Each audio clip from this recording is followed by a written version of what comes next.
Hey, what's up, everybody? Welcome to the Shake Up. I didn't realize Belmont was starting at 12:35. I thought I would have came on a little bit earlier.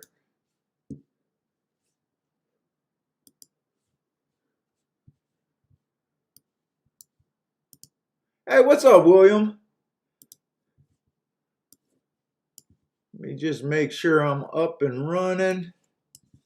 All right, we got Gulfstream and Belmont today.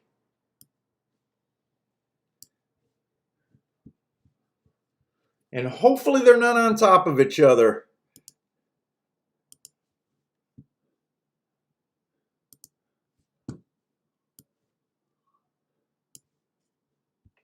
Oh, man.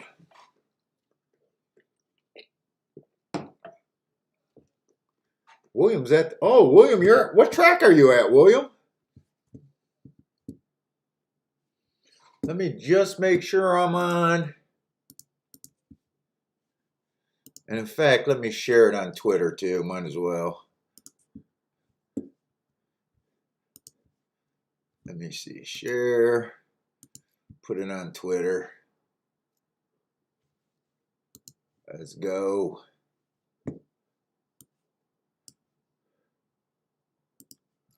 All right. Well, I should be on.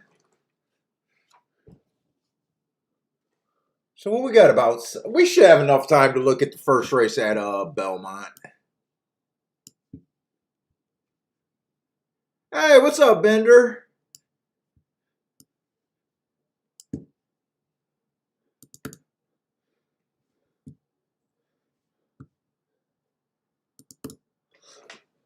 Let's see. We got a mile on the dirt. Maiden claiming 25,000. Over there at Belmont. In Belmont, it looks like you really want to be looking at the first 6 post positions. It really falls out 7 on out. And it looks like you want to be speeding stalkers.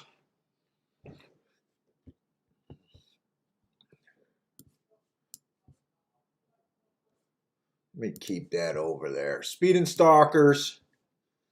Fading 7 on out. What's up, Charles? Let's see. So this is a maiden claiming 25 race. Let's see. This one horse. First race out. Ran against the inside bias.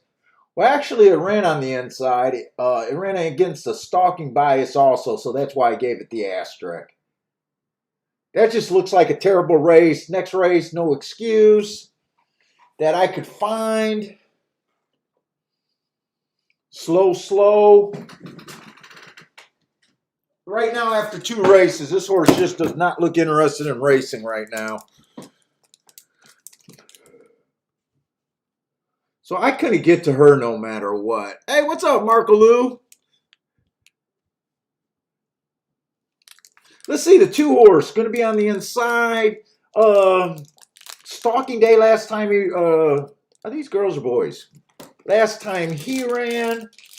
So that's why I gave him the asterisk. But that did not look like that good of a race. Just slow. Ooh, these are cheap cigars. First time I ever tried this one. Actually, both of these. Wife's going out of town, so I had to buy 2 cigars. Payback. Room 101. They both smell all right. Let's see, but this horse got no speed.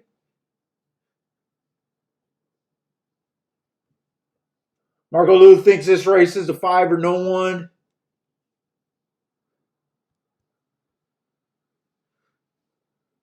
Let's see, I think the 3 might be a little bit interesting here. First time out, had an inside bias. The horse was on the outside. Didn't really do any running. Very next race, that was also at a sprint. The very next race, the horse came out decently fast. 1 tick slower than the fastest winner, average slow. I like the improving front speed. The next race, it was an early pressing day.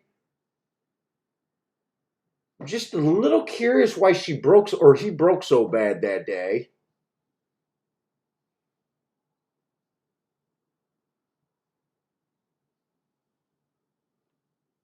But I did give her him an asterisk for that race. Let's see. The 5, I can't get to her off that one running line, although it was an early pressing day and she got a bad break. I keep wanting to call these guys girls. These are boys. Show a little respect. Let's see. 5 horses who Marco Lou likes. 2-1. I liked the 4 races ago. It was an inside stalking closing day. The horse was on the outside, so that race I like. Very next race, she went fast, just missed, had a 2-length lead. Speed figure improved after the asterisk. Tries the turf. Again, was just average. Yeah, this horse does make sense, Marco Lou.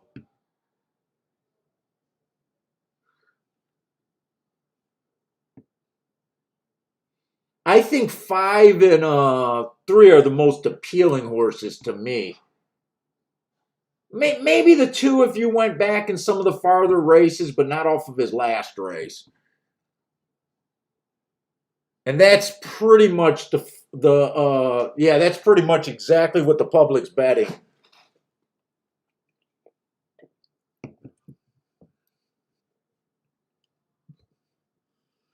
And let's see, do I even agree with what they're betting? So I agree with the horses they're betting. Let's just put it this way. For me to bet the 2, that means that 3-5, he has to be an overlay. So what is that? I got to give this horse a 70% chance to win this race? 80% chance to win this race to be able to accept 3-5? So definitely not interested in him. I don't think that's the situation here. Let's see, the 4 horse. No, wait. Was it the 4 horse? No, the 3 horse. The 3 horse. 7-2 is probably closer to being right. Might be a little bit over bet for me, but I'm not interested in her or him at 7-2.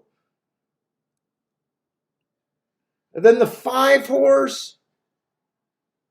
Let's see. For me to bet this 5 horse, I would have to say this horse would have to be.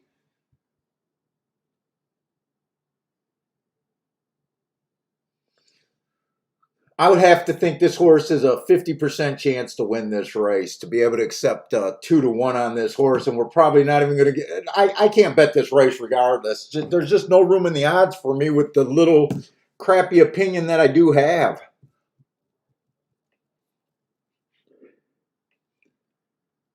Hey, what's up, Greer? Yeah. Hey, Greer, I always say I mark up my handicapping code like a 12-year-old schoolgirl.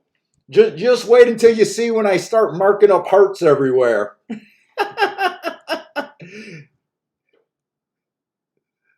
Look, I mark it up like Paul loves Kiki or something going on over here. Yeah, believe it or not, all those marks actually mean a lot. There's a lot of research going behind those marks.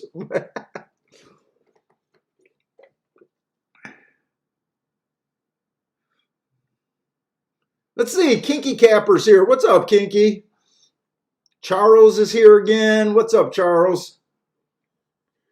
Oh, Michael Lester, what's up, man?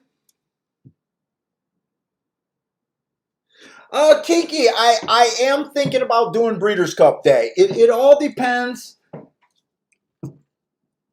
on if I'm able to get my data together and find some time to at least build a profile for the track. And it's just it's a pain in the ass because I'm building a profile for just 2 days in races that I'm probably not interested. It's a pain in the ass, but at the same time, I kind of think I should do it. I'm leaning towards I think I should do it. It just depends on how lazy I'm going to be.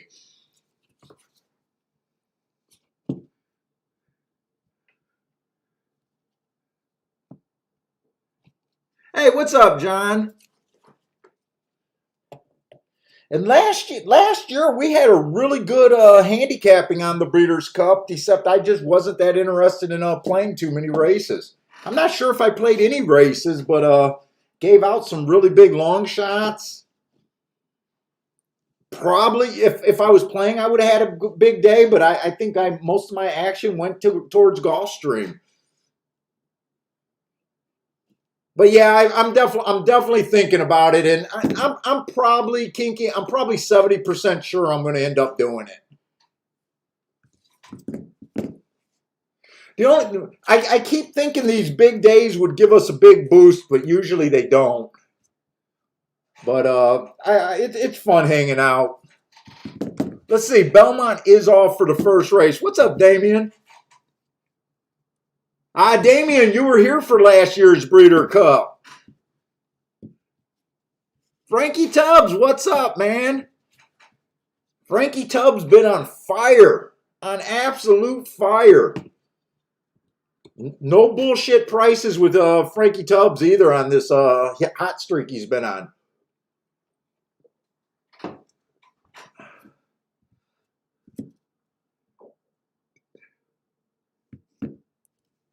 Yep, Bender, you're right. We spotted that outside bias on the turf. There was actually 275 to 1s that we called off. We called out 270 70 to 1 shots, I think they were. Well, I think one each day.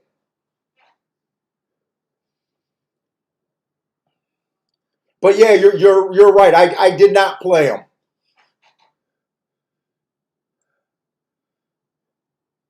I'm just uncomfortable with that level. It's not my main thing.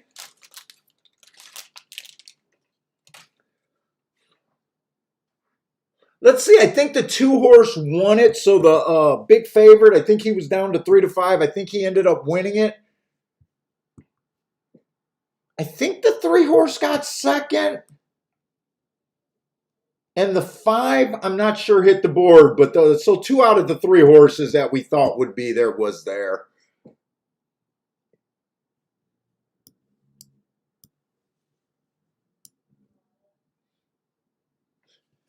But to have expected value on this 2-horse, you would have to think that he had a 90% chance to win that race to be able to take 3 to 5. In fact, the try was those 3 horses. That's all there was in the race.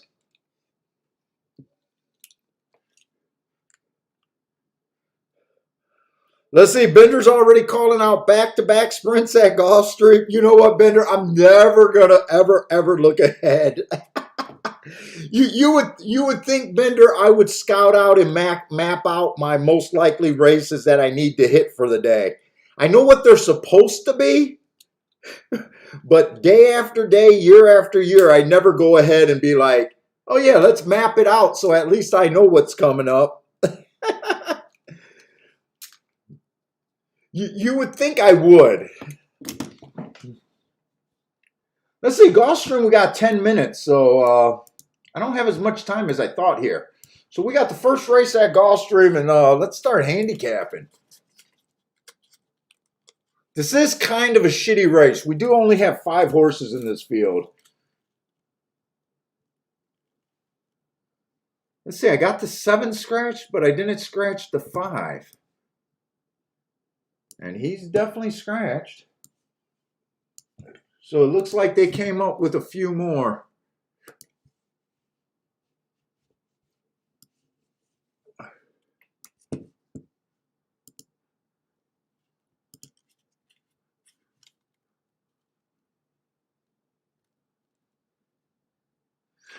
Kinky, you know what? I just recognize biases. I just notice what's going on.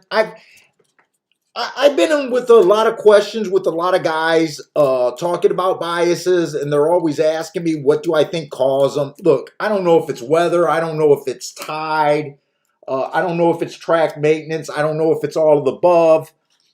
All as a handicapper you need to do is just recognize what's going on and try to take advantage of it. I don't really think it's even that appealing to even try to figure it out, you know, as of what causes it. Fucking could be temperature, could be a lot of things. And sometimes it could be just straight up coincidence. But if it puts you on some big numbers, who cares?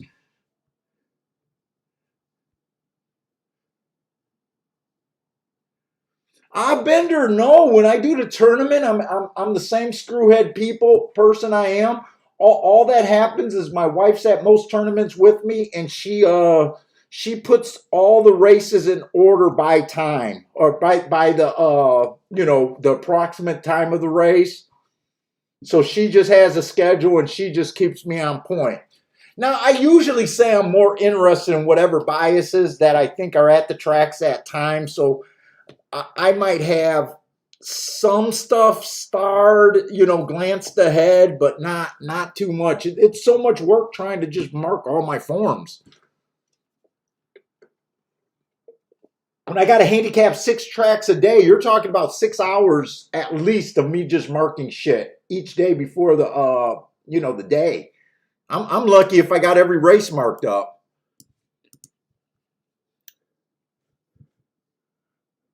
Let's see. So we are in the dirt. Yesterday, I was a little bit surprised. We did have a deep closer on the dirt. He was on the inside. We had a few outside horses. I'm not really sure. It definitely didn't just. None of the races looked that wrong to me, but it definitely just didn't feel like it was inside or nothing yesterday on the dirt. It could have been just because I know some of those races were unhandicapable. We had a 5-horse win in a 5-horse field.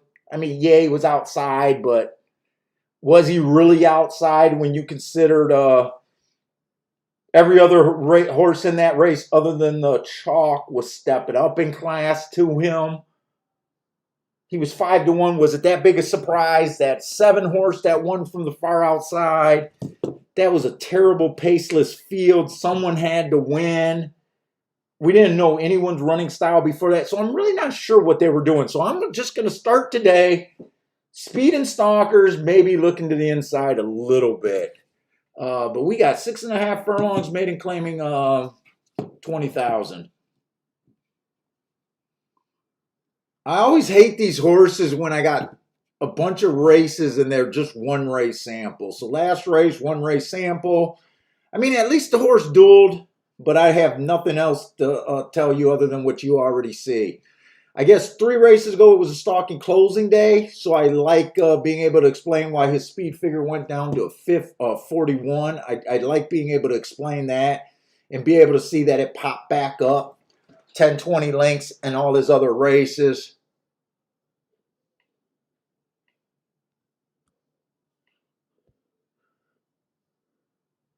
Let's see, 2-horse ran against a bias last race. It was early pressing day. Oh, yeah, that was a turf route race. It's always early pressing. Or I'm sorry, that was a turf sprint. And then last race was a pretty good dirt race. Average and 1 tick slower than the fastest winner at each call. That was a pretty good one. Where are they betting here? They're betting the 6 at 4-5. 3's going to be in the 3-horse. He's another horse. Oh, wait, this is not a mile. This is a sprint.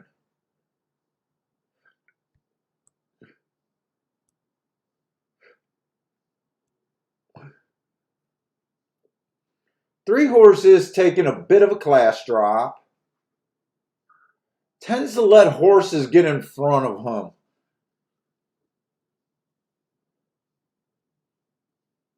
If he wins, I think he comes off the pace.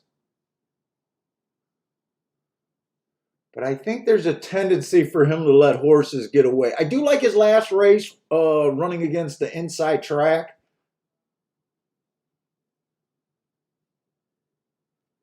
I do like that race.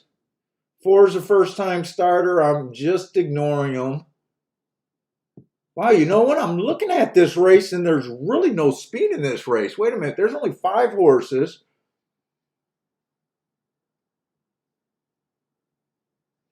I don't see anyone I trust getting the lead.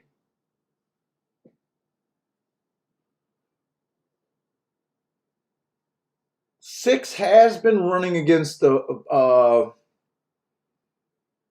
better maidens. 2 races ago, he ran against the inside speed track, tried to break into that, broke too slow, got an asterisk for that. I can definitely see why he's being bad. 3 to 5 is hard to swallow, but I can definitely see why he's being bad.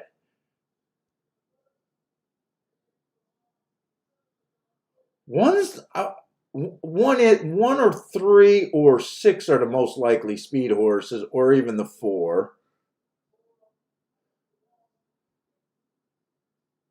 Man, 1, I just don't think there's enough foundation for me to bet him. He looks appealing at 17 to 1. God, he looks a little appealing at 17 to 1.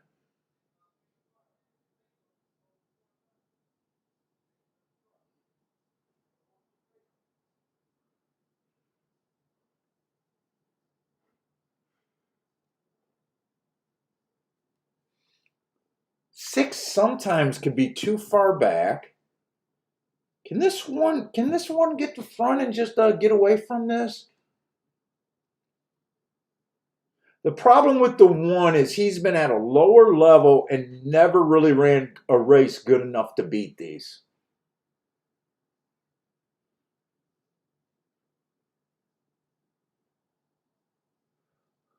Look, even if you think the 1 has a 10% chance to win this race, at 20 to 1, he's a decent bet. If you think he has a 10% chance to win this race. I think this race is so bad that I haven't thrown out anyone. I think the 6 horse can win, but I think he can get beat if he's too far back. I normally throw out the 4, first-time starter, but the field's so bad, if he has any amount of speed and any amount of talent, he should be able to win. I just can't bet a horse like that. The 3 horse I still think can win coming from behind. And I even think the 1 or the 2 can win if they get everything their own way. The only thing I'm tempted to do is put a bet on this 1 horse. That's the only thing that even tempted me a little bit. Otherwise, this race is pretty easily a sit-out race for me. Can't really... Let's see. Hey, what's up, Joshua? Yeah, Joshua, I did see that article on HRH. Or HRN. Thanks for sending it to me. Hey, what's up, Bill Bell? Randall Gordon's here. What's up, Randall? Zero Contrast. Steamboat Willie. A little late today. Oh, is there rain over there at Gulfstream?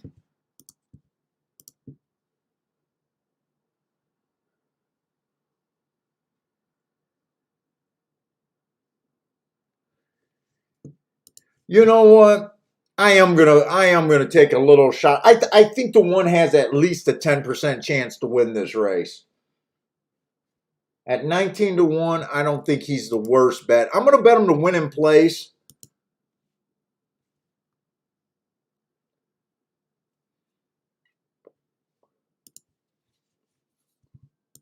But I'm just doing a little play bet here, just to get started.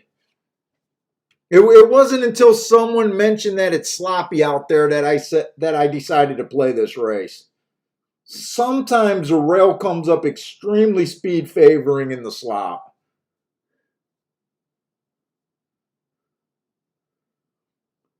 And if that's the case, I think the 1 or the 2 can win, but I don't think the 2 gives you any extra value here, so...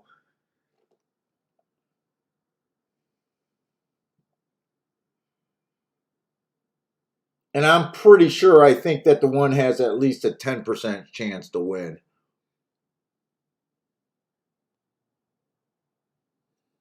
Hey, what's up, Ed? 2 did get the lead, 1's chasing. Come on, let this 1 just go to the front and let's just see how long we can go for.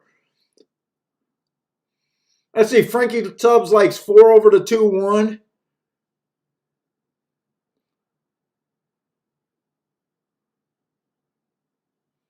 Two's just faster than the one. The one can't get past the two.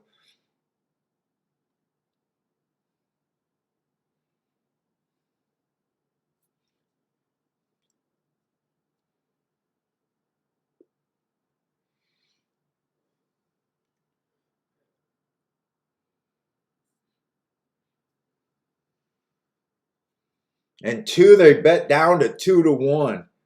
I don't have a problem with the two winning. I just don't think he's worth 2-1.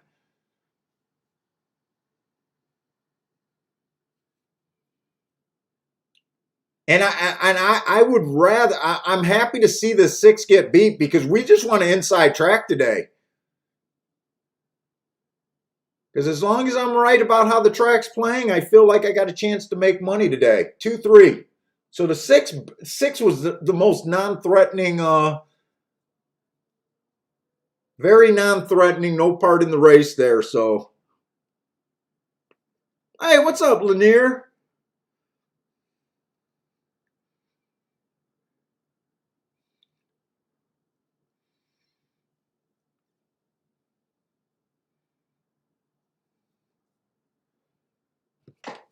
Let's see. So I got no problem with that 2-horse winning.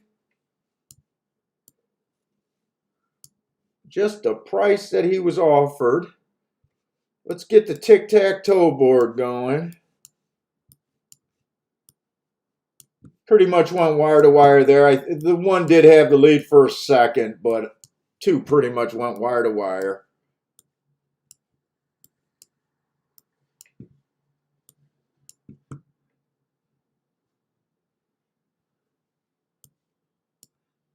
Let's see, Lanier got some plays over there at Keelan Park today.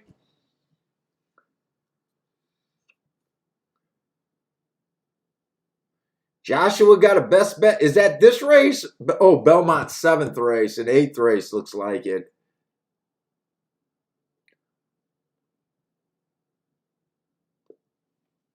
Yeah, that race definitely looked like a Gulfstream race to me. Beating the chalk on the outside, inside horses running. Oh, the 3-horse did a nice job in taking out the 4 a little bit. I don't think they'll try to take him down since it was at the start, but they might. 3 definitely came in over on that 4.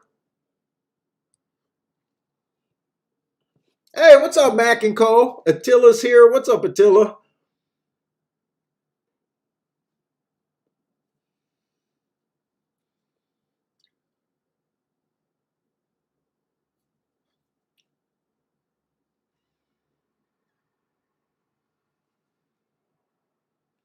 Am I going to light this thing? I'm trying to decide if I want to smoke it early today or late today.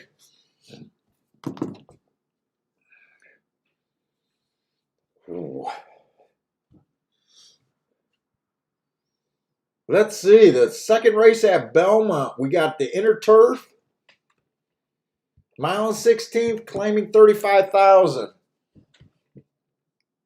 In Belmont, I don't think speed is holding real good.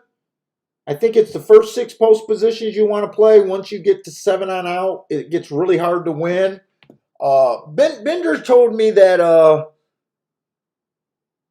it's a little bit easier to win on the far outside on the outer track, but the inner, it's definitely bad. I don't separate the track, so I'm willing to watch that, but it's still a stalker closer profile on both tracks.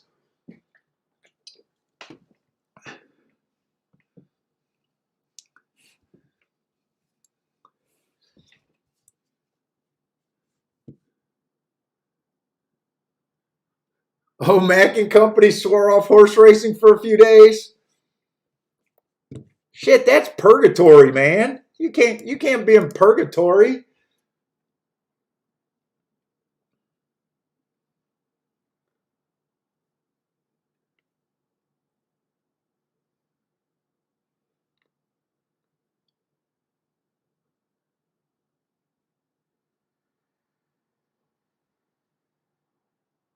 Let's see, Lanier giving it on a pick, but it looks like it's a 10th race. Wait a minute, is that the 10th race?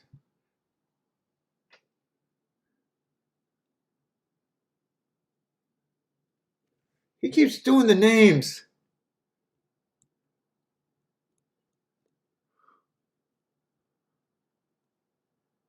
I don't know if that's this race or not. Algorithm?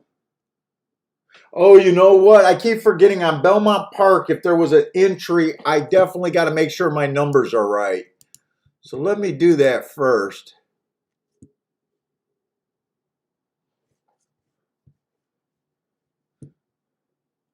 Mr. Vincent is going to be the 2 horse.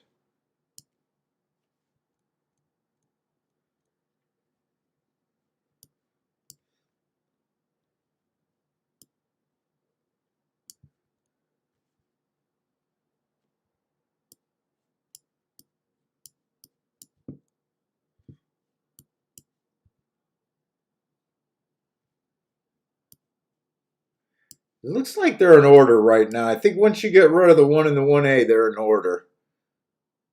But I just need to make sure.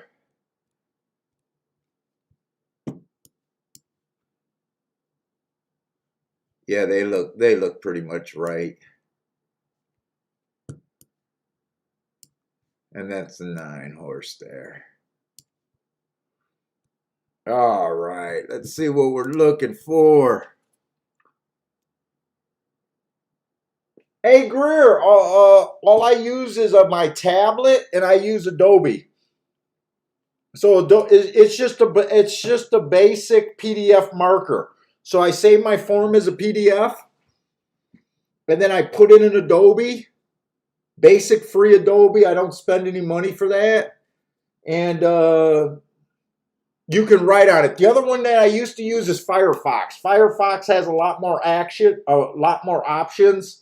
Like you could change your ink and do a lot more things with it, but just for basic writing, Adobe PDF thing or Firefox will work.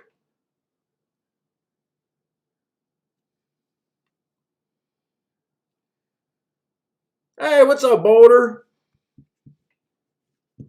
Yeah, Bender's been back for the last, well, I think 2 weeks maybe. Popping in and out. So we got a claiming 35,000 on the turf, like I said. You might not want to be 7 on out.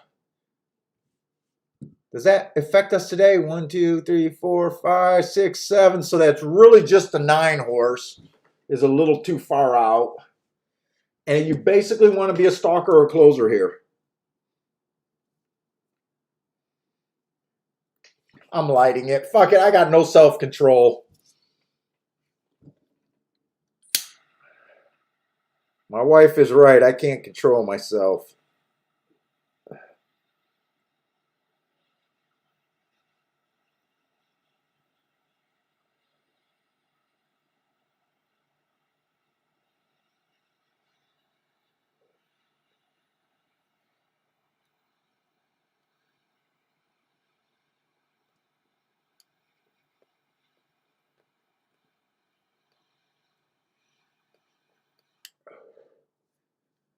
Shit, this fucking thing is lighting like shit would.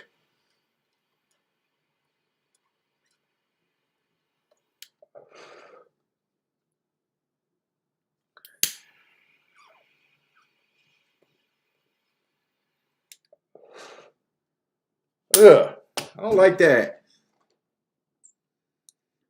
Hey, Marco Lou, you might be right. The wife's out of town.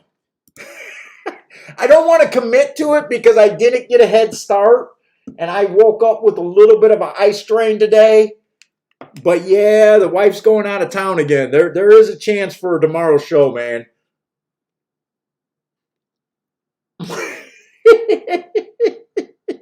there's a chance.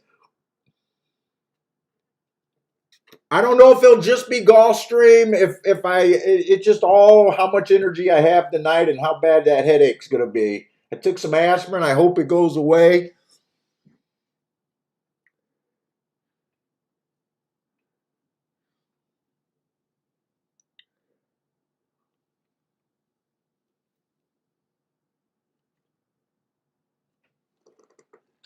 All right, that's going pretty good. So we're looking for stalkers closers here.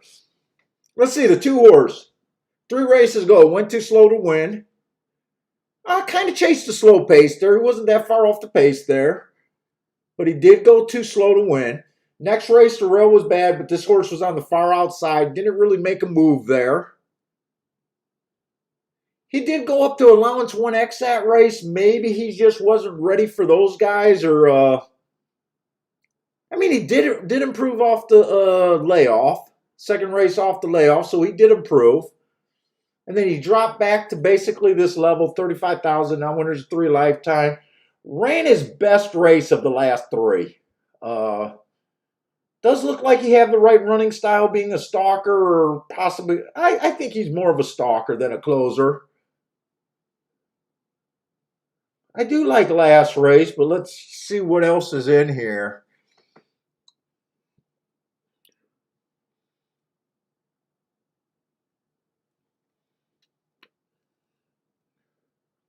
Let's see the 3 horse. 3 horse also has a right running style, been getting in position pretty good.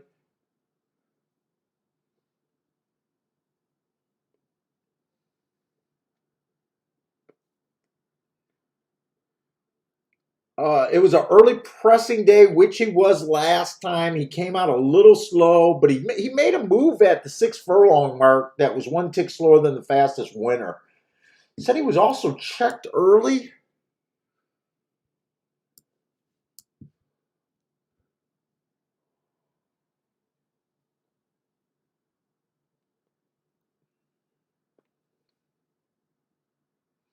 Right now, I have a stalking closing track, and right now, every horse I'm looking at kind of fits that. And of the biases that I think are kind of the hardest biases to take advantage of, is usually an off the pace bias. I always have a harder time judging closers, or even stalkers and closers.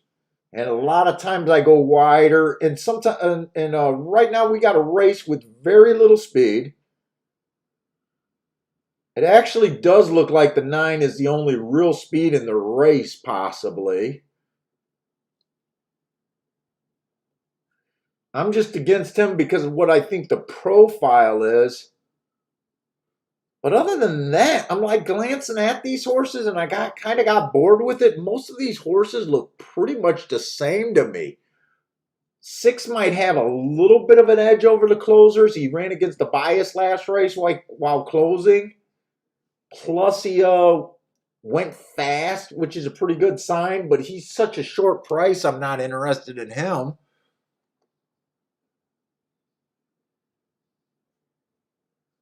5 might also go to the lead. Five may also go to the lead. 5 is a little tricky. He's been known to wire and he's been known to close. Usually a horse can't wire and close. Usually it's stalk and wire or stalk and close, but very few horses can do what this horse is capable of doing. Let's see, I would probably have the 6 as a favorite.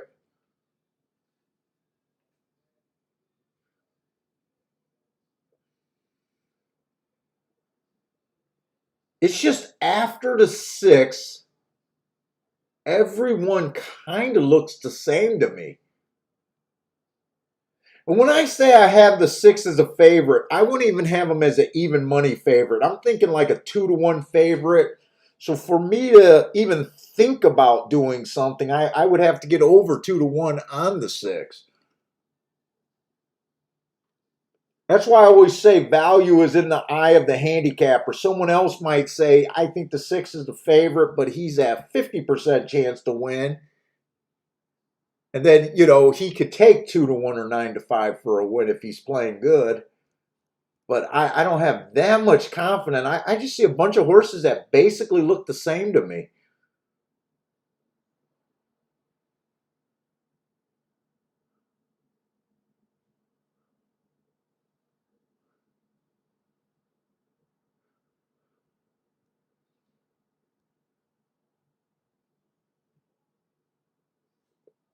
I'd probably go to the 3 or the 1 after the 6, but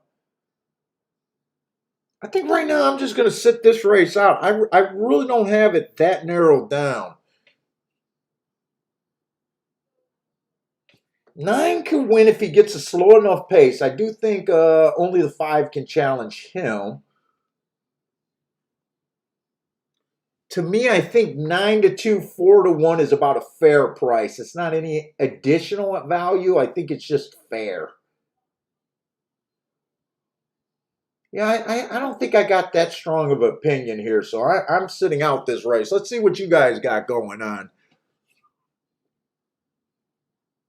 Let's see. Marco Lou said he wouldn't be surprised if. Okay, yeah, I'm with you on the 5. The 5 can show some lead. Actually, the 5 has better marks than the 9.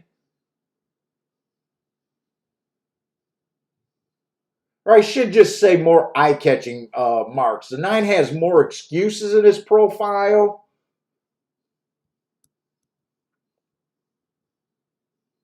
But I think with the 5 being so versatile that he can close and win, and he can go wire to wire win. Sometimes it's harder to judge a horse when when they can do more than one thing. You might like him on the lead in this race, but then he decides to close, and you wouldn't have bet him if you knew he was a closer. This is a tricky race. To me, it just seems like the 6 fits perfectly. I got the 6 as a top. I say I think he deserves to be the favorite, which he is, and then everyone else is roughly the same horse after that. I guess the 2 long shots I'd be mostly interested in is the 1 and the 3, but I really don't need this race this early in the day.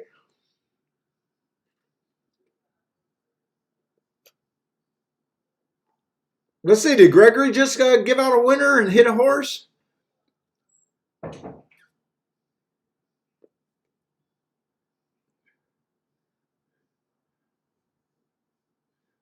Oh, Marco Lewis saying that Dylan Davis doesn't know how to close, so he's guessing that.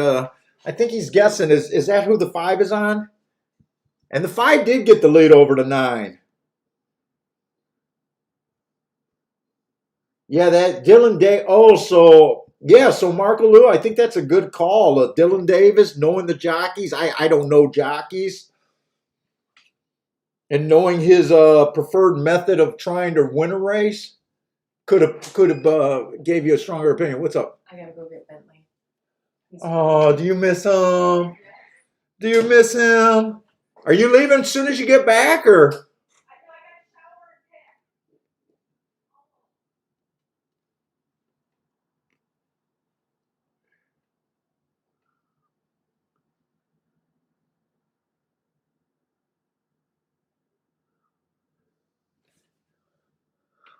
Let's say I think Lanier likes. I'm having a hard time figuring out what you're putting up here. I don't know if you're putting out a pick for the 10, 15, 20. I think your pick is 358, 853.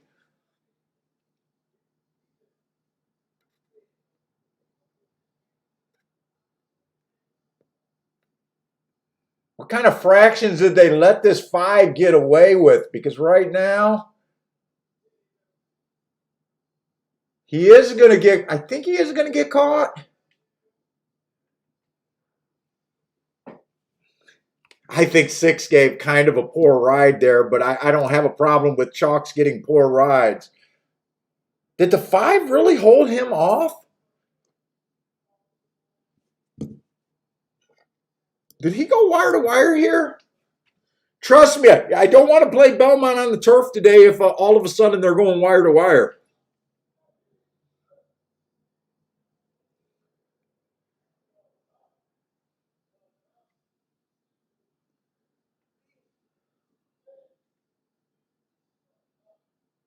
You know what? I think the 5 might have went wire to wire.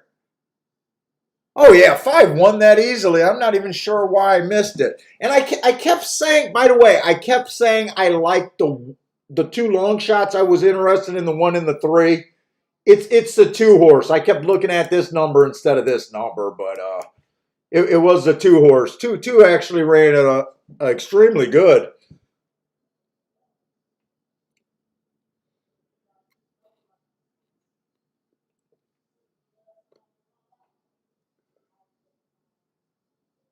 Yeah, I don't think the two. I think the 5 won that race. I don't think the two ever caught him.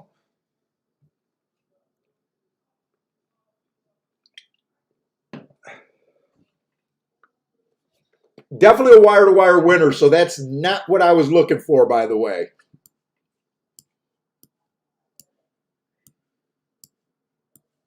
I wanted to see a stalker closer so I could play the turf confidently. I don't know. 5 needed the wire at that time to hold off the two. I kind of think the 6 was too far back, and I didn't like the ride on the 6, not getting in position at the top of the stretch. I thought that was kind of a bum ride that he gave, but you know what? I don't really complain about Chalks getting beat. I don't care. They give him. We're trying to beat Chalk, so to me, even though I thought he was a horse to beat, I know I was never going to bet him at that price.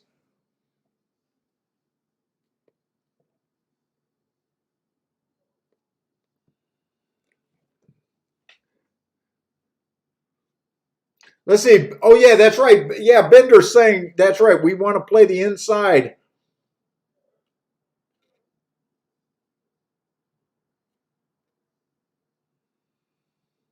So Bender, I remember your email, and I do appreciate that. Uh, was the inner turf just that got bad at 7 on out, or it was even stronger to the inside? I don't remember what your email. I do remember you saying that on the outer post 7 and out could win a little bit better. It was a little bit more even for them. But I don't know. I kind of read that and assumed that on the inner turf it was mostly you had to avoid 7 and out, but maybe it was more inside than that, and I misinterpreted it.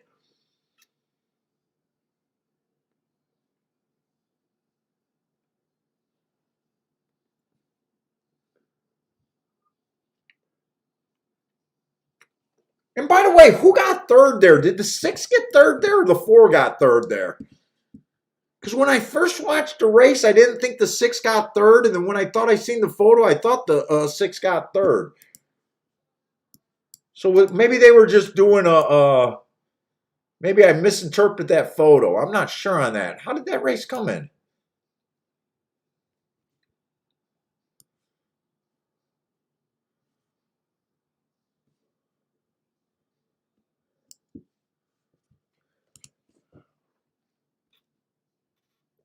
Three kind of got steadied right out the gate. I noticed that. And 2 was up there pretty good. 2 got a really nice break for being a closer.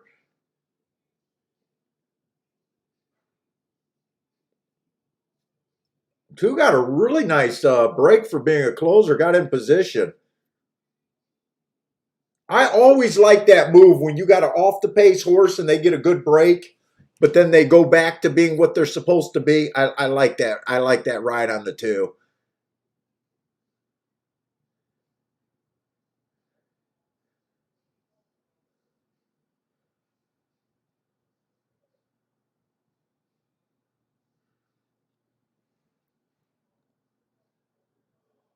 Okay, so it is stronger to post 1 through 3. That's what I didn't understand in your thing. A little bit stronger to 1, 2, 3.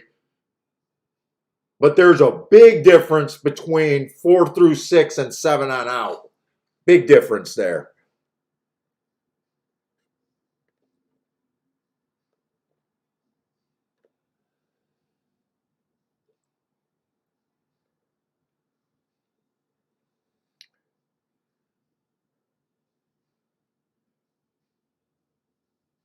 Yeah, I'm just watching a replay because I wasn't sure if this 6. Look at how far back that 6 was. I really think that was a bunk ride on his part.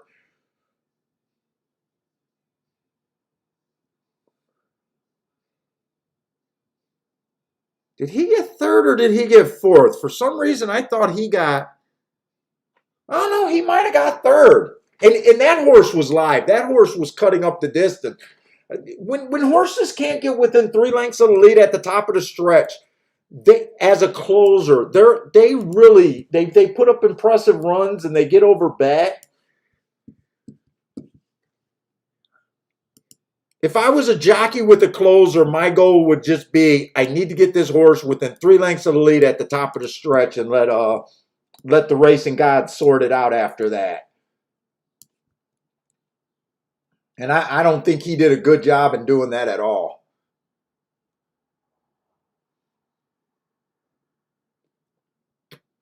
But like I said, I'm not going to blame a jockey. Now, if that was a long shot and that was my opinion that he was the best horse and he was getting really good odds and was a huge overlay, I'd be really pissed about that ride. But with him being a favorite, I don't care. I kind of don't play favorites just because I assume that if you're going to stiff a horse, isn't it going to be the favorite? Hey, what's up, Steve B? By the way, Steve, I did get your email.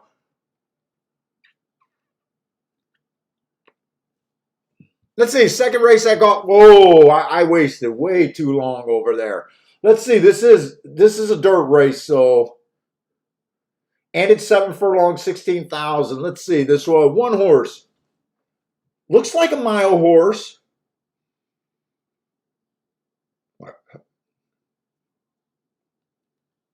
He ran a real nice race last race, but the rail was bad. He was in the 6 hole. 1 tick slower than the fastest winner average.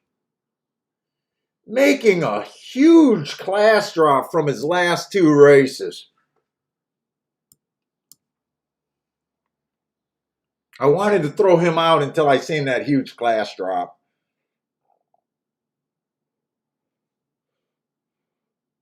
The 2 I do like. I like that last race. I also like, so last race was at a mile, but he overall looks like a sprinter. He's 5-2. These odds are just not,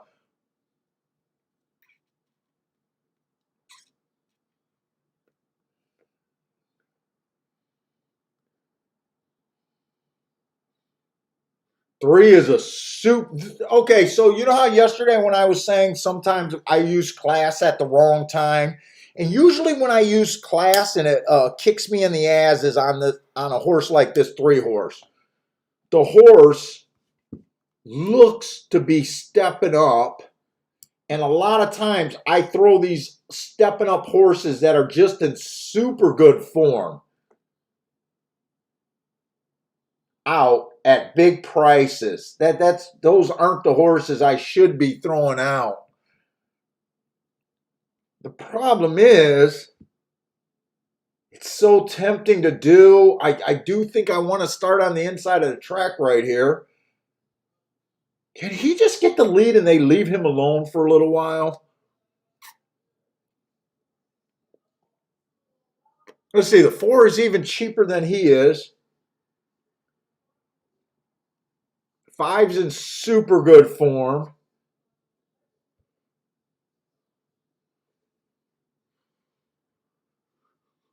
Let's see, I'm not really interested in starting anything here. I don't think this is a race for me to start anything in.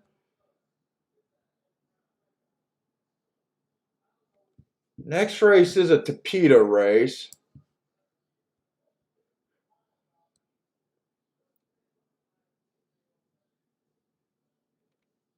I'm a little interested in taking a shot at with this 3 horse.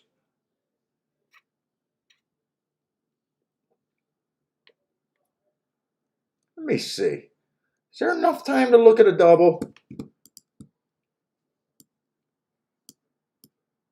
3 to win. Next race is a Tapeta race. Give me a lot of fucking speed in that race. Give me some speed horses. I know they wired another race on the Tapeta.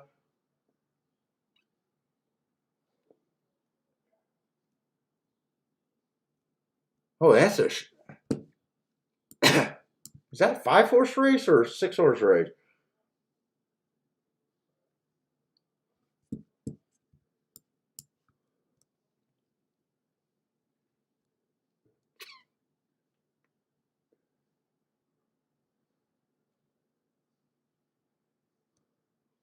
Let me look at these doubles real quick.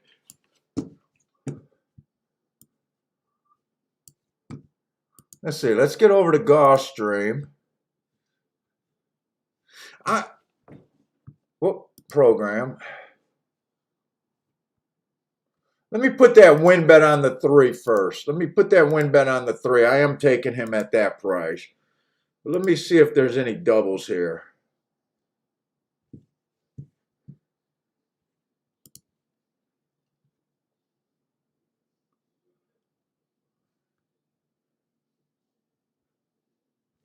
Man, I'm going 1, 2, 3 to 1 and 6 in a double if I got enough time to do that.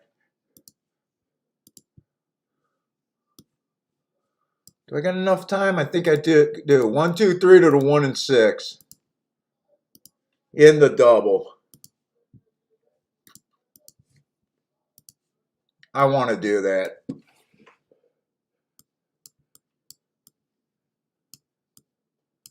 One, 2, 3. 1 and 6. 3 to win. Can I get the lead with this 3 and the rail? 5 already got me hooked.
Who was that 5? God damn, that 3 ran pretty damn good there, too.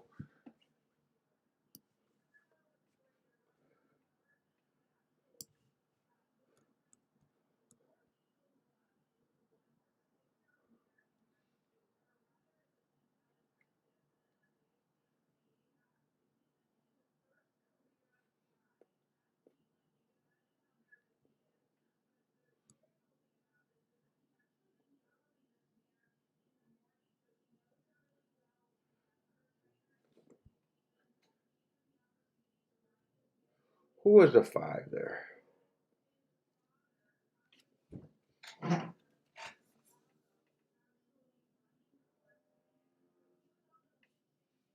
Yeah, I can see it. I don't like route to sprint. I was kind of hoping the 3 would outbreak him.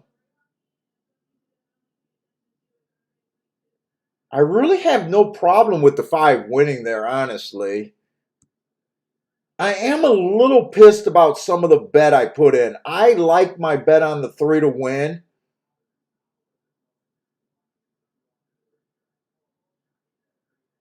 I really hate the bet on the 1 and the 2 now after the race. I hate using the 1 and the 2. I mean, I did look up the doubles and they were paying good to the 1 and 6. But I think a better bet would have been just that 3 to win and 3 to the 1 and the 6 and leave the 1 and the 2 off the ticket. Other than that, I don't mind the play all that much. I really don't mind the play. I was worried about the 3's class, but I got the right price for me to make that play.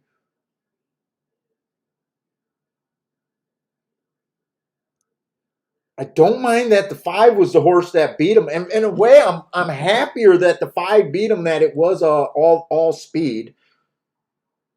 Because I would prefer if it's more speed favoring than off the pace.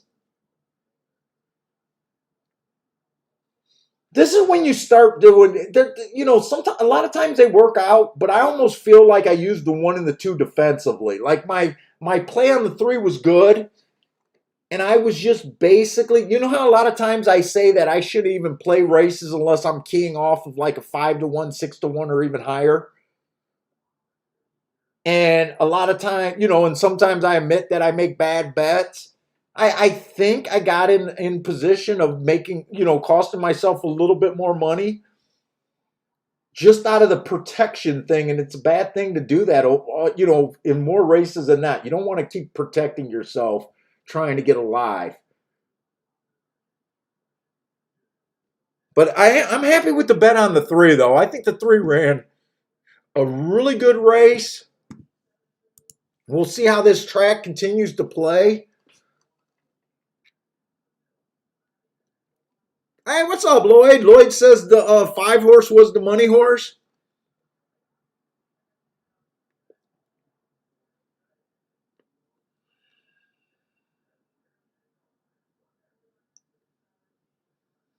Yeah, Marco Lou. I thought the 2, when I looked at the doubles quickly, I thought the 2 was going to be the big favorite.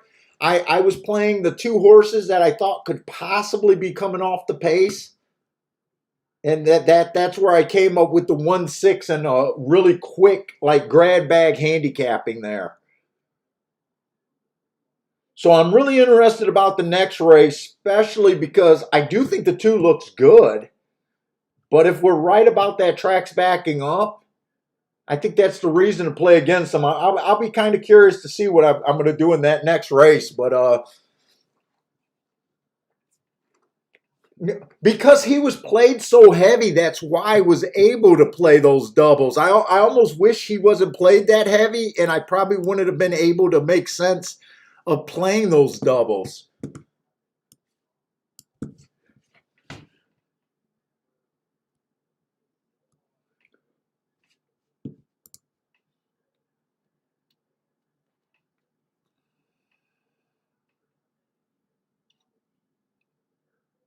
For all it's worth, Chantel stayed on the 5 over the 3. Yeah, I know some of you guys like playing those jockey moves, but they're not always the best thing to do. I know a lot of times you think that the jockey's always making that call. Sometimes the agent's making that call. Sometimes it's a contract thing. Sometimes they're looking at, well, this barn's going to give me more winners than that barn overall.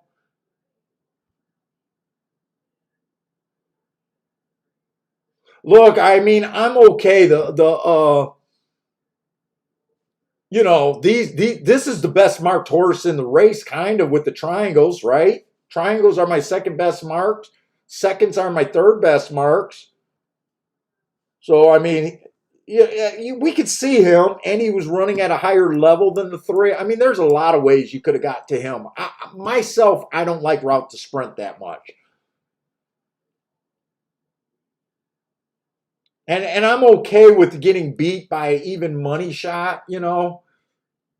Which is weird because I also protected myself against the 1, and I'm not happy with that one.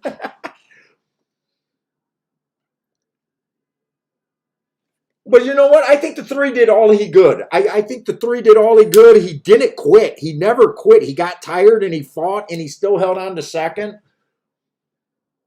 He just wasn't good enough.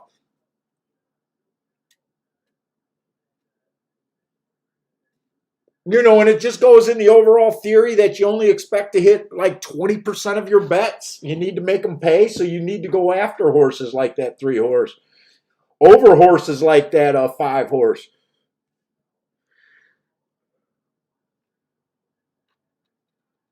Oh, yeah, I mean, Chantel had been riding good. She could have made the difference of the horse, but I'm just saying there's a lot of things.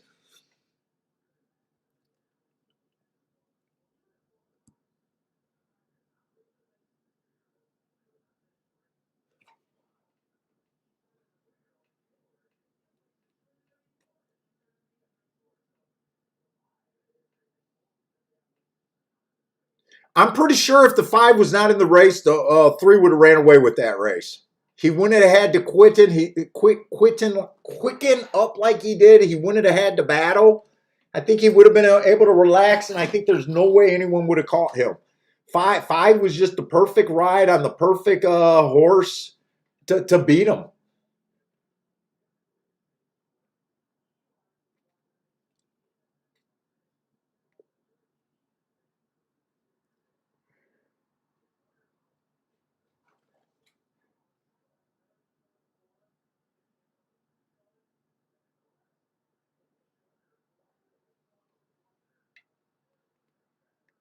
Lloyd says, good horse, good jockey, good bet. Yeah.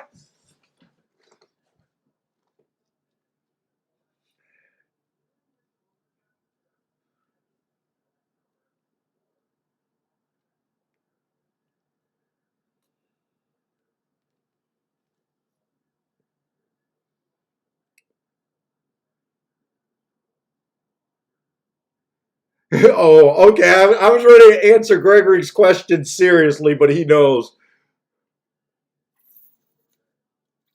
Ed, no. You know what? Okay. So on this show, we kind of go by my rules and my definition just because I have a voice and you guys are at a disadvantage in the chat room. So I know people are going to disagree with me. The guy that used to be my Wild Bill, that used to be my co-host, he would classify 7 furlongs as a route. My cutoff is 7.5 furlongs. And it's just that I chart so many races. My opinion only matters to me. You know what I'm saying? So, uh, in my experience, I just feel like when I compare the 7 furlong races, and this wasn't an easy decision to do. But when I compare them to the times of the same day for the 6 furlongs, and I compared them to the 8 furlongs, the 7 furlongs always matched better with the 6 furlong races. Not 100% of the time, but more often than not, they were in line with the 6 furlong races more than they were in line with the 8 furlong races. 7.5, though, is a completely different story. 7.5 does not compare with the sprints at all. The opening times are way closer to the route races as they are. So 7.5 is my definition for my cutoff. But if you're doing the research yourself and you have a different philosophy and think that they pair out based on data and not feeling, I say go with what you did the work on.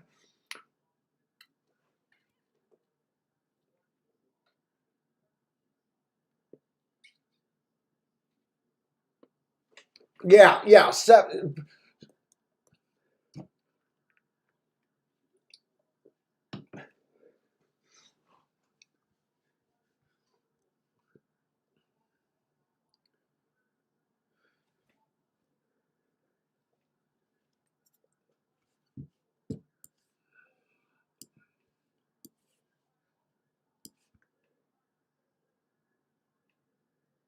Let's see. Lloyd's kind of agreeing with him, with me also. He thinks the 7.5 furlongs play like a route too. Now I'll tell you a story. Because I played in Detroit and I played before simulcasting. In 1990, we did not have simulcasting. So the first time that I experienced a 7 furlong race, because my dirt track with zero simulcasting never ran a 7 furlong race. So when our track used to close down for their meet, all the players used to go over to Canada, and Canada had 7 furlongs. And when I first started playing, I only specialized in sprints, and I used to not even handicap 7 furlong races. It wasn't until years later when I started collecting the data myself that I came with these definitions. And they're not right or wrong. They're just the overall philosophy that I happen to operate with. I mean, they're not the gospel, that's for sure.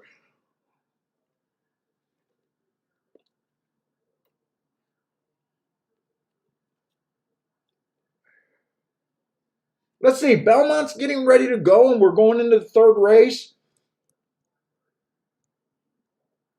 It is going to be a 6 furlong on the dirt, and 6 furlongs on the dirt, that inside, post 1 through 3 has been deadly as fuck. I need it to be deadly today. For the meet, they're winning a 55% post 1 through 3. That's a huge number. If you went into last week thinking that, and you were only going to play post 1 through 3, you would have got a chance to hit 73% of the winners last week. 0 horses came from 7 and out. Last week, only 15% for the meet. It's basically speed and stalkers. They're only coming from 5 lengths out or farther. I think it was 8% of the time. So you kind of want to fade closers here.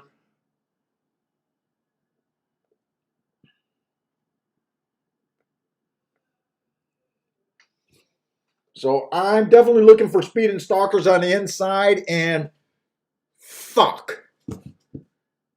There's a 1 and a 1A. I should have did this in advance.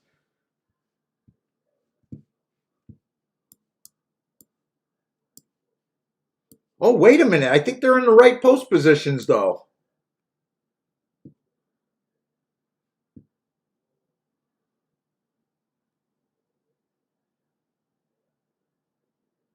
Who's this Mission Trail? That's the 3 horse. So that's the 2. Why do they do this?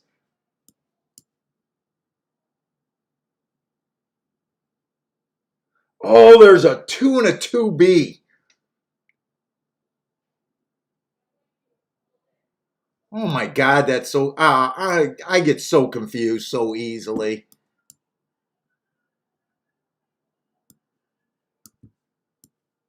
All right, there's a 1 and a 1A and a 2 and a 2B, and everyone's running here.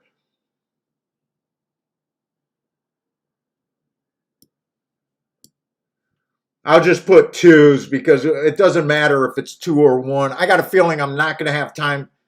This is only a 5-horse race.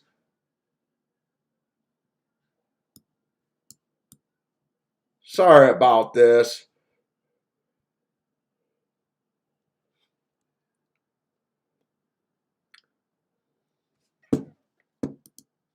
By the time I figure that out, okay, so that's what it is. That's the 1 horse. The 3 is in the 2 post position. Then there's a 2, then the 5, then the 2. Wait a minute. How do I have 3 2s in this race? God damn it. I'm missing a 4. Who's the 4?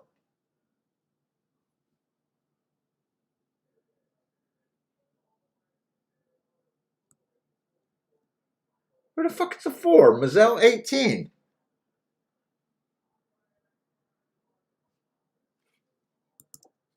Hold up. I got the numbers wrong still. Okay, they're loading in the gate. I'm just going to be able to watch this damn race. I still don't know where my mistake is. I got 3 horse. Oh, I bet that's the 1. Yeah, that's the 1A right there. They're off, and I haven't even been able to figure out my numbers. All right, I'm just watching this race. Hopefully, speed holds up. Hopefully, it's inside of the track. It's only a 5-horse field, but there is 7 runners.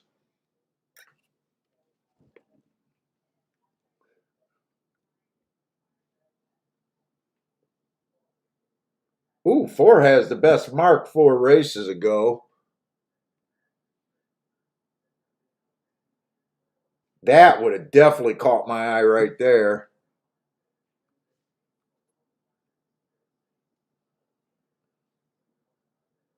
Then he ran at a mile. Oh, he's pretty much a 6 furlong. Let's see if the 2B got him. Who's the 2B? So is that going to be Malibu?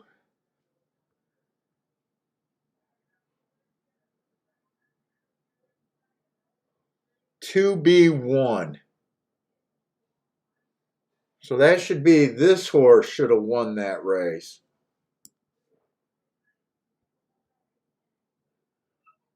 And he would have been in the 1, 2, 3, 4, 5, 6 hole. I wanted to see him in the 6 hole.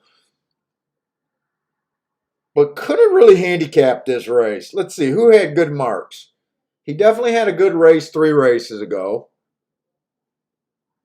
He ran against a bias 2 races ago. The 4 would have caught my eye a little bit. He would have caught my eye. Those are the 2 heart horses. Oh, he was 3 to. Oh, the 2 was 3 to 5. All right, you know what? I'm trying to bang my head and just catching up. I don't. It doesn't even matter. 3 to 5 didn't miss anything there.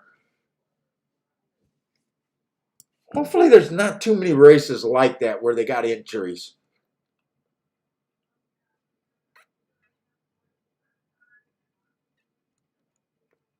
Hopefully, there's not too many. Because I don't want to have to keep. How does Bentley look? Oh, I'm going to be pissed. Bentley got a haircut. Did she do his tail right? He does not look cute. If you say I'm not going to be happy, either they didn't do his tail right. He's adorable. Bring him up here. Bentley. What did they do? Hold up, I got to see my boy after he got his haircut. Downstairs. Super thirsty. He already peed and pooped. I didn't pick it up though. That's fine. Come here. Come here, baby. What did they do? What did they do to you? Oh my God. His brindle's the way you want it. It's a little, they went a little far on it. Come here. What did they do to you? Oh my God. I missed the fluff already. It'll grow back. What did they do to my guy? It grows back. Oh, they took way too much off of you. I don't think they shaved the neck all the way down either. Well, they didn't call me to ask me before they started doing stuff because you talked to the chickie. Well, I'm going to start. I told her what I wanted done. I'm going to start going to a different thing if they can't get it right.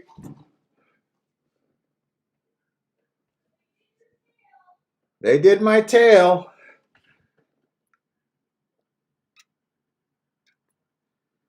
Yeah, Bentley's the star, man. He's a star everywhere he goes, man. So sharp. Sharp looking dog. Dude, I needed Bentley when I was single. Holy shit.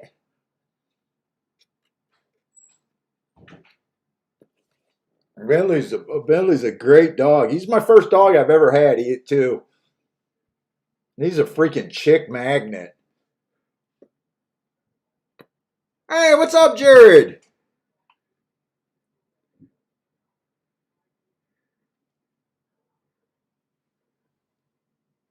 All right, so Gulfstream, wow, I thought this 2 was going to take a lot more action in this race.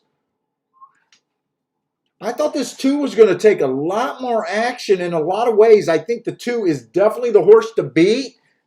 So far, there's only been 2 horses that went wire to wire. One of them happened yesterday. Overall, this track is just backing up. I look for reasons to get off the favorite instead of reasons to bet them. So,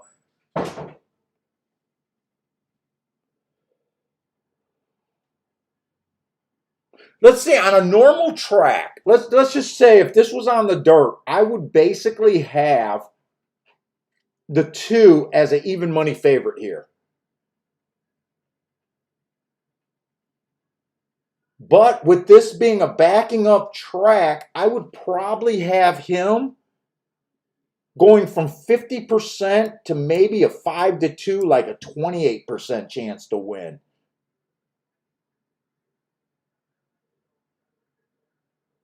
I don't even think he's a 33% chance to win. That would be a 2 to 1. I would have him at about 5 to 2.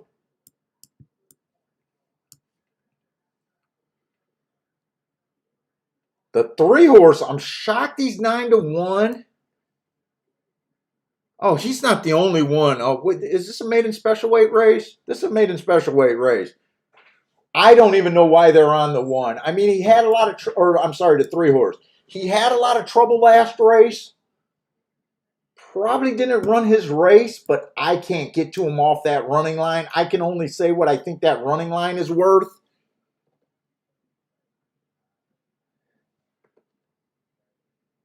God.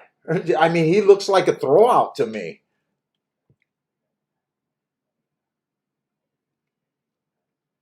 The 4 horse ran against 2 biases in a row. He's stretching out.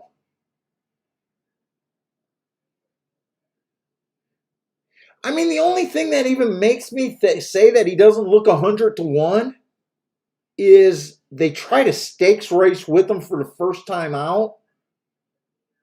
He's from a barn that knows how to win, so they thought something of him. But to me, ugh.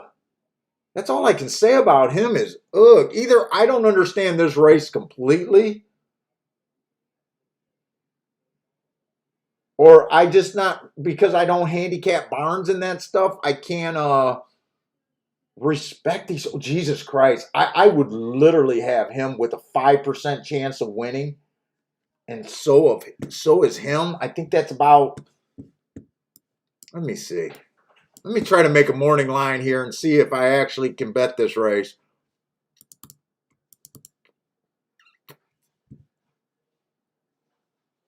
Let me see if I can bet this race, because right now, man, I am like,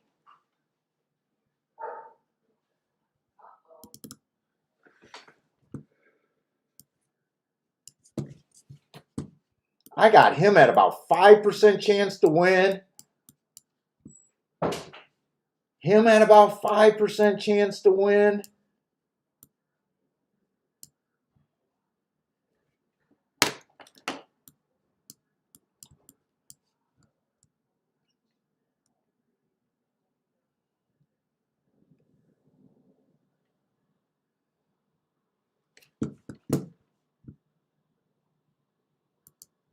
This is how I make my odds line.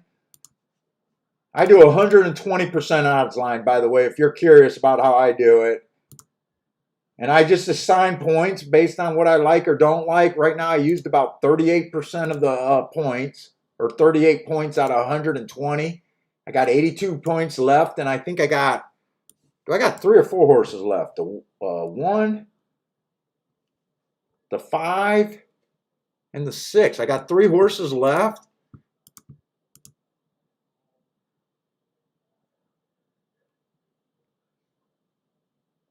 Dude, that basically puts 4 horses at about 5-2. I don't think I want to break it down any more than that. So I kind of am looking at this like the 1, the 5, the 2, and the 6 all have about the same chance of winning the race, the way that I see it.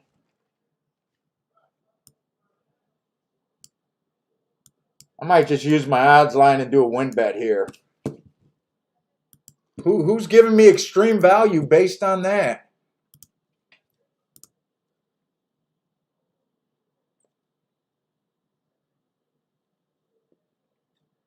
Fuck, my odds line is lined up pretty good with the odds. So right now, I think the 2's a little bit over base bet. I think the 5 horse is a little bit over bet, or I think the 5 horse is exactly on the money. But you want to get overpaid, not fair. You want to get overpaid, not fair. So to me, the only 2 bets that make sense is between the 1 and the 6, or even both of them. And that's kind of what I was trying to get to begin with.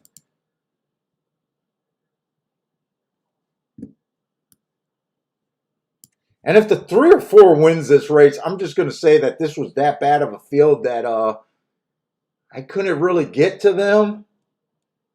But right now, I'm still looking at the same 2 horses that I think we're going to offer value from the beginning. I might want to look for a double here. let's see. Jared got a pick. I like the 1-2-5-6.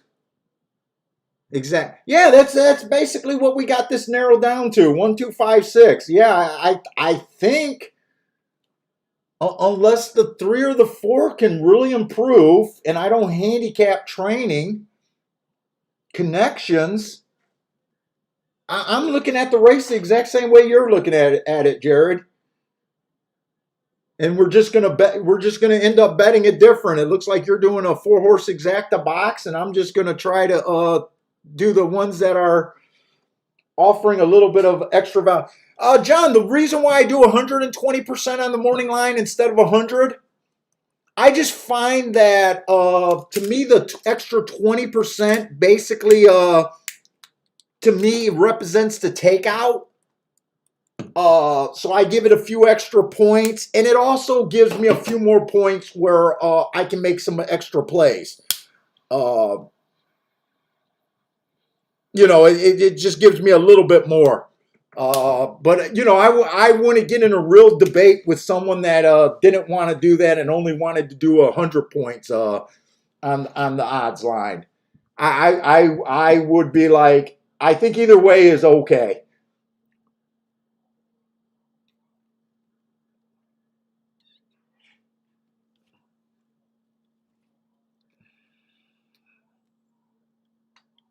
Let's see. Lanier is saying I think he likes the 1-6-3 over there at Gulfstream.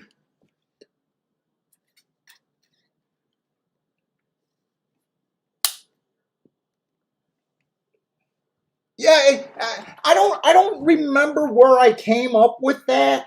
I probably didn't came up. You know what? I probably didn't come up with that on my own. I probably read it somewhere. And it made sense to me to do it like that. And I used to do it both ways.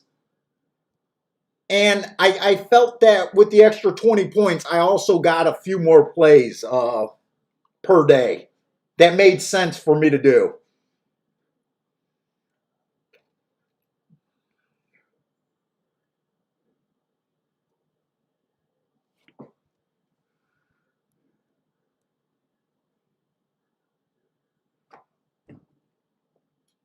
Shoot, I think I'm going to like the 2, the 3, and maybe the 6 next race. Let's see what I can do here. Boy, I don't think I'm buying cheap cigars again. 2 to 3 and the 6. Oh, and by the way, one's getting bet down to 7 to 2. I may not do a straight win bet on this one horse now.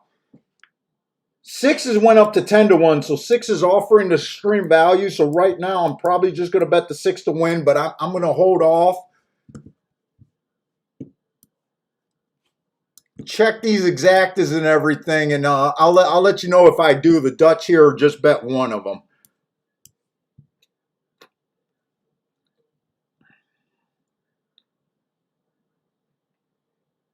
You know what? I like the doubles with the 1. I definitely like the doubles with the 6.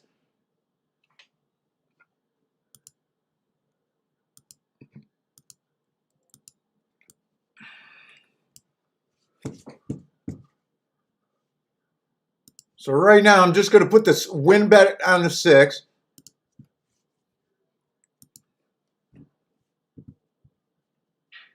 And then I'm going to put those doubles in. I think I'm going to do those doubles for $10.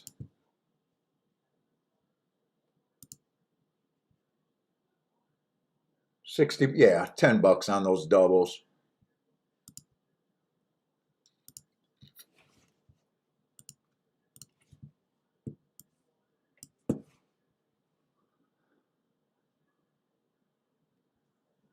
God, this one is still borderline if I want to do the win ticket on it. 4 to 1, I think I should do the win ticket on him. 9 to 2, I think I'm safe doing the win ticket on him. If he drops too low, I probably won't like this win bet as much, but right now I'm going to send that win bet. I don't have that much time to wait. So I did touch the 2 and the 6 here. I keep saying the wrong numbers. 1 and the 6. 1 and the 6.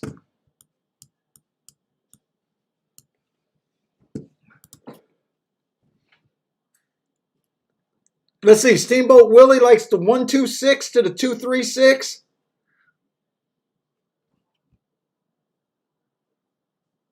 Hey guys, just help me out. Help me out. Help the chat room out. You guys are playing a lot of tracks. Just let us know what track you're playing.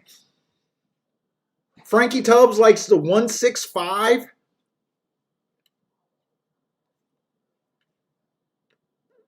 Ed is looking at the 5 and the 6 here. Let's see. We want a duel. We want a fast pace here if we think the track's backing up. I'm a little nervous that the 2 is rating.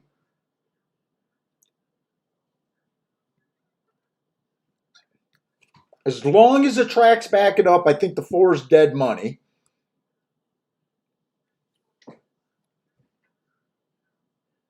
$24 is fast, or has been fast from the fractions that we have been seeing here. Yeah, Marco Lou, I'm a little nervous with the 2 being rated here.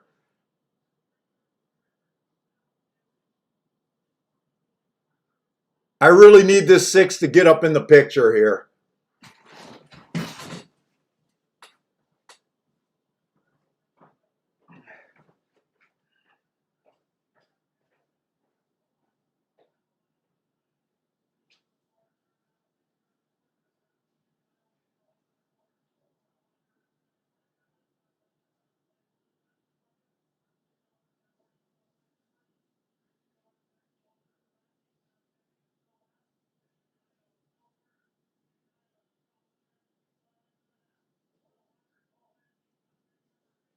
Come on, 6.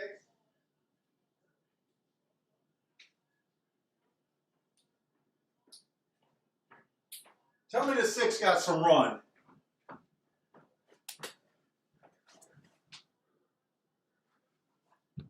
Five, 4, 6.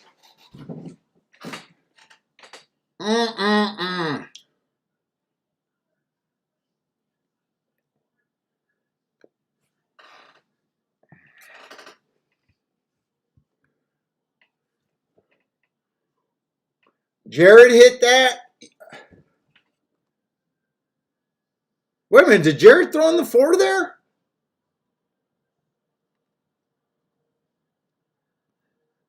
Let's see, Ed should have hit that.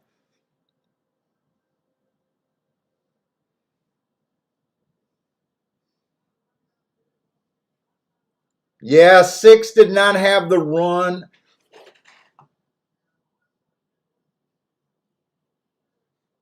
You know what? I'm not that disappointed with that race. 5 came off the pace. I just didn't think I was getting a value to key off the 5. I think 5 went off at 3-1, so technically there was a little bit value, but I want to get paid more than 3-1 in the long run.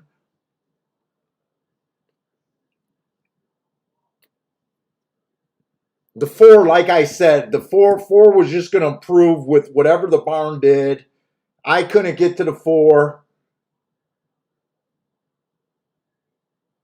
You know, we seen the stakes race and was like, you know, I have no problem with the 4 running as well as he did. Even with all that, he wasn't able to go wire to wire.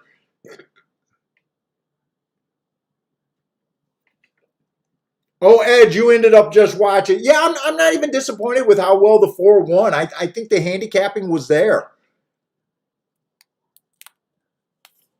Oh, 5 went off at 7-2.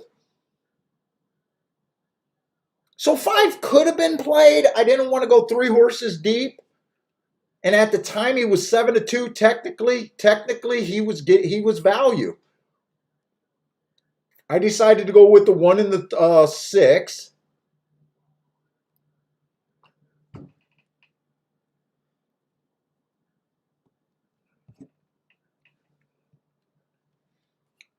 But I'm still liking the way these races are playing at on this Tapeta over there at Gulfstream.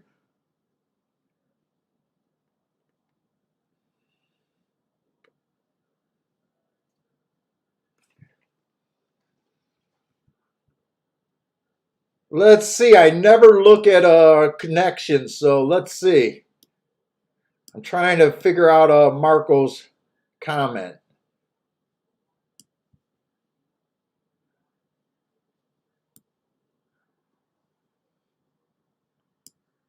Yeah, Marco, you are right. Why would he put two speed horses? Because he probably knew that the 4 was going to the lead.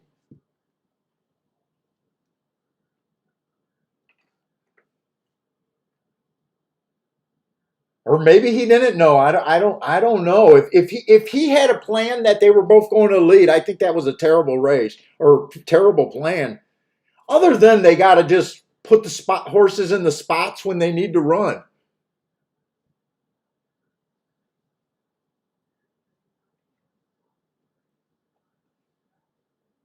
I was going to say that for some reason this race looks like it's a lot cheaper than a maiden special weight 50,000 over there at Gulfstream.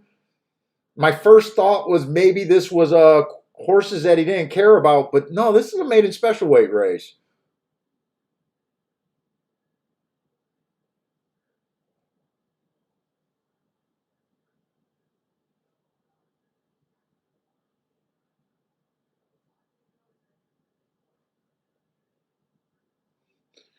The 5 and the 6 were coming off of the exact same race.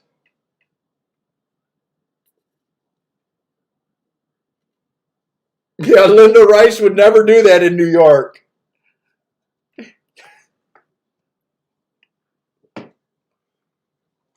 I don't know if that's true or not. I just know that Linda Rice paid to get the entries before everyone else did, or before they were filled, or whatever.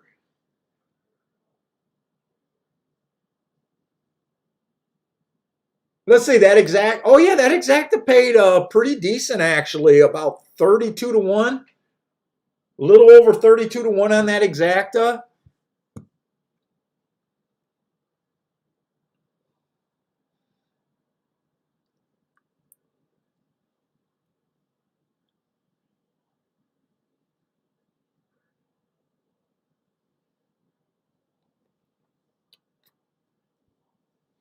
I don't mind going for that race. I think my handicapping understood that race pretty good. Just trying to do this and really trying to accept overlays is a little hard thing to do sometimes. You know, at 7 to 2, I might have decided to include the 5 on top, or in the doubles, but at 5 to 2, I just wasn't willing to do it. I didn't go any exactas there. I wanted to bet him to win, but I might have included him in the double. That would have gave me a 3x3 double. I bet the doubles would have been paying. If the 236 wins the next race and they're paying good enough, I might look back and say, I wish I knew that that horse was going to be 7 to 2. But I'm not even sure when he ticked up. I don't even know if I can blame myself for that. Let's see. The will pays. Yeah, I would have liked to have him to the 2. It's paying 58 to 1. Or yeah, 58 to 1. To the 3, not so much. That's only paying 18 to 1. I wouldn't mind having it included, but that only acts as even money in the double, because you got to pay for 9 combinations. So you're basically getting even money if the 3 wins. That one's not that great. And the 6 horse is even a little bit worse. So there probably, in my defense, there probably wasn't room to include the 5, really.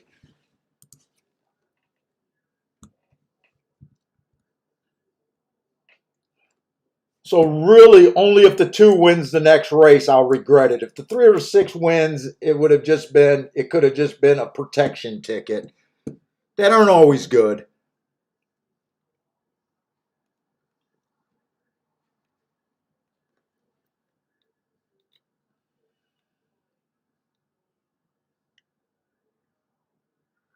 Let's see. Attila got a boom on the 2-horse at Keelan.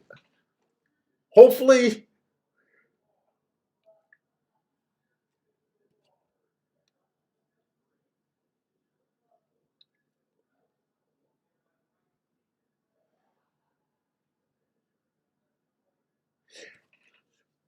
And let me get over to Belmont because I got a feeling.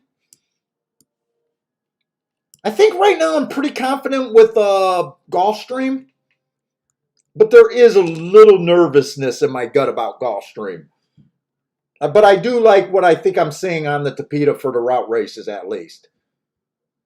I'm just willing to admit that a closing bias is sometimes the hardest bias to take advantage of a lot of times for myself.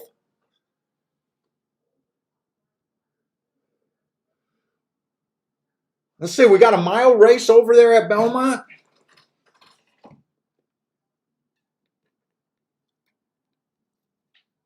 Steamboat Willie got a winner too.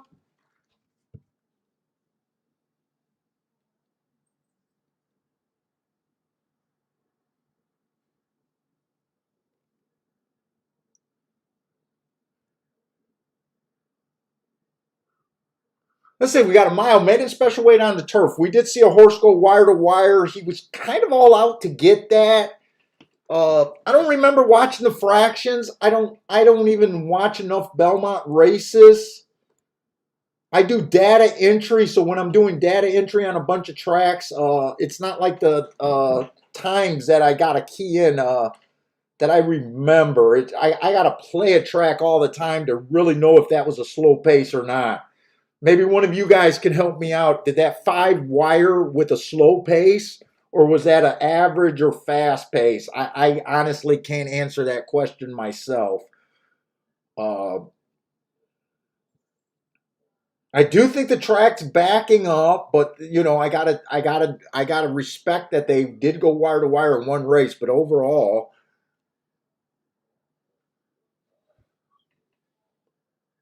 Let's see, the 2-horse, I like his last race. Stalking closing day, went fast for the first call, tried to go wire to wire, just got beat. He has been able to run off the pace a little bit.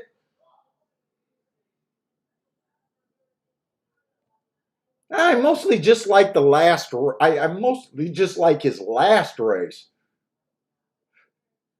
I don't know why. Why don't they got the top 3 finishers or anything in that race? Huh. Let's see, the 4 is stretching out. He might be closer to the pace than he's ever been before.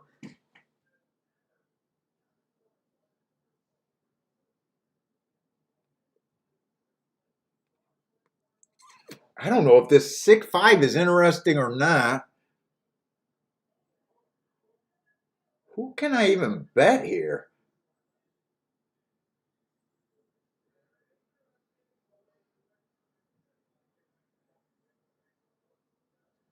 Is 9 the favorite? Okay, 9 is the favorite.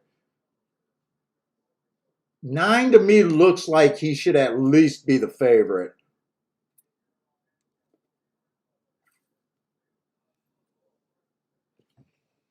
10, if 10 improves, I think the 10 could do something here. 10 ran in the same race as the favorite on July 31st. The rail was bad that day. He was in the 3-hole. He got off slow. He made a little move at the top of the stretch trying to get a. I think this horse, if he can improve a little bit, 5-1 might be a price that I'm willing to take on him.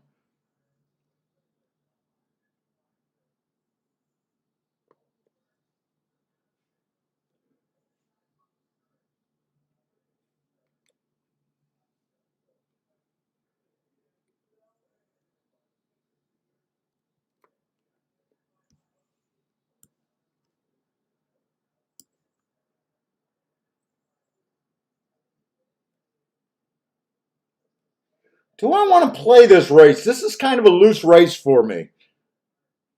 I'm a little interested in the 2, the 6, and the 10.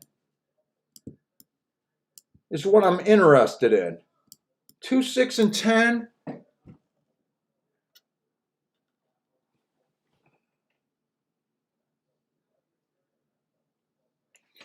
Ooh, I think I'm going to do a 3-horse box. I am doing this on the low side. Oh, I got to get to Belmont to even be able to get this bet in. 10, 6, 2 in a box.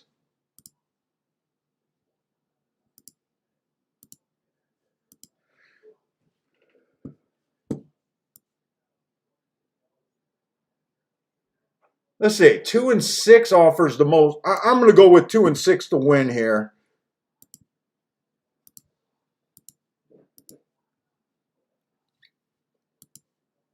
Two and 6 to win.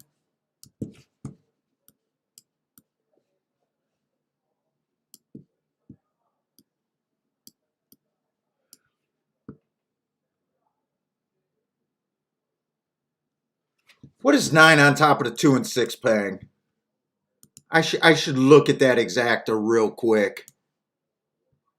I might want to. No, 9-2 is paying $14. 9-6 is paying $10. Nope. Nope. That I can't play those. I think the 9's a serious contender here, but definitely can't do anything with him. Hey, what's up, Scott White? Man, it's been a long time since I seen your name.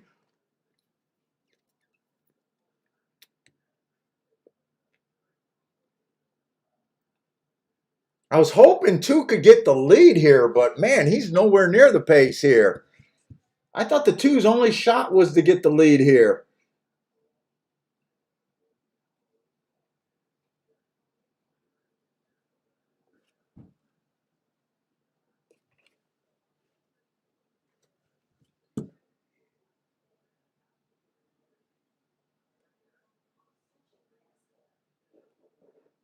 Who's such an asshole? Who are you talking about? Well, I'm so used to. I thought that was my nick. I thought that was our little pet name for me. It should be. Not in this case.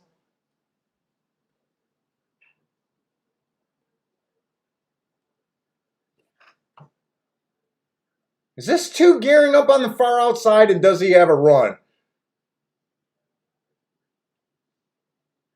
I don't want to see 2 wire-to-wire races on a day that I said that I think the track's backing up.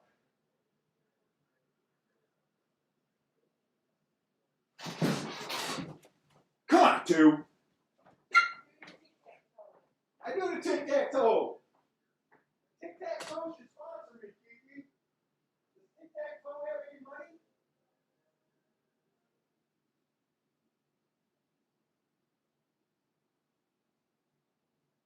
I don't know if tic-tac-toe.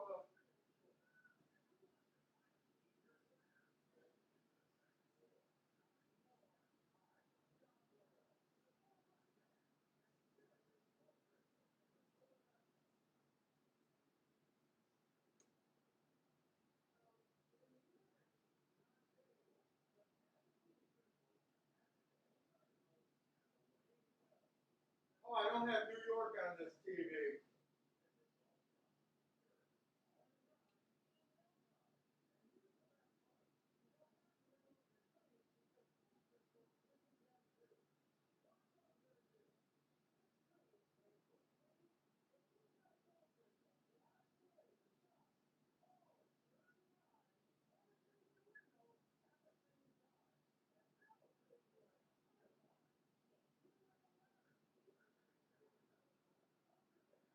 Oh, you can't reach that window. That's real.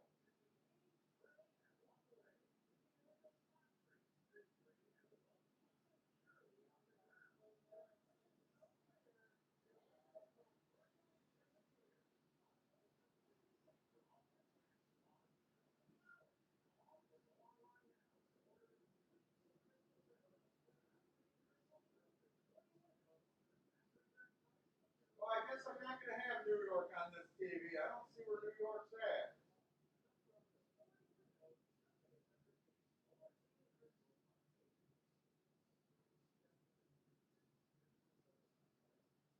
Yeah, I guess they're not showing New York on our cable.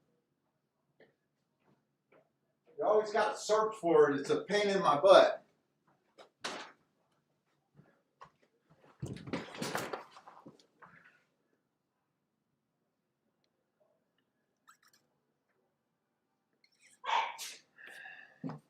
Where did the fucking 9 come from? Well, I can't say I did not see that combination. I even checked 9 on top of the 2 and the 6. I think 9-6 was paying $10. Like I said, I needed that 9 not to win. I would have had the 6-10. This is horse racing. I'm liking the bets that I'm making overall today. I'm seeing where the danger is, and so far I just haven't been able to cash a ticket. But overall, I like how it's running.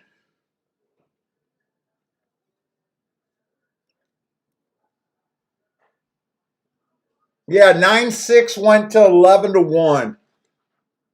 In hindsight, I don't even regret not doing it. I looked it up. It was 10-1 at the time.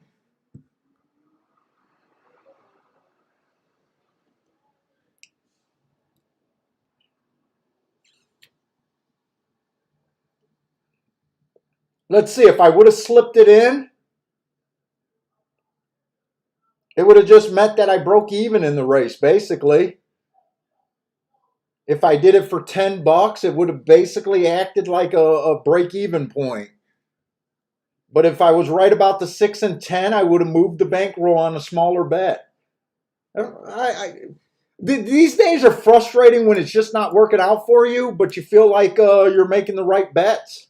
I feel like I'm making the right bets. It's just not working out quite yet.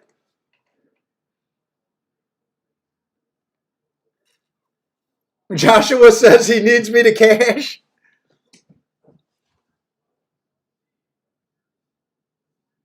Dude, when I walked to the other room, because I thought I had it on Fox on the other room, it's for some reason it's not on any of the Fox channels, or I haven't been able to find it. I thought I had a real shot of cashing that ticket. I liked where the 6 was, I liked where the 2 was, and I thought the 10 was still running.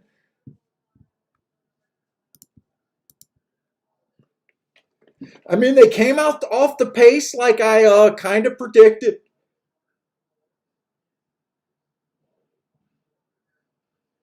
I didn't see the 2 closing and being a closer today, but he wouldn't have ran any better by going to the lead, I don't think.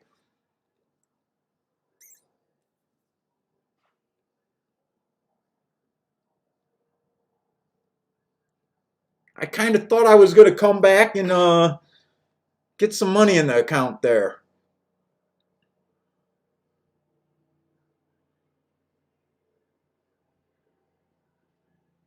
I want to see how close this was. Let's see. 6 and 9 got to make the same move. 6 kind of went to the inside and made his move a little bit first.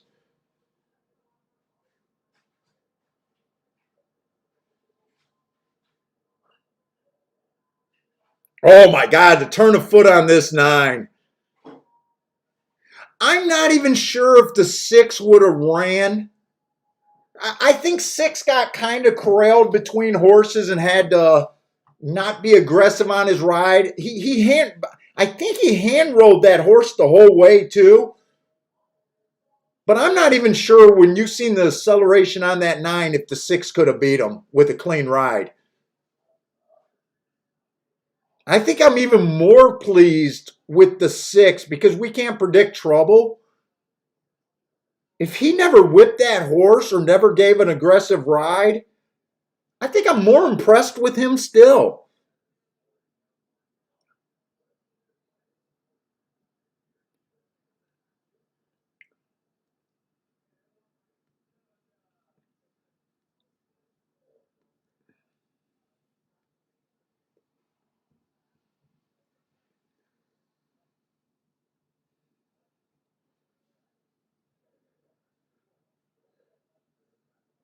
I think 10 ran on pretty good at considering how close he was to the pace.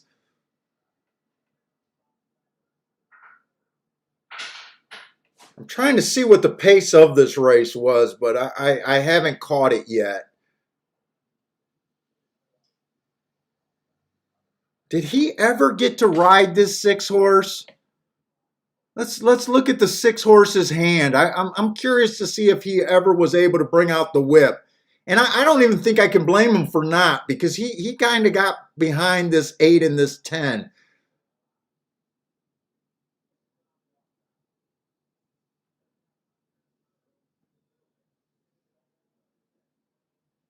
He whipped the horse once.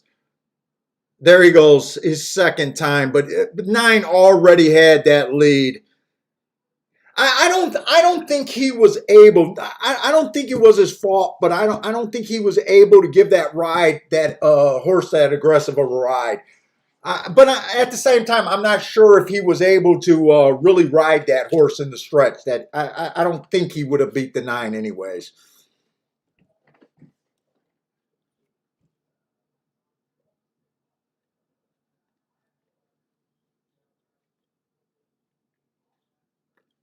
Let's see. Jared loves the 3 at Gulfstream.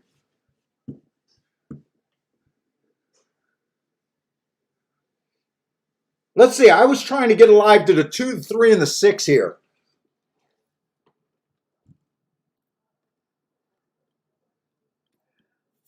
And 6 is a little overbet in my opinion. I don't think I'll be able to do too much with the 6 here. We need to beat one of these chalks. Let's see, this is 6,000 non-winners of 2 lifetime, 6.5 furlongs on the dirt. I'm looking for speed and stalkers, especially towards the inside. I love the 2's last race. Went too fast to win. I love that race.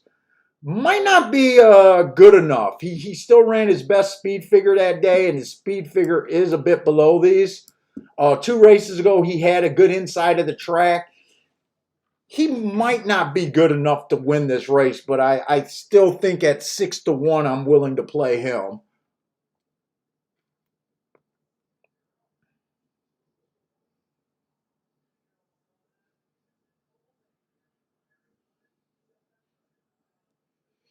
I think the 3's a little bit better, but 3's not necessarily a speed horse. He could be coming off the pace here. I like his race 4 races ago when he ran against the inside of the track and went fast at the first call. I like that race 4 races ago. Next race, the rail was bad. But when I say a bad rail, usually it just means the middle of the track and not the 7 post. So that's why I still like that race. Last race, he went fast for the first. Wow, how did he go fast for the first call 5 lengths behind?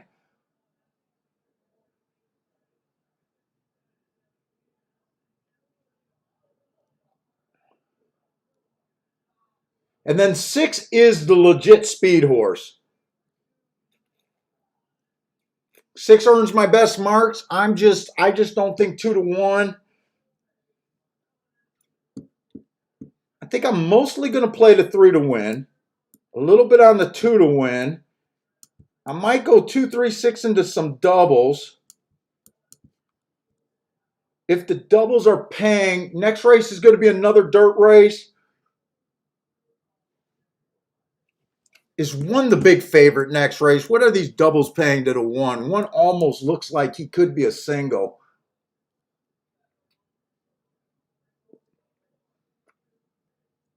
1 and 4.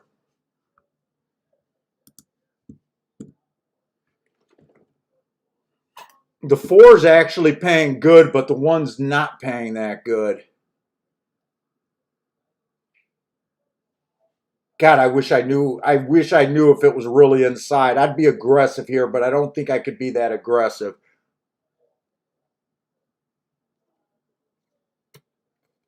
In fact, I think I like the 4 a little bit better than the 1 next race. 2, 3, 6 to the 4. Give me enough time.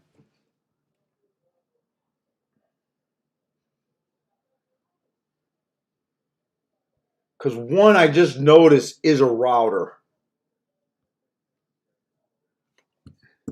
Let's see, 6 to 1 I can't play, 3 to 1 I can't play. One's going to be the big favorite next race.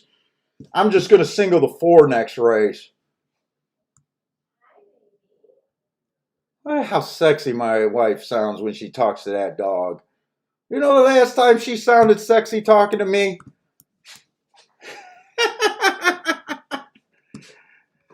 It sounds so sexy talking to Bentley. You just hear the love and all of that just oozing from you when you talk to him.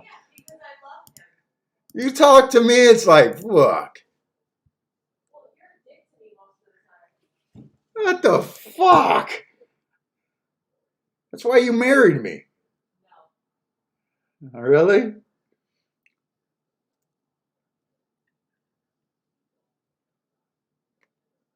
in there with you? No, he just came out of the hallway.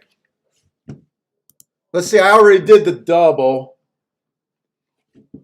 I got to make sure this 2 and 3 is worth betting here.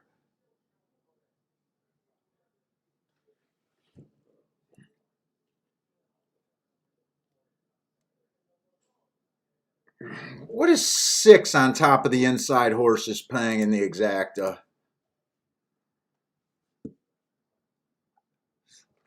No, you could only play the 6-1 or 6-4. You can't play 6 on top of the 2-3. Both of those are single digits. In fact, the 6-3 is only paying $4.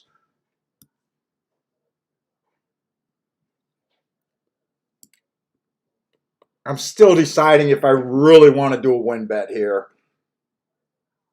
Right now, I put the double in, but I haven't done a win bet.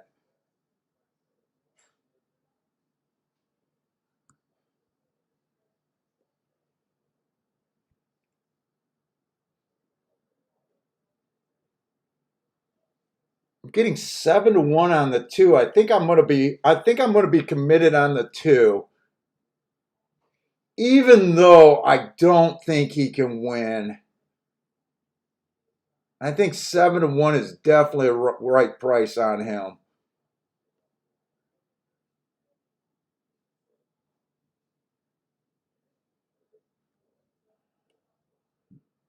Let's see, I could put 20 to win on the 2 and 40 to win on the 3.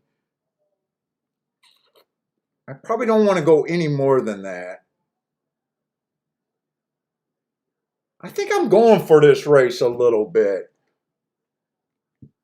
Let's see, I played $20 doubles, so I'm in for $60. Do I want to, is this worth 120?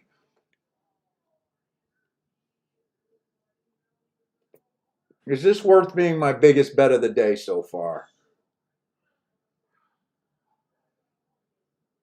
I think just the doubles is the biggest bet of the day so far without the win bet. I'm going to do the win bet. I think this spot is worth it.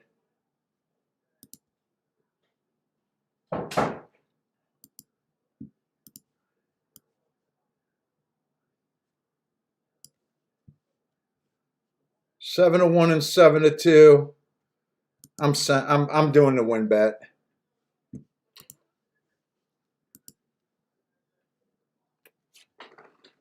Come on, we need to see some prices at Gulfstream.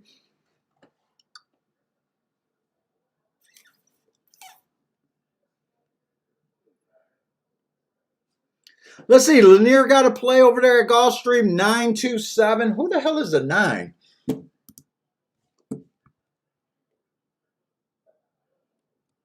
I did not. This is how much I don't like the outside of the track. I didn't even go down that far.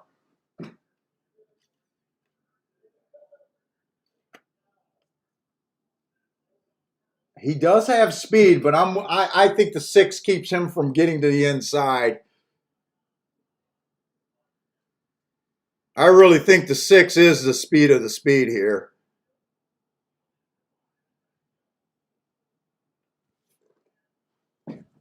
Six got the lead. 9's the only horse that dueling. 3 is in good position if this backs up. I wanted to put that win bet on the 3 at 2 to 1. I'll tell you that right now.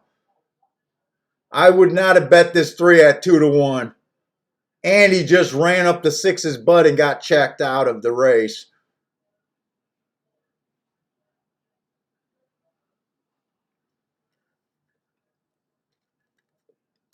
I don't think they catch the 6 now.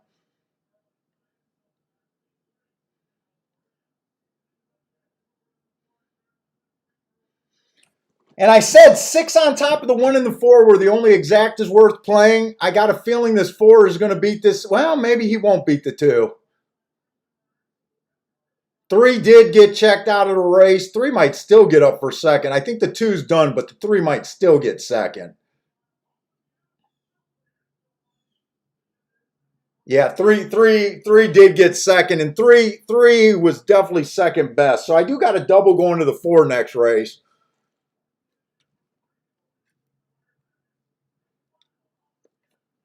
But we just can't beat these favorites today. Jared, that's a fuck yes. You got to be teeing off these prices today to be making money. I mean, it's a better spot than what I'm in, that's for sure.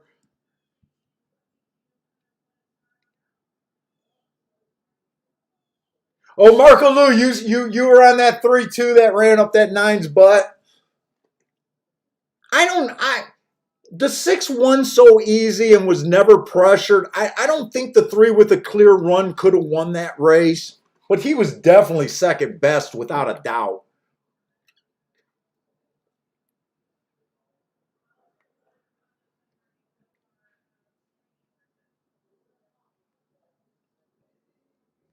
Dude, I feel like I've understood every race that I bet in today and just could not do anything with the odds that I was given.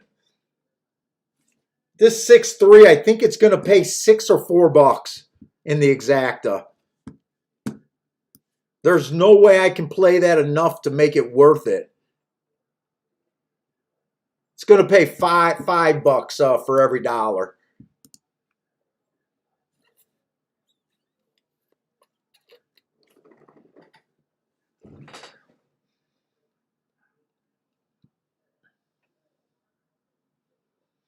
And in fact, I want to look at the prices. Is it a price thing? Like I said, I like where I thought I was in every race today, but I just think it's been on the price side of things is the difference between being able to take advantage of any of these. Let's see, the first race, the horse paid $6 to win.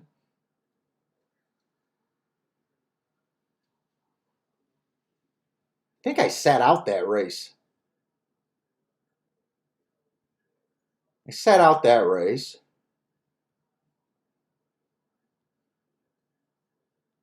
The next race I did play. That was a race where the 5 horse won. I liked most of that bet. I didn't like part of that bet, but I did like most of that bet.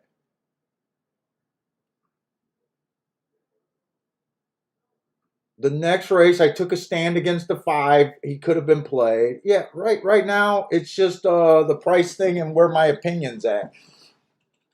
And then this race, definitely seen the 6, used the 6, but tried to beat him to the inside.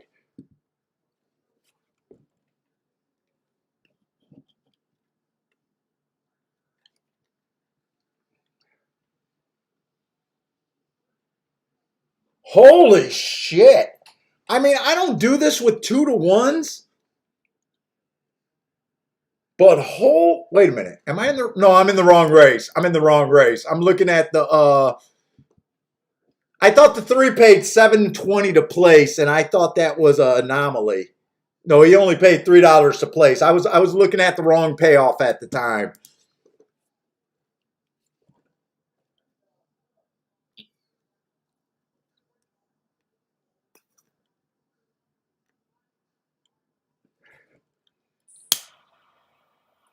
Yeah, like the only way I think you could play that race is if you just said it was 6-3 and you were able to hammer it.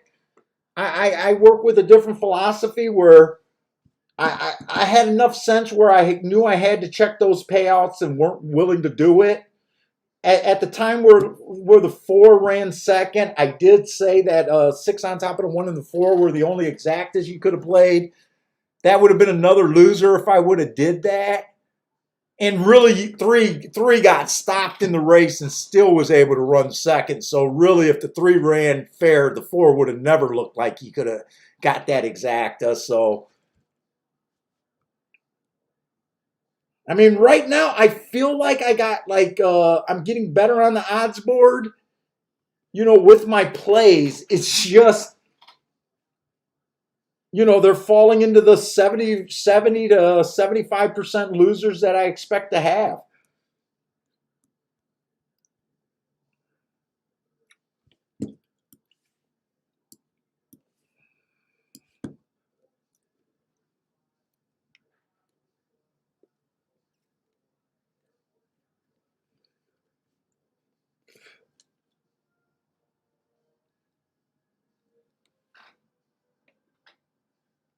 Let's see, we're going in the 5th race at Keeneland.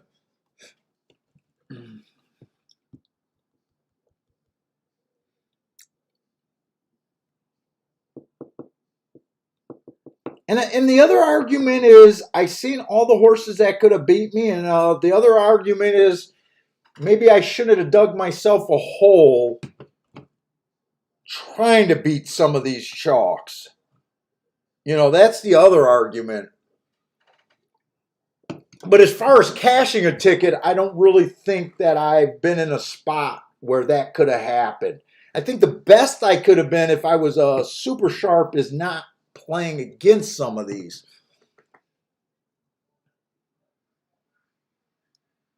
Let's see, we got the 5th race at at Belmont. We still got enough races where I'm not really that worried yet. I don't feel the pressure yet.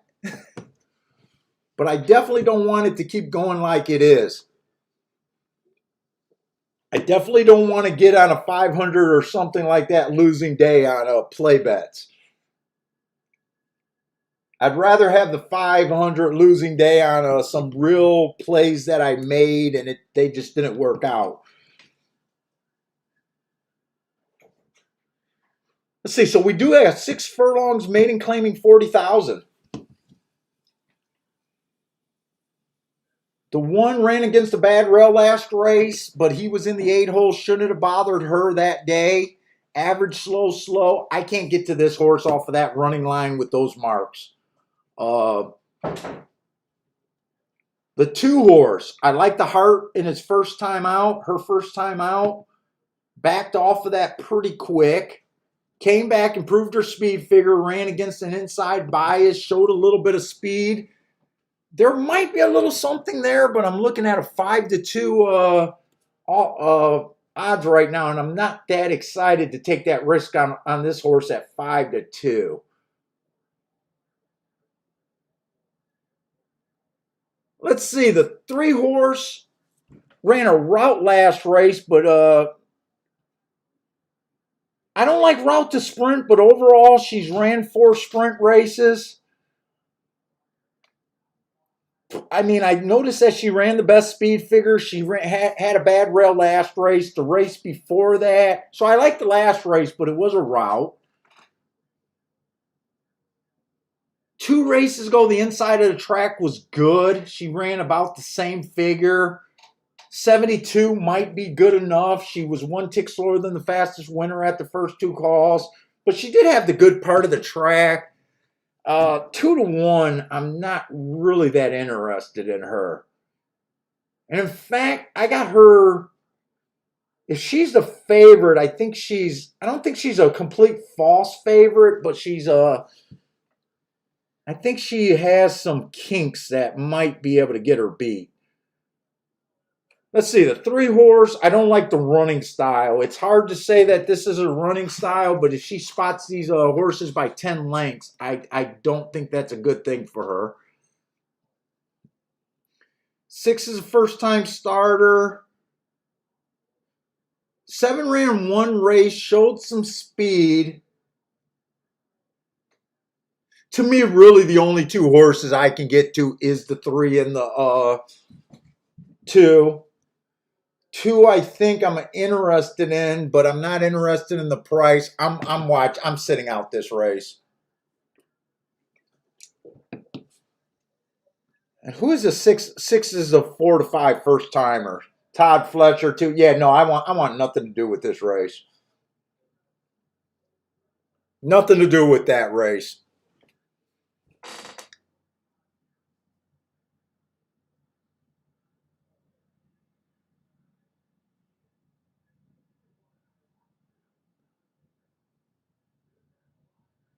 Let's see. Joshua's saying his $40,000 day is going to be tomorrow. Joshua, right now it's 50-50 that I do a show tomorrow. My wife is going to be out of town, so there's a chance that I do a show tomorrow. I downloaded the form last night, but didn't do any work on it. It all depends on how much work I do.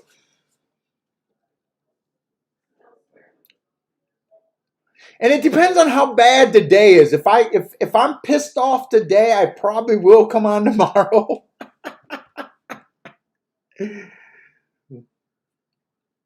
It depends on how it goes. Right now, I feel like I'm understanding the races that I got beat in.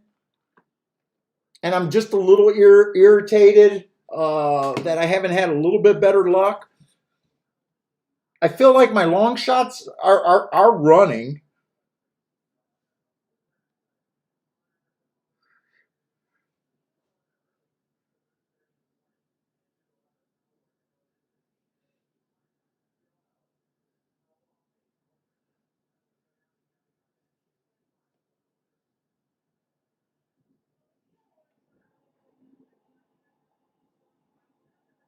Let's see. Steve B wants to know how much a double's paying. What? Steve B, are you working right now?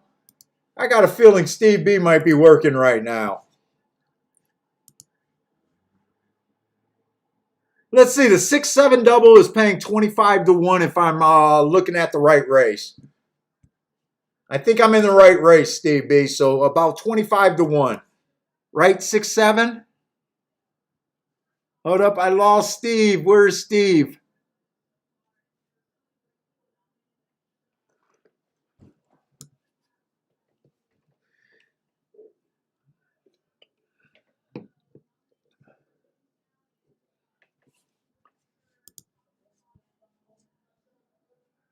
Let's see. Lloyd's saying that there's no big money being bet so far at Aqueduct or at Belmont today. Let's see. Gregory is on the 7 at Belmont. What did Joshua knew that I might be thinking about doing a show tomorrow?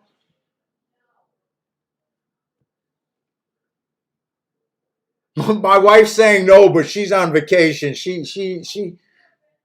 What? I'm not hanging out with that dog with that silly ass haircut. Fuck that dog.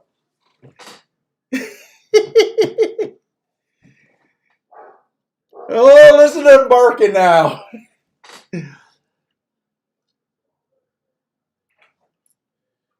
I knew Steve B was working if he can't check the doubles himself. Oh, you look cute. Don't I in my athleisure? Yeah, I hate those camouflage pants. I still look cute. You do look cute. Have fun. Be safe. Yeah. Take your time getting there.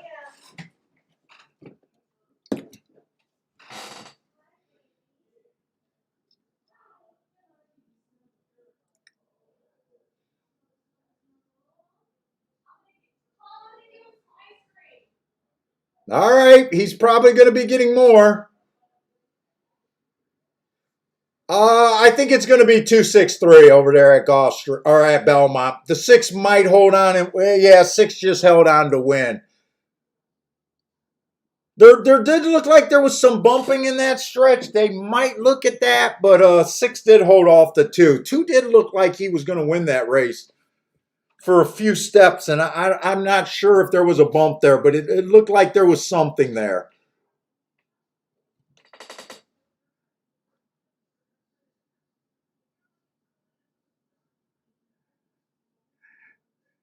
Let's see, Dean says, Joshua said you have to do a love show, and Marco and I agree. No one wants to see that.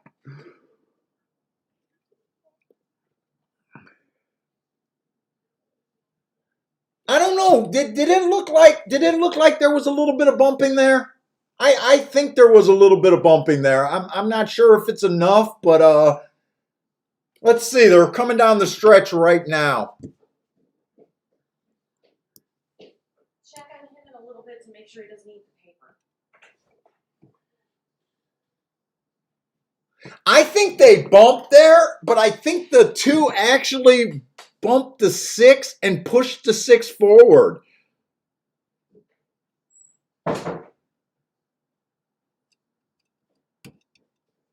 We'll see on the head-on if there's no inquiry there, but I think the 2 should have won that race. Let's see.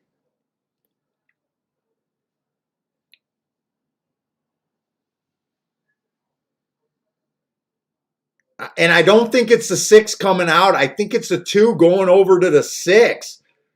See that big bump right there? I think that's what helped the 6. I got a feeling there might not be any inquiry there. The 6 looked like he was, well, here it is right here.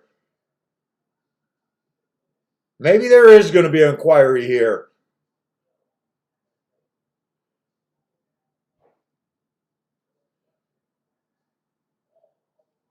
So who just said? Did Elliot Black just says how you can't say his name, man. You can't say Irad's been cold. We're gonna blame, I think, Elliot on that one.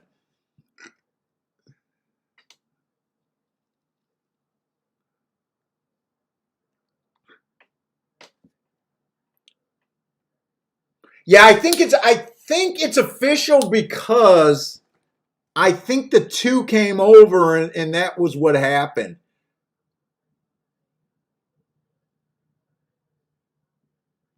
Yep, that's Elliot's black fault because he put, anyone notice how cold Irad been? You can't insult that man.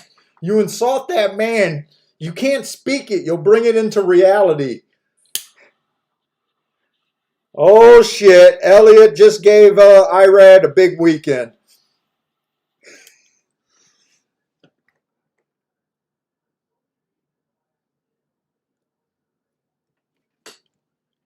We'll see the head on there, but I think that's why there was an objection there. I think the 2 knows that he came over on the 6.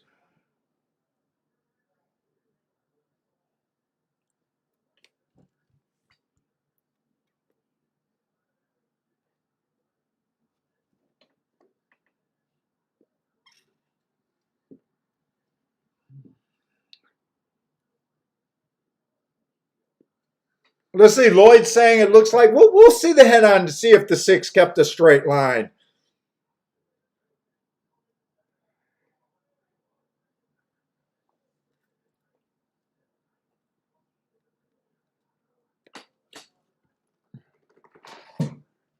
And I see, Joshua, I seen your last comment yesterday. You're supposed to be banned from the Shake Up, man. I'm supposed to ban Joshua from the Shake Up chat room.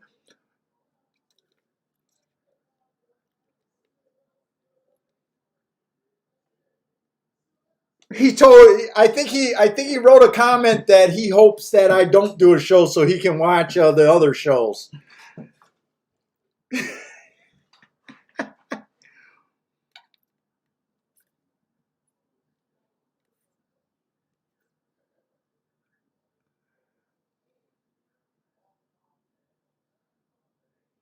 Yeah, I agree with you, Marco. I still think this should have been an inquiry. Even thinking it's the 2's fault, I think it should have been an inquiry.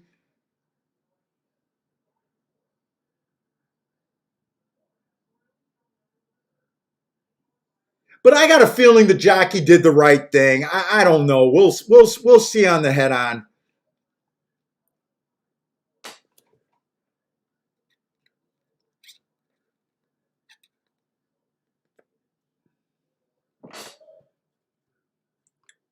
And that's another race trifecta code, but who the hell wants $7.25 for a trifecta?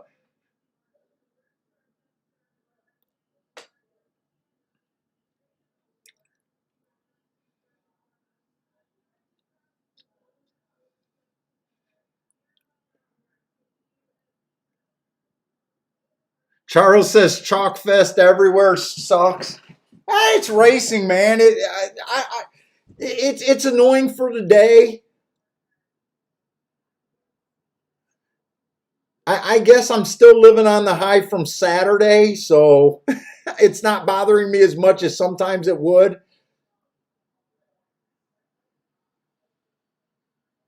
Two ran a really good race, though. Let's see. Does this six keep a straight line? The six is going to be the horse that's in the three wide or two wide right now. He's whipping, but the horse is staying pretty straight. I don't think the six came out at all. I, you know what? I don't mind if they would have put the inquiry up and looked at it and came up with the same result, but I don't know how they take him down. And I was a guy that was saying the only horse that I was interested in as a long shot, which he ended up not being, was the two horse.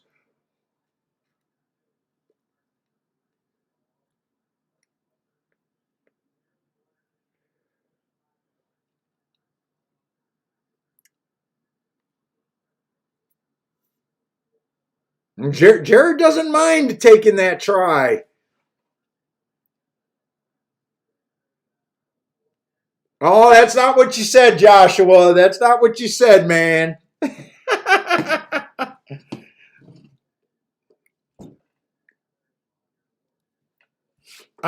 In fact, every time that Scotty shows on, I'm just going to start sending you the link directly. I'm going to blow up your email just with Scotty links.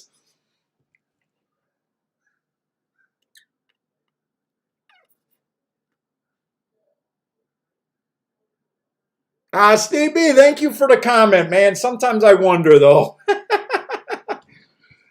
Sometimes I wonder. I like the other shows, but sometimes I wonder.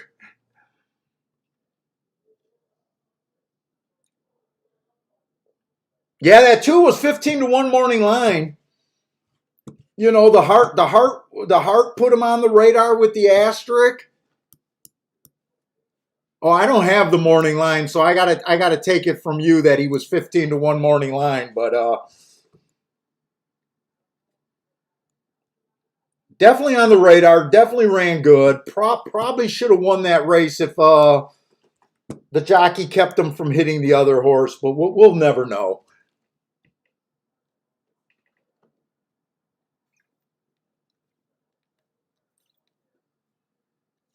Hey, Jared, is that profit or is that action? Either way, that's pretty damn good. But is that your profit or what you cashed over?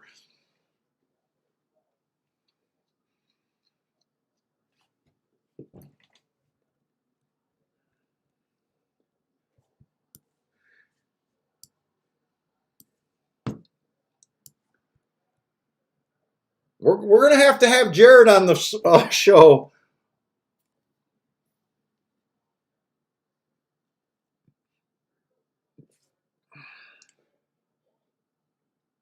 Oh, you said profit. Well, yeah, that's extremely good.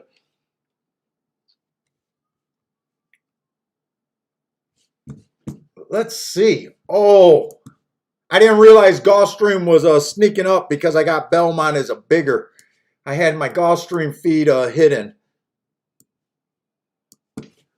Let's see. And come on, I need Gulfstream to find something here. Wait a minute. I'm alive to the full horse, but I thought those. Wait a minute. I better have looked at those doubles right. Because right now I'm a little nervous because the one was being hammered.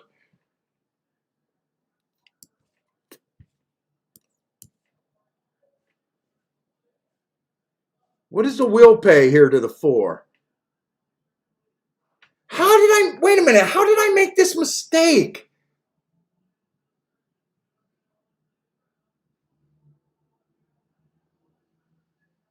Dude, wait a minute. I looked up this double and this double was playable.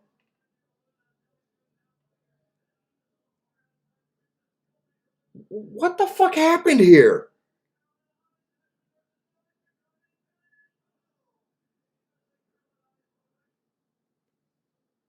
Gulfstream, fifth race.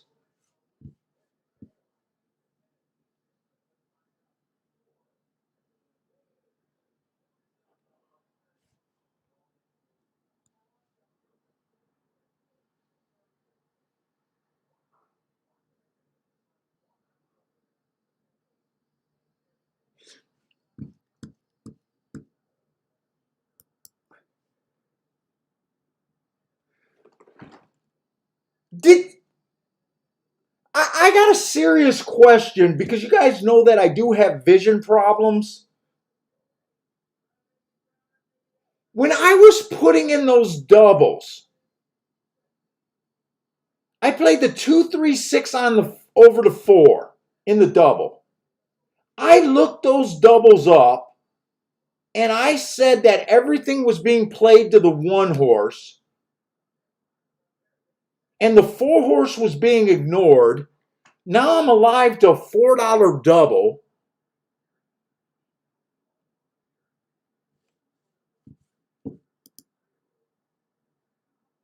And the double to the 1 is paying $32 with the. Did anyone check those doubles and did I just read it wrong?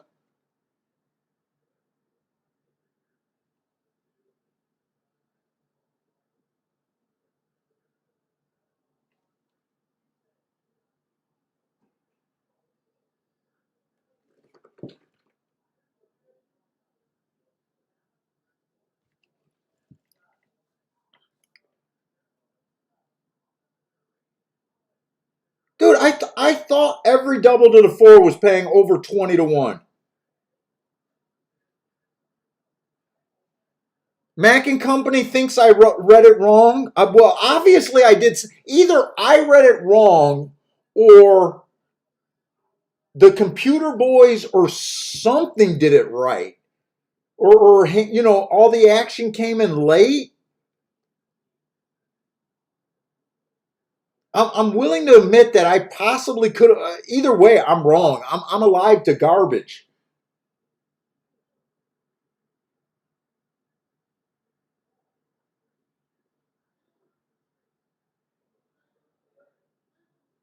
I got a $20 double going to the 4. Holy fuck, am I.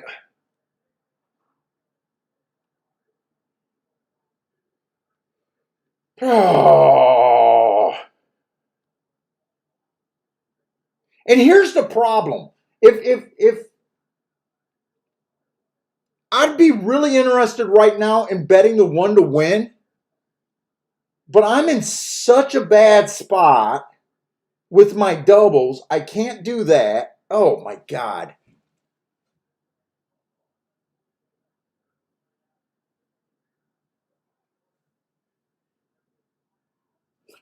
I didn't bet Belmont by accident, did I? No, I played Gulfstream. I was almost thinking maybe I was in Belmont's screen reading that. No.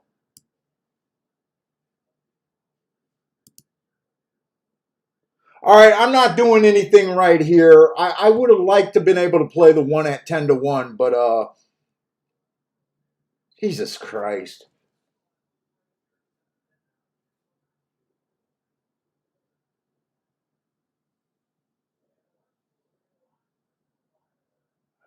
I need the 4 just to win to probably even lose a little bit of money in that last sequence.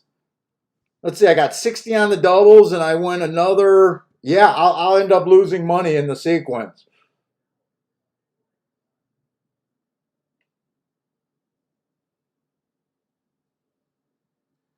God, that was a bad bet. I did not think it was a bad bet. I don't know what happened. Mac and Company says I read it wrong. I probably read it wrong.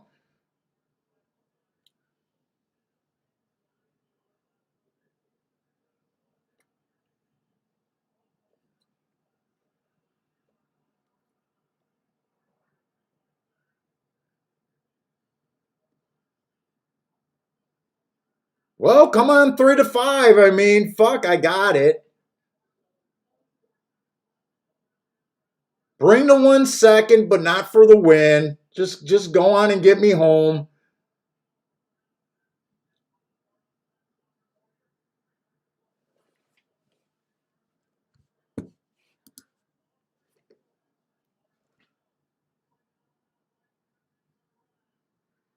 That's not even a puff. That's not even a puff.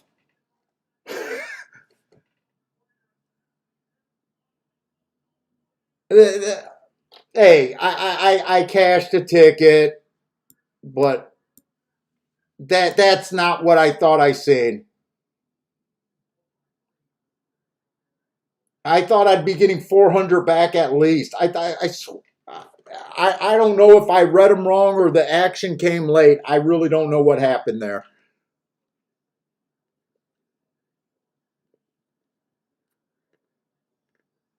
See, Mac and Company, I really wanted to bet the 1 at that price, but because I was in such a bad position, I was like, I don't want to do nothing else.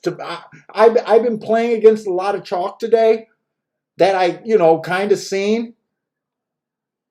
And that's what just kept me off of making another bet here. And I didn't want to continue the bet with the 3 to 5. Oh,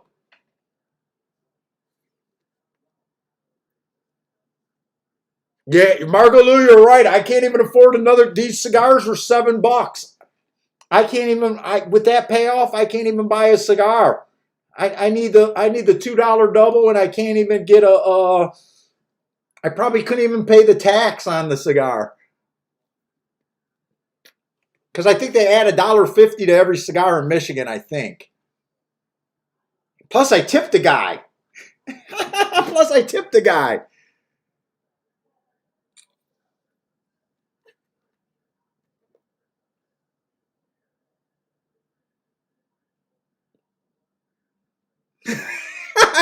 Gregory's coming out with the kaboom. We hit the 4.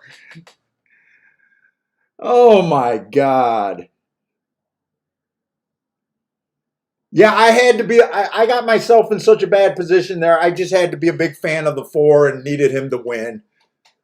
Luckily, there wasn't much stress in watching him.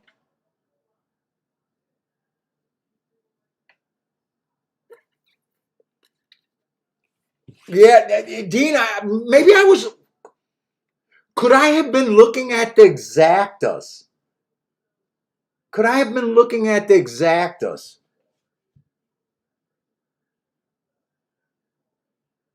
Let's see. I could have been looking at the exactas because the only way I would have realized that I was looking at the exactas if I had like a 4-4, and I would have recognized it. You know what? Wait a minute. Who was the 4 in the last race? I might have been looking at exactas. I bet I was looking at exactas because that 4 looked like a long shot. I was probably looking at exactas. I bet that's what I was doing.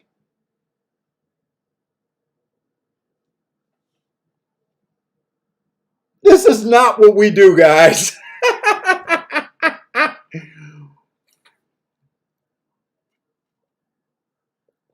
Hey, but all you guys that followed me without checking it, if any of you guys followed me without checking it, that's your fucking fault. Fuck you guys. If you guys followed me without checking it and didn't alert me in the comments that you're crazy, Paul, that you're not seeing it right. Oh, did someone mention I must have been looking at the exactas? Did someone mention that? Dean says someone mentioned that.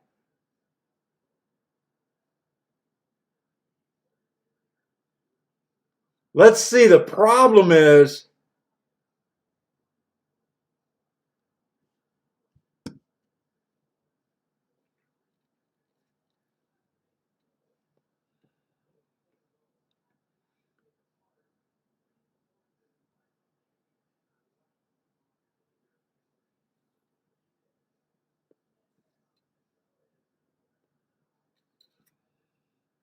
let's see.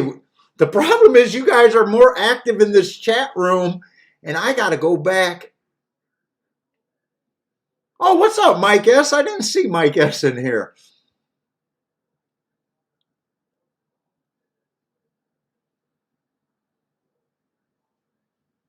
Oh, sorry, Mike. I'll try to get to your question in a minute. You seem to do well with the daily doubles. What is your strategy for looking at them?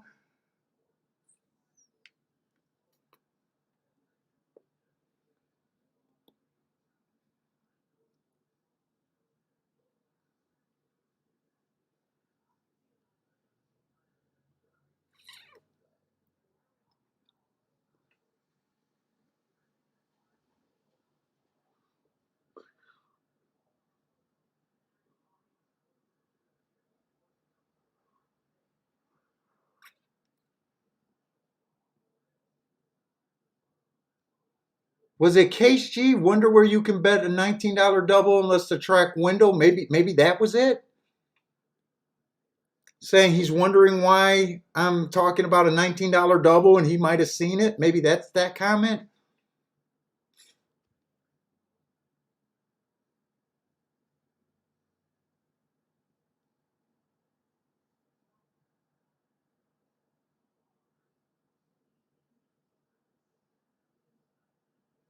Yeah, I really don't see where someone says it. I don't want to waste too much time going back to see it. If someone said it, let me know if someone said it.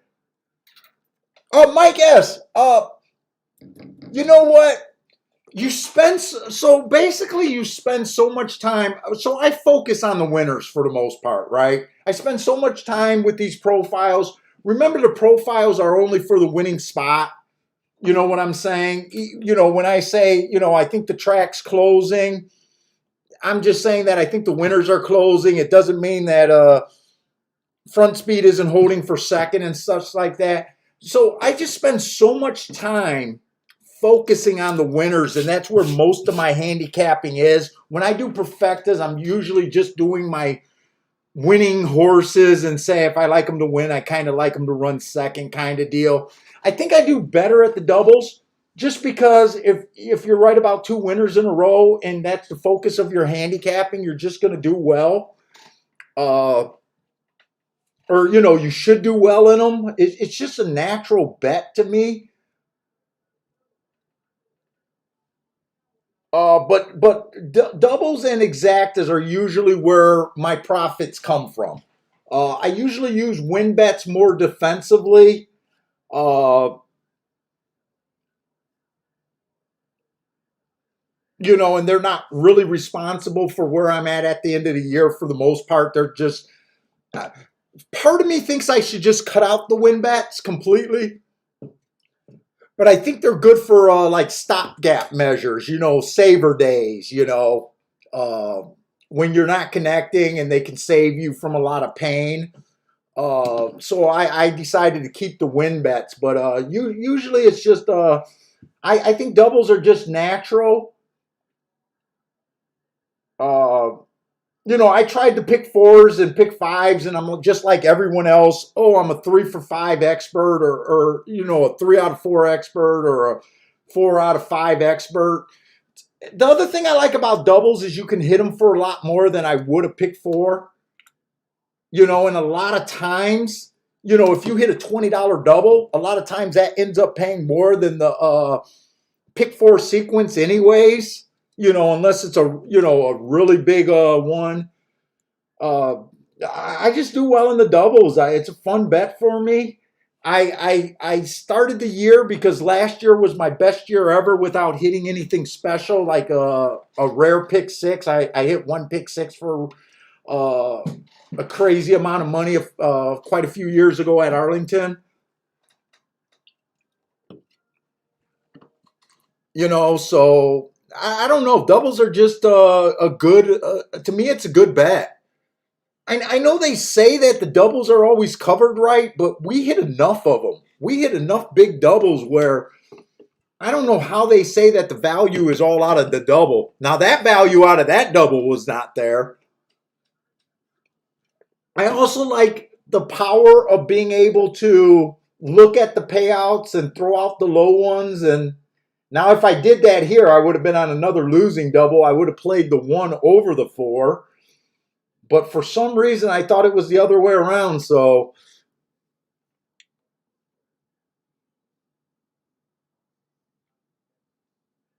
yeah, like when you do exactas, right?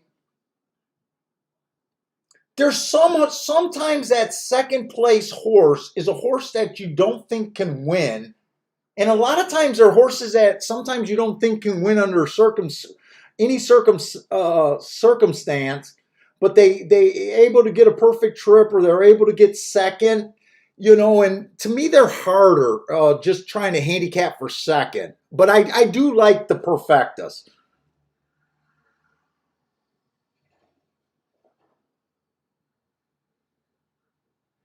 Yeah, I don't like 4 and 5 horse boxes. I do them I almost never do a 5 horse box, but I will do a 4 horse box if I got, everything's higher than 8 to 1.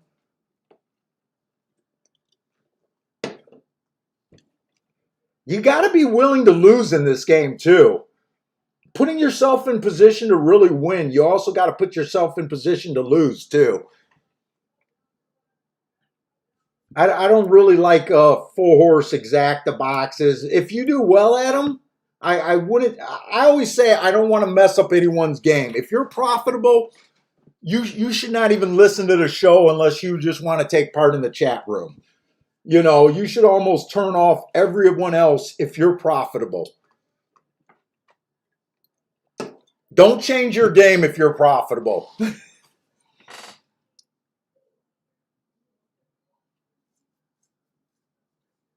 Gregory says he only plays horses like 25 to 1 at higher or at post time for win bets. Now, every time I hit one of those monster win bets, like I just had a 25 to 1 Saturday. Now I backdoored the exacta, but after cashing that nice ticket, I was still like, wow, I should have just focused on the exacta and not even cashed the win bet.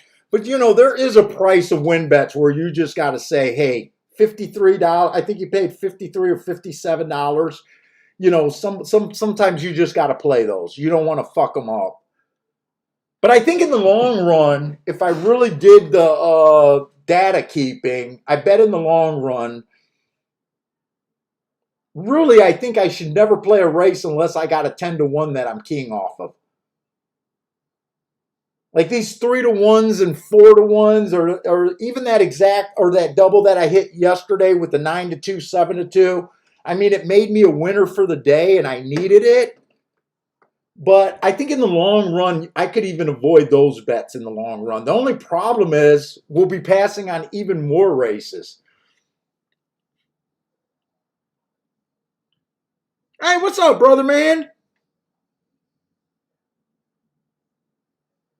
Brother man is playing right. I made the argument that maybe I shouldn't be complaining and saying my horses are running good and being beat by these chalks. Maybe I should have respected the chalks and sat out.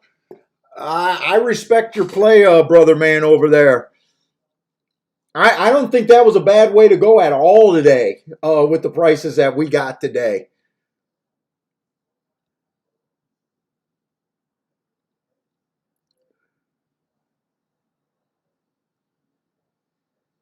And Woodbine is jumping, or I'm sorry, not Woodbine. Belmont is jumping in the gate. Definitely not going to have any time, but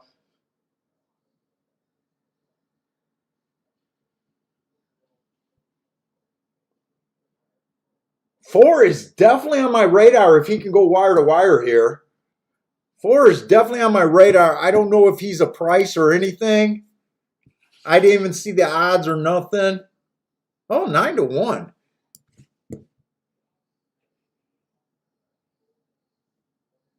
Actually, there's other speed for him. The 4, the 1, and the 1, the 2, and the 4 has the best marks in this race, according to what I got. But I'm not going to do anything here.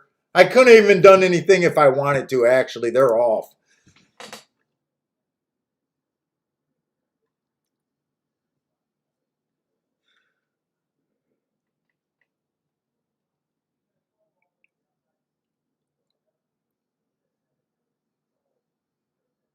If 4 wins this race going wire to wire, I'm going to regret not being able to look at this race, but it's kind of almost feels like it's that kind of day. Or even if it came in 4-1-2, anywhere in there.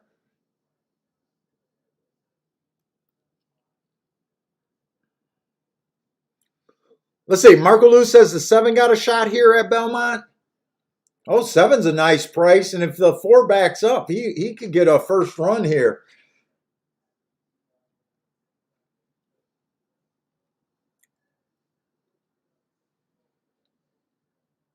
Hey, what's up, Frankie 888? Oh, you like the 1 horse there a lot.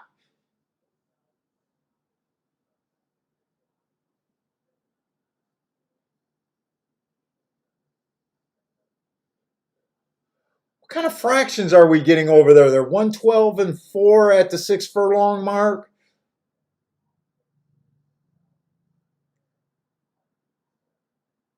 God, I want to root for this 4 to win, but at the same time, I want him to get caught.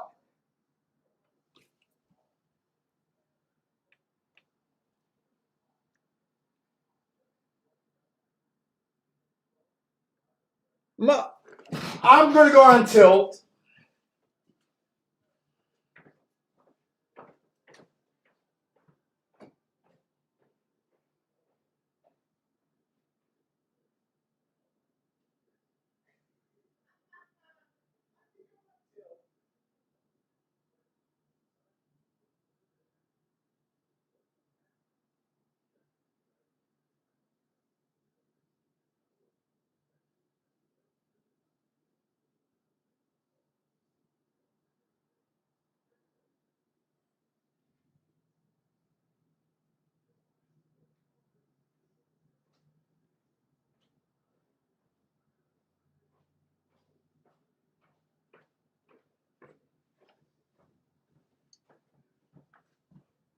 Uh-huh. Uh-huh.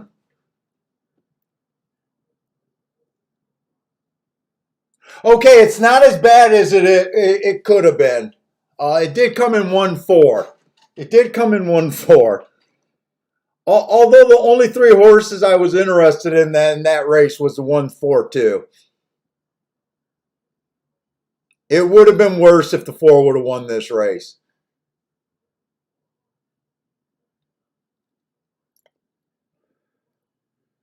Yep, Elliot Black. Elliot is to blame for Irad. We know that Irad's gonna have a good day now. Frankie 888 with the boom. That's right. Frankie did like the 1. Dude, what's that Murphy Law saying? If it can go wrong, it will go wrong.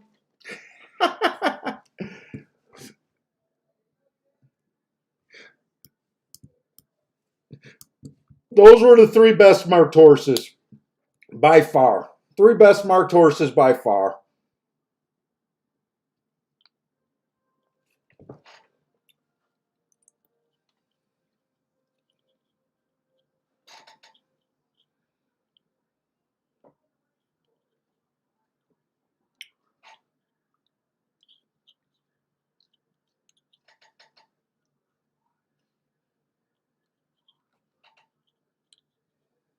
Joshua got a boom there. Nice job, Joshua.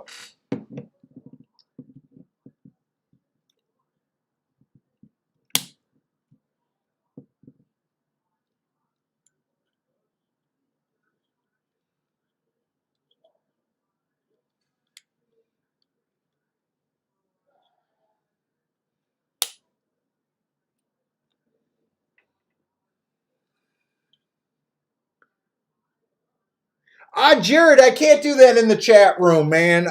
People got busted for that. I don't want to get busted for that. Sharing PPs.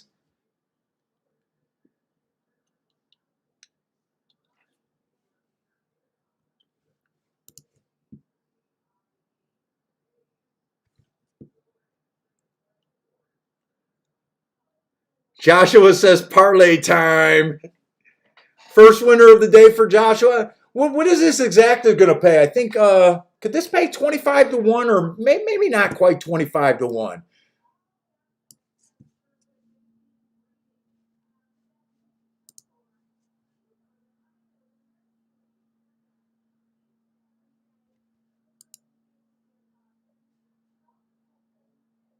Those got to be the exactas for the next race. There's no way this is paying 331 to 1. If that's paying 300 to 1, I'm going to go on tilt really quick. Okay, it paid 20 to 1. 20 to 1. And the 2 was 10 to 1, I think, in that race. I think I would have bet the 4 to win and a 1-2-4 in a box there.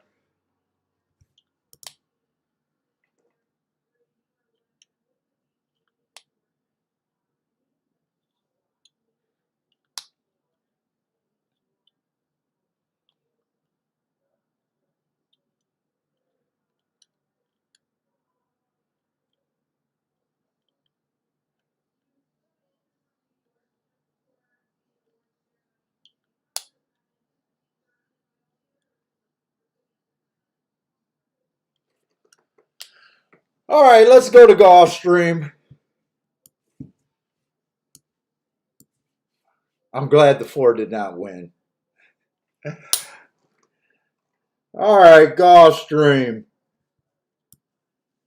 The site of my big score today.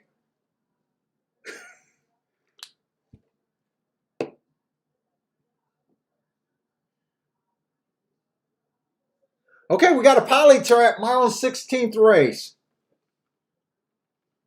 And hopefully we can find something here. Give me a lot of speed. There looks like there can be speed in this race. There definitely looks like there could be speed in this race.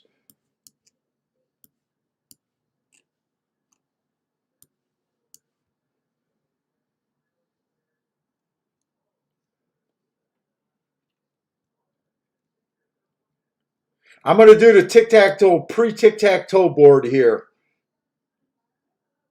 I want a lot of speed in this race.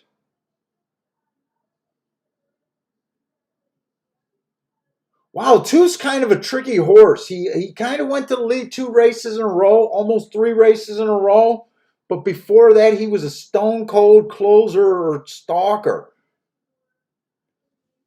I'm going to take a risk here, and I'm going to look at him like he's a speedy guy off of his last 3 races. It might be dangerous, but these marks make me think that he might go fast today. I'm going to put him as a speed stalker kind of guy here. Let's see, 3 is out.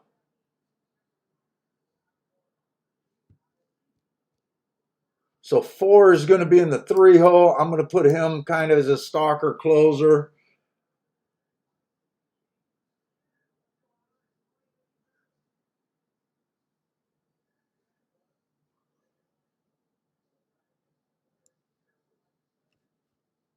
Now, I wonder if the other jockeys read the article, and I wonder if they're thinking that this track is backing up.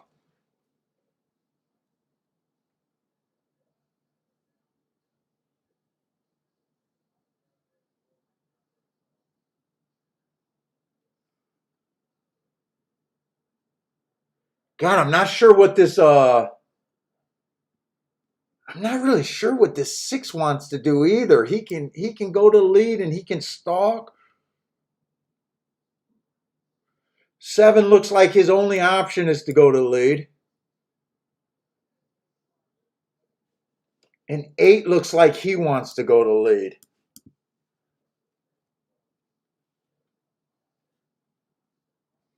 And let me get over to Gulfstream. I think I want to play this race. Why am I in pools?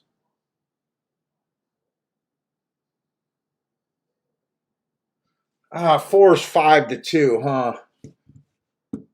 Let me see. Let me just look at the race.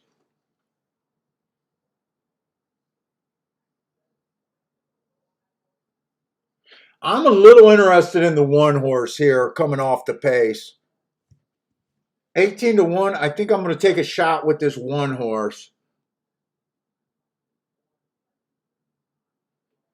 I think 2, just depending on. Oh, 2's 9 to 1. God, that might be worth the price to gamble that he might be rating today. If he was a short price, I'd be like, I hope he goes to the lead and get beat. 4 horse hasn't raced in a year. Coming from Kentucky Downs, Keelan and Churchill circuit. I can't take the 4 just because of the year layoff. Even though he has the guy.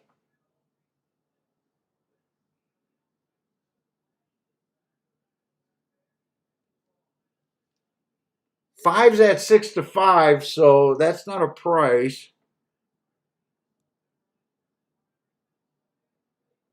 Dude, that kind of leaves me with just the 1 and the 2 that I'm even willing to play here. Just the 1 and the 2. Am I in the wrong race? I'm in the wrong race. Fuck. Thank you, Jigs. By the way, what's up, Jigs? Okay, so we got the exact opposite race. We have a 6 furlongs on the dirt. 6 furlongs on the dirt. Oh, I like the 1 ran against the inside bias last race. I still like the 1 a little bit. First race out, he ran against the inside. Oh, he should have got an asterisk 2 races in a row. Dude, that's enough to still. I still like the 1 horse.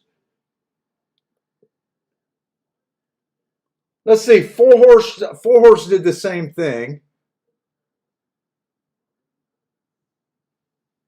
He ran against an inside bias.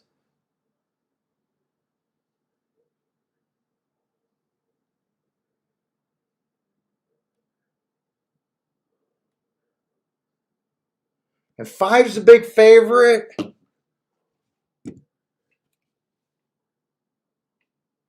So this is a dangerous race. We got a bunch of we got 3 first-timers. I'm definitely willing to play the 1 to win.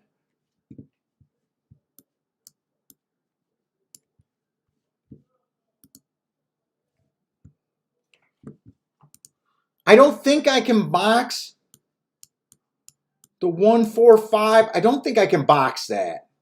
But I think I can wheel the 1 first and second on those. Let me see if I can box that.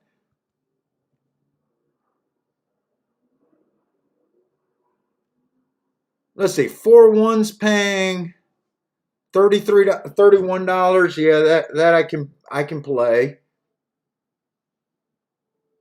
5 1 is paying 25. I could play that, but I don't think I can box it because if it comes in 5 4 4 5, I can't box it.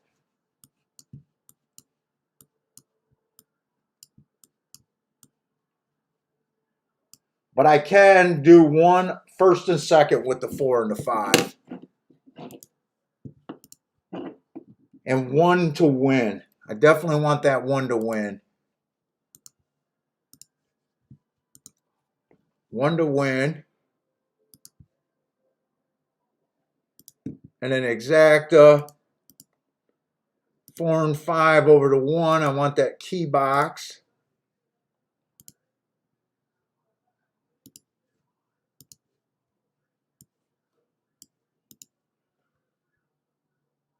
No, you know what? I don't feel like the rail's golden today. I actually like the 1 a little bit. I like the 2 excuses on the 1. I don't think the 1 ran on a fair track yet for himself. He looks like he could want speed just based on that last race. Put it this way. If he was 5 to 1, 6 to 1, I probably would just sit out this race. At 15 to 1, I definitely want to play him. I think he looks like he should be about a 5 to 1 shot in this race.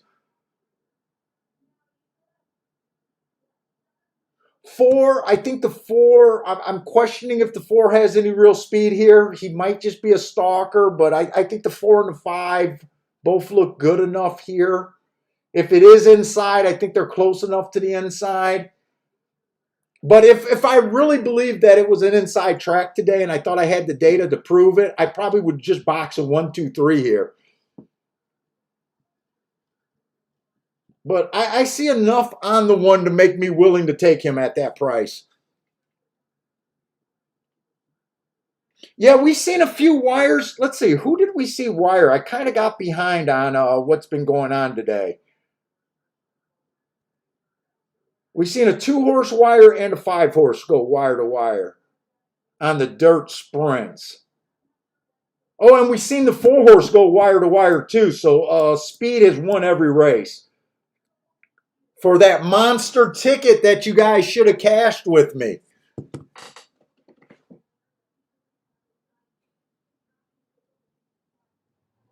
Oh, Marco Lou, I get that thought. Sometimes when you don't like anyone, sometimes the first timers. Let's see, my wife gave me her pop too.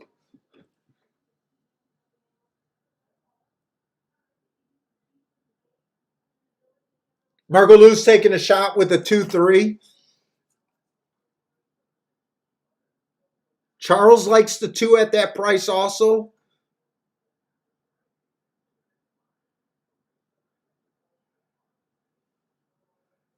Oh, Ed was warning me. Oh, Ed, Steamboat Willie. Okay, a lot of you guys were warning me wrong race. Maybe I should have looked at those doubles there because I did like the 1 a bit next race. Wait a minute, what was I doing?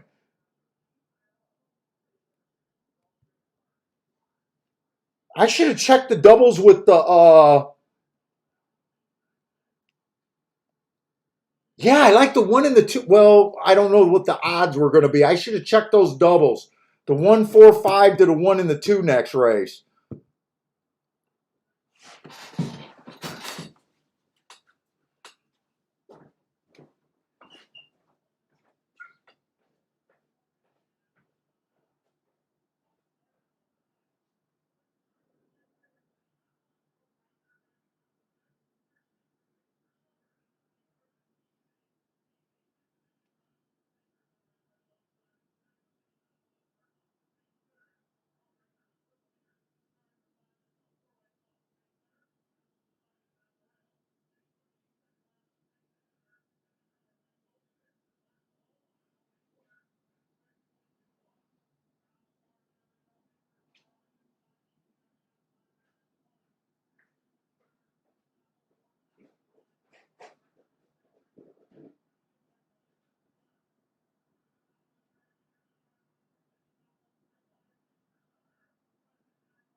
I like the play. I wish the 1 could have held on for second. I like the play.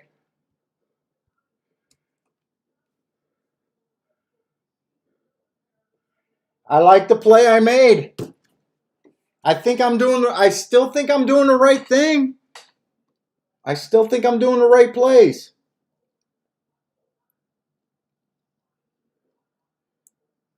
Oh, man.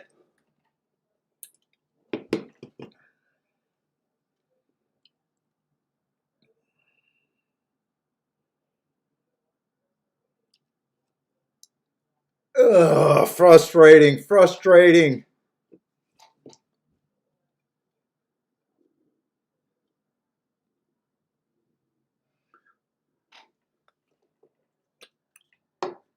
Gulfstream is like watching bank interest today.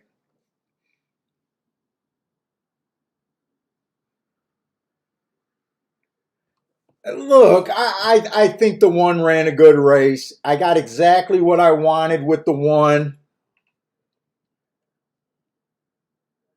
Took some pressure, couldn't hold on. I got to take these shots.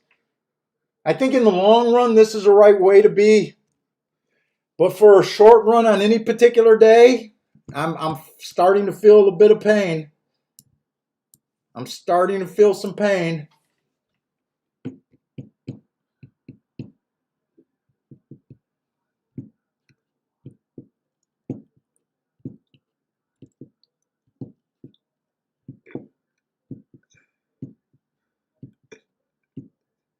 I think the only thing I could have done better is just sit out of races today. I think that's God's honest truth. That's what I'm thinking right now. Is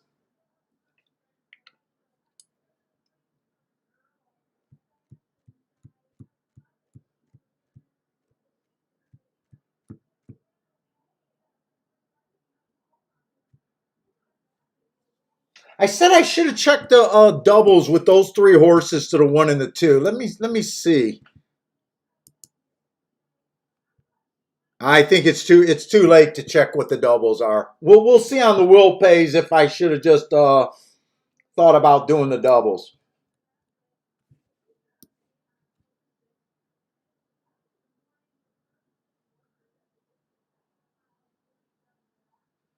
I don't think I don't think they would have been there because the one's going to open up at 3 to 5 at Gulfstream. Is that right?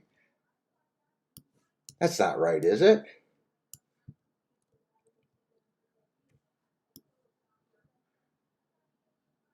Well, okay, I don't have to worry about that. I was trying to dude, I was so excited about the one next race because I was looking at the odds in the race before and was like, I'm playing this one.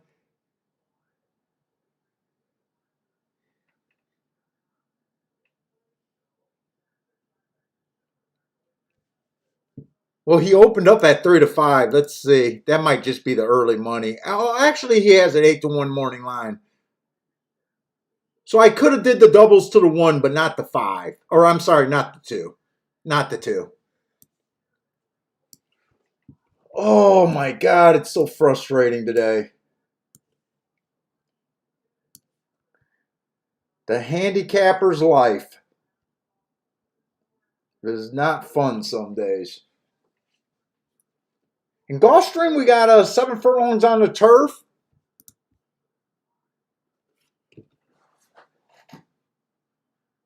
Come on, Joshua. I need Joshua and Frankietubbs to help me today. Especially, I think you guys have been doing really well on the turf over there at Belmont. I need some help, guys. Oh, Joshua's got a play over there at Keelan, the 7 horse over there. Let's see. Let's look at this Gulfstream race. Well, I can't say the one was not trying.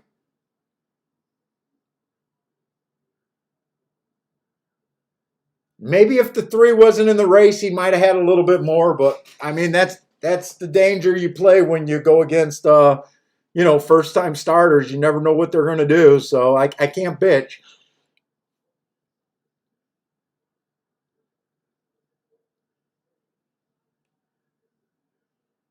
5 got the perfect trip. First run behind a speed duel. Margot Lou says this Belmont race looks interesting. It does look like a nice big field, but it is a stakes race.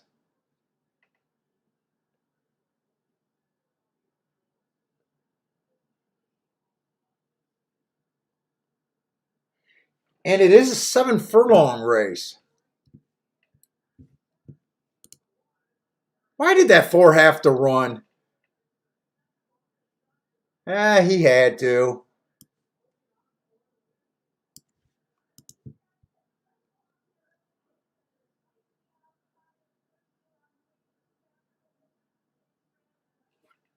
Let's see. I want to see how Belmont's been doing on the turf sprints. If there's anything for me to want to even attempt to do on the turf sprints here. I've been paying close attention to the route races because I like, I think there's a bias there that I believe in, but the turf sprints, I'm not so sure. Why do I keep opening Woodbine? Let's see, turf sprints, there's almost no advantage in the post positions. They've only ran 29 this year. It's just been speed and stalkers.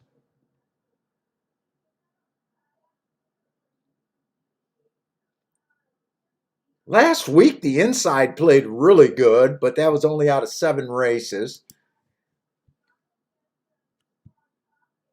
How did Gulfstream, or how did Belmont run in the fall or in the spring of last year?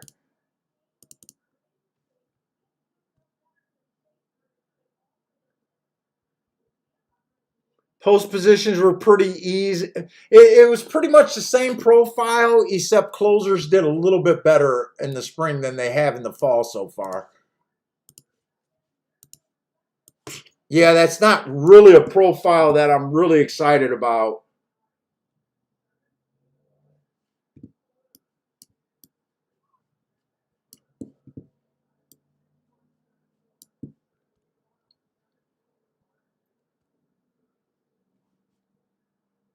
Let's see. 3 horses are coming off of that 17th race.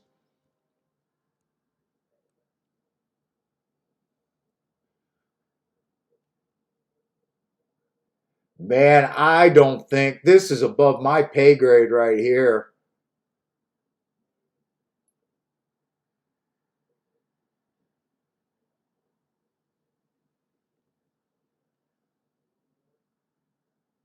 The 8 horse ran on a bad rail stalking day. What? No, he didn't have the bad rail, but he tried to go wire to wire on a stalking day. That's a nice race. I just don't know where it fits in. I think when I go up and down this race, I think every horse can win this race, and I'm not willing to play this race.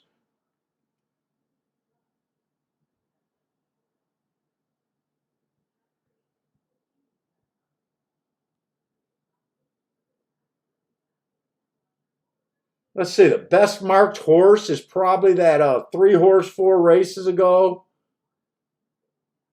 The 4's last race. And the 8's last race, but I'm not playing this race. Let's see, Marco Lou's trying to help out. Win wager on the 1 and the 4. What's up, Shannon? I already smoked my cheap cigar and did not enjoy it today. I decided to get a couple cheap ones because I thought I wanted to smoke more while the wife was away. I got it, but it's not that good. I'll still smoke it to the fingertips though. Let's see. Maybe I want to watch that Keelan race if that hasn't gone on to cheer for your guys' bet. Or did that race already go off? That race might have already went off.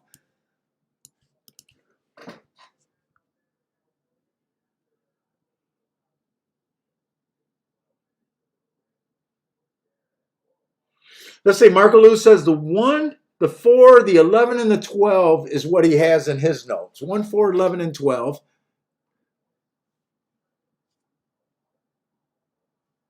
Let's see. Lanier at Belmont Park, 7th race, 3, 7, 12. Well, you got some nice prices in that group there.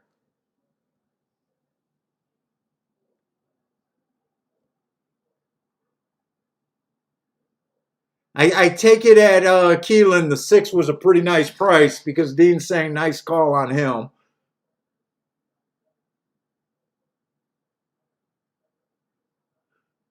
Joshua's dead on his parlay. Time to start all over again.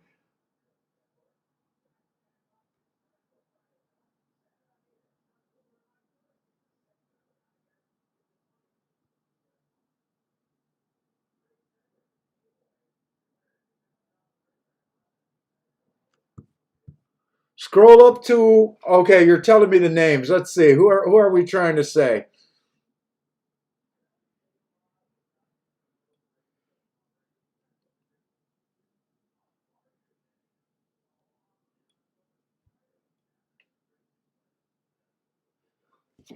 Let's see. Last race at Colonial Downs. I don't have that.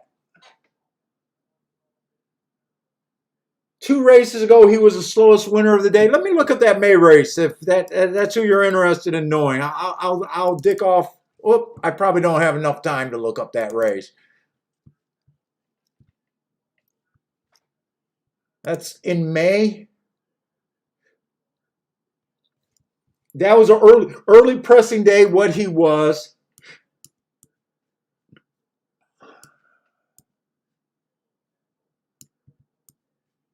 Just fastest winner, average.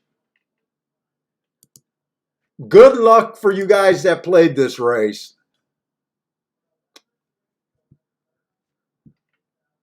Let's see. Charles got to play here. 9 over the 1-5 in the exacta. 9's at 11 to 1, 1-5. Those will pay good. Steamboat Willie's on the 10. 24 to 1 on Steamboat Willie's horse. Joshua likes the 1 horse. Is that at Belmont? The 1 horse at Belmont. So Joshua and Marco Lou looks like they can both win if the 1 wins.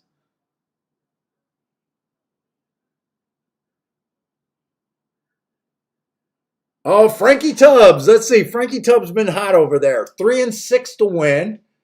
Ooh, nice prices on that Dutch. 3 and 6 to win. And a 3-6. Ooh. We'll see if Frankie can keep it going. Those are some very nice prices. Let's see. Lanier has the 3-7-12. Let's see. I think Lanier has a few plays in this race. Am I right about that? Or oh no, he just repeated it. Okay, yeah, 3-7-12. Lloyd Green likes the 1-5-12. You guys got so many horses here. Good luck to y'all. I think 1 is probably the most used horses. I think 3 guys have the 1. I think Lloyd, Marco, and Joshua all have something to do with the 1 here.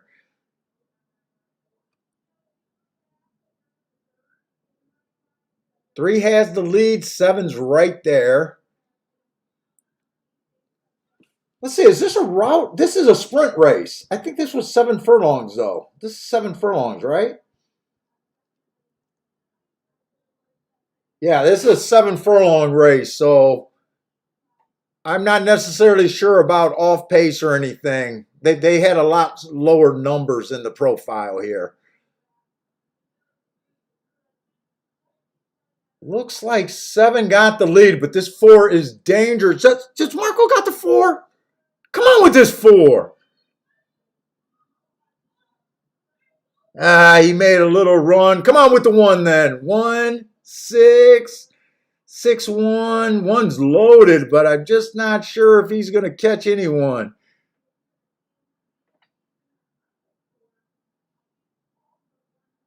Dude, you can't stop Frankietubbs right now. Sorry, guys. Sorry, guys. You guys can't stop Frankie. You guys can't stop Frankie right now. Unbelievable run you're on, Frankie. I think this 6 was double digits too, right? 19 to 1. Yeah, 19 to 1.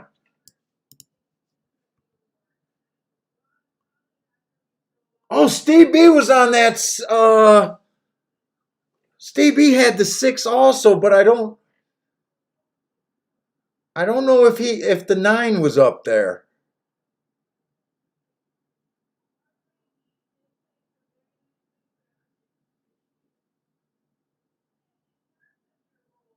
Might be 6'7" or 6'11", maybe 6'7" or 11. I think has the best shot.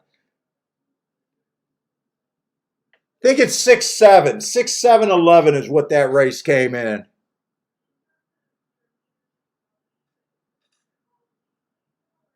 Dude, Frankie, you are so dialed in over there on the Belmont turf races. So freaking dialed in, man. Way to go. Belmont doesn't even want to believe that Frankie won because they just put the 7 on top. There you go. They got it right now. 6, 7, 11.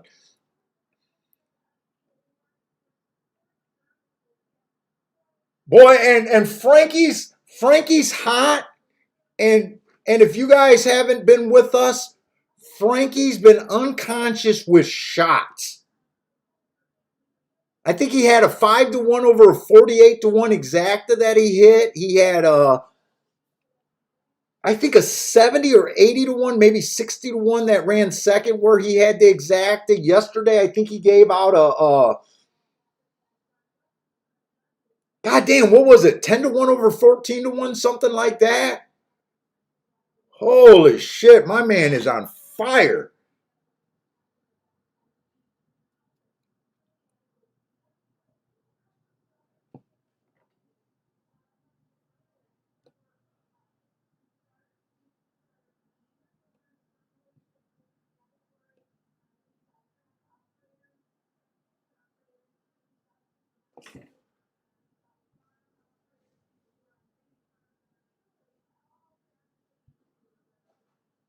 Absolute fire. Gotta pay some respect, man.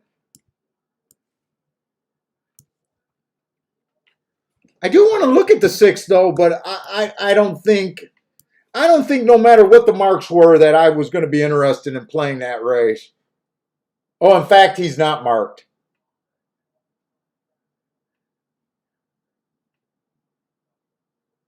Was that this horse? Was that this race?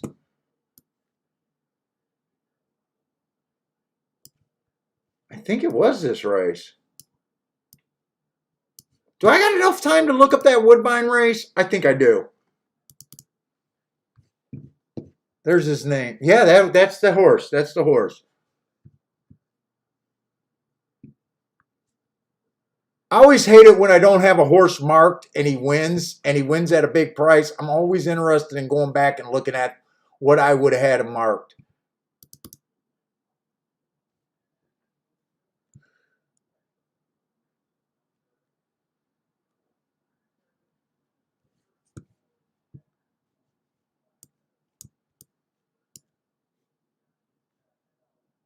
Yeah, when it had jumped off the page. Wow, nice job.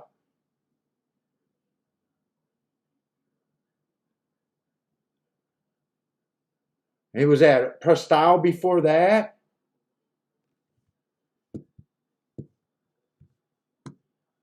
Then he was out on that long layoff, November 7th. Let's see right there. Let me just look up that race. That would have been a bad rail day, but that didn't affect him.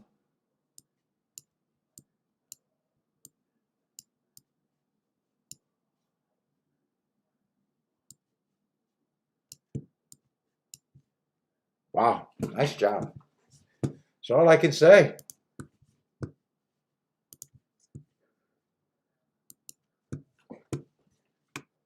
Yeah, Woodbine horse. All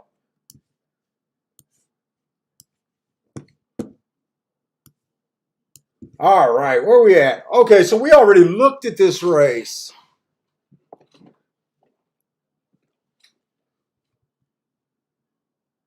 So you know what? Not too much things that I said is going to change here. We are in the poly. I do think the track's backing up.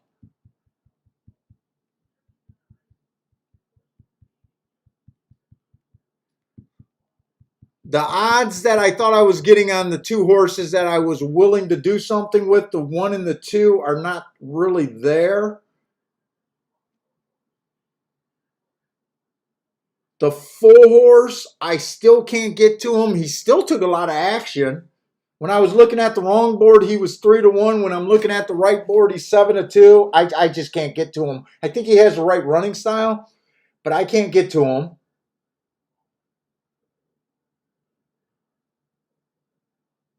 It's kind of a dangerous race for me because some of these horses got some good marks, and I'm guessing if they go to the lead or they don't.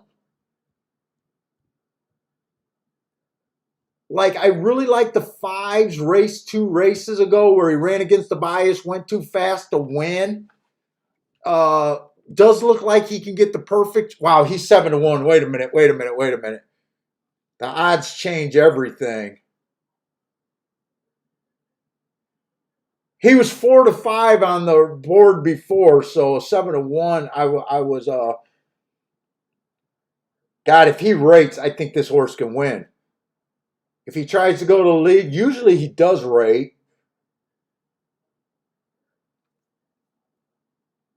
The 8, I think, gets beat. Someone's going to have to chase the 8. And I think that someone's either going to be the 2 or the 5, maybe both of them.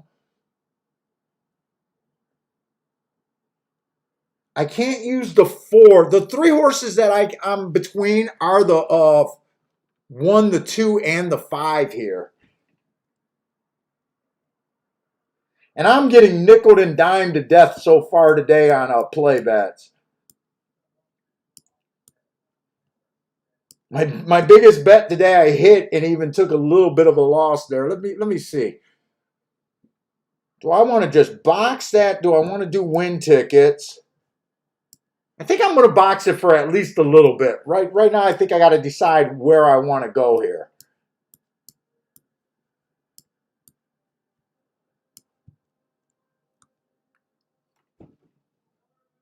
Let's see. Next race is going to be a dirt sprint. We have been liking speed, but I love the races the 2's coming off of.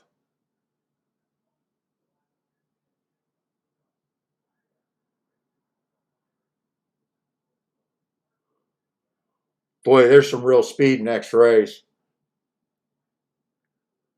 There's some real speed next race. Big field, too. Let's see. Well, there's going to be 7 horses in the field.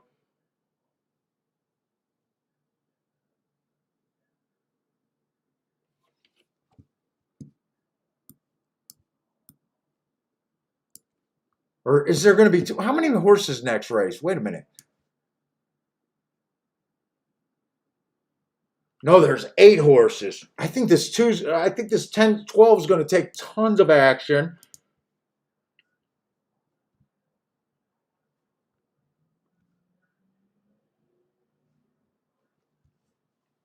Shit, I'm in the wrong track. No wonder I'm confused.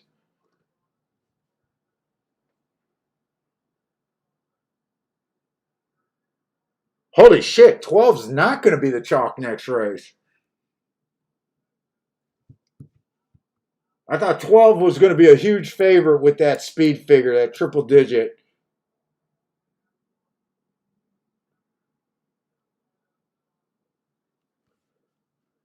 Shit, 10. Who are they playing next race?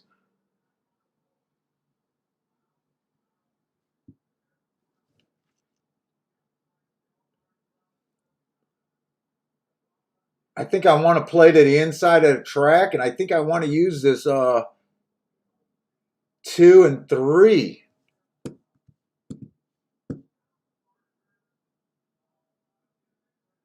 Doubles of 3 are insane.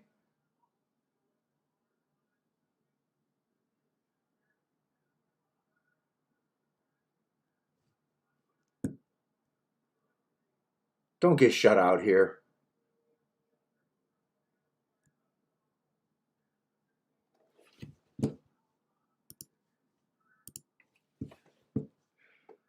God, I wish I had a couple more minutes, but I don't.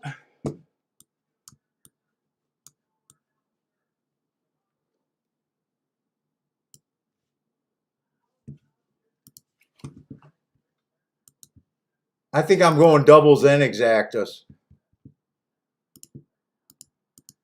This is a dangerous race for me.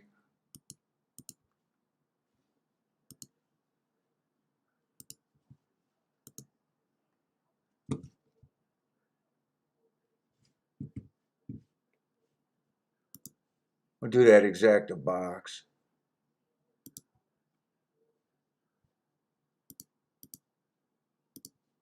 One, two, five. How much do I want to do that for? 10 or 20?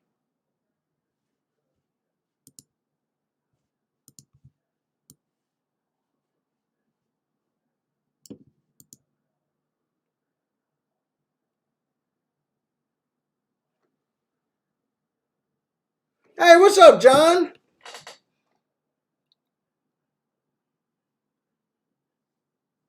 Frankie 888 got a play over there at Santa Anita, the one horse at Santa Anita.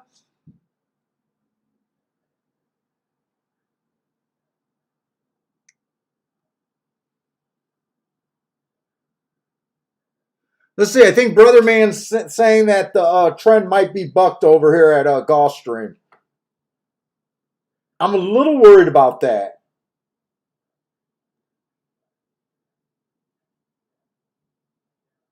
And I am letting the surface dictate this play. Because honestly, if this was on the regular dirt, I don't like the one yet. I'm playing the one. I still would like the I would like the two a lot more, but I'm playing the two. I still like the five. I wouldn't like the four just because of the year off. And I would be especially scared of this 8 horse getting the lead. I would be really scared of this 8 horse getting the lead.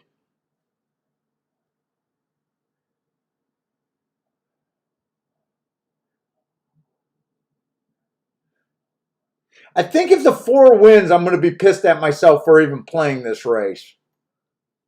If the 4 wins, I think I'm going to be that irritated. At the same time, man, I can't bet horses that have been off for a year. And he's the favorite right now.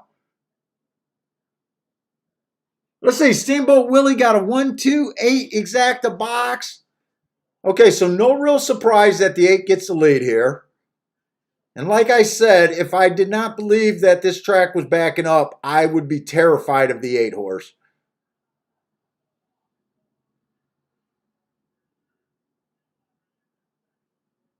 Six is being forced to put a little bit of pressure. Come on, go. Can we go sub 24 and I'll feel good about this, but it does not feel that fast.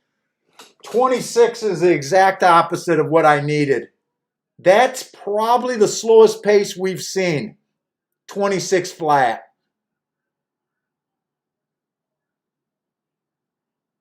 That scares the freak out of me, that 26 flat.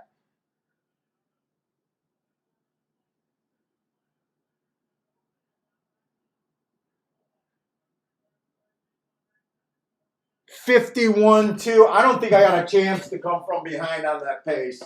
I don't think I got a chance.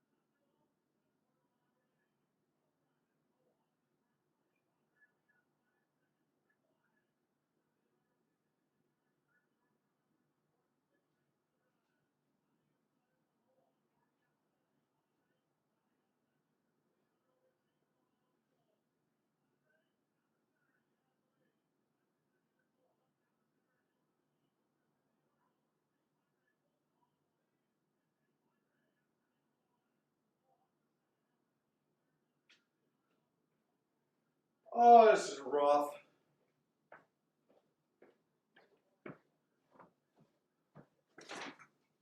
Oh, this is rough today.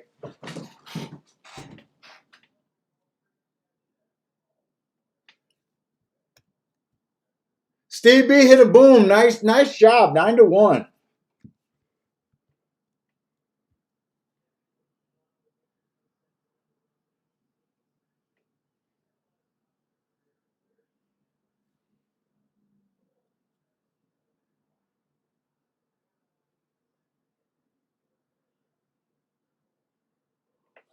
Yeah, I don't think I know the one made an impressive move there, but I was never that excited with that pace. Let's see. The only thing that I'm taking away from that race, they went a 26-51-1 and could not go wire to wire on this 8. Oh my God, Steve. Nice call.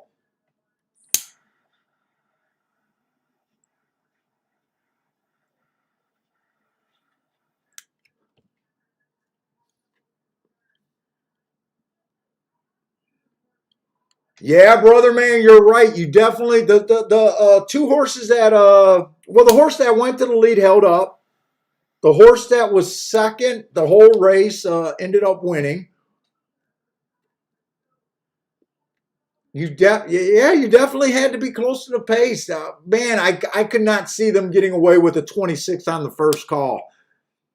I wonder if the jockeys are playing the same head games that I'm playing myself.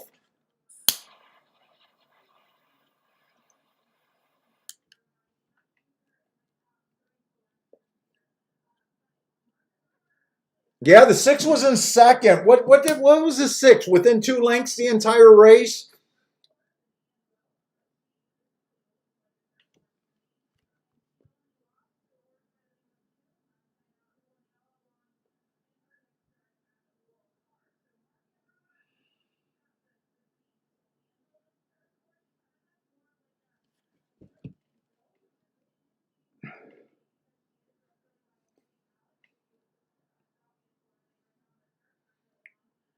I wonder if Sunderland gambled because this was a horse that I said I like her off the back end. And I was curious about how she was so close to the pace the last 3 races. I wonder if she was thinking the track was backing up and didn't press here.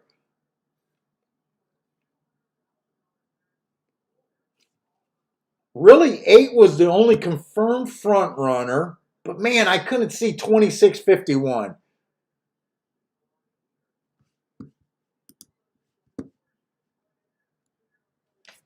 Oh my God! I thought I made the Tapita my bitch. I might have to take that video down.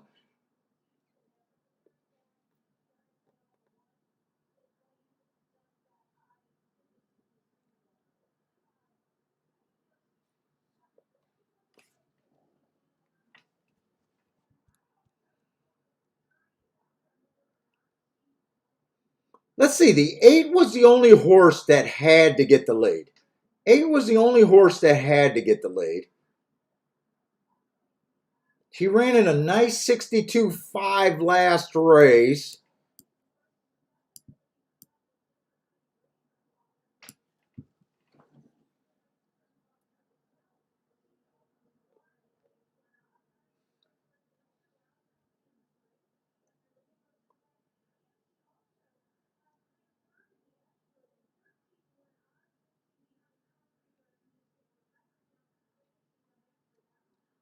Six did a good job stalking. And 6 didn't need the lead. He stalked by winning. Yeah, my head's kind of spinning right now. I thought the pace was going to be closer to 24 at the first call, not 10 lengths slower than that.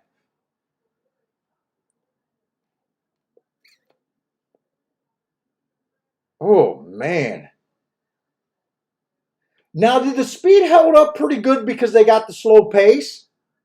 Or am I just wrong about, well, the winner's still stalked, so they're still not wiring. I'm going through a little bit of growing pains.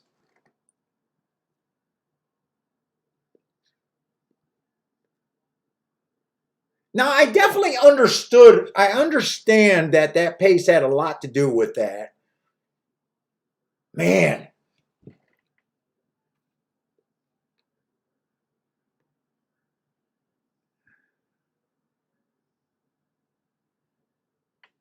Let's see. Brother Man says, look at the opening fractions for the front runners. They always are leading, but in a slow 24 plus second.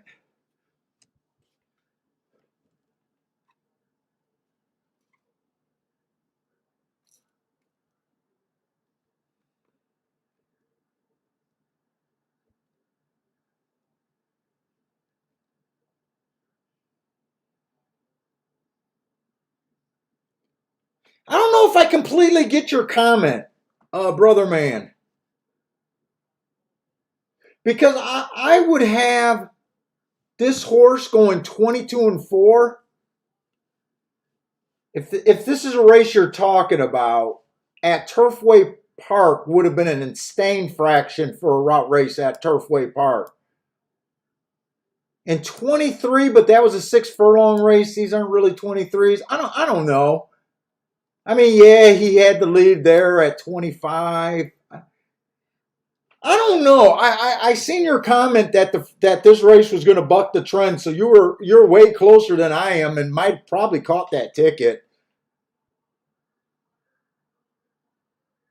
But right now, I'm just looking at like this race is going to be the anomaly today. You know, the slowest pace by far, and it would have been hard for me just to guess that they would have went 26 at the first call. But if you had that thought before the race, and I know you did because you said that it was going to buck the trend this race.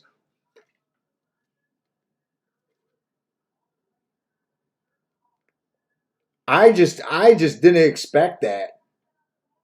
Man, I wish I did. But good job. Oh man.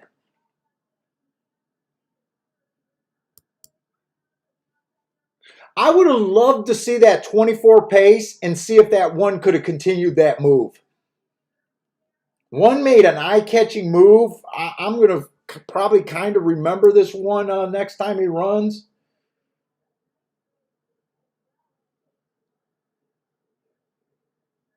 I actually want to watch the replay to make sure that was the right clocking.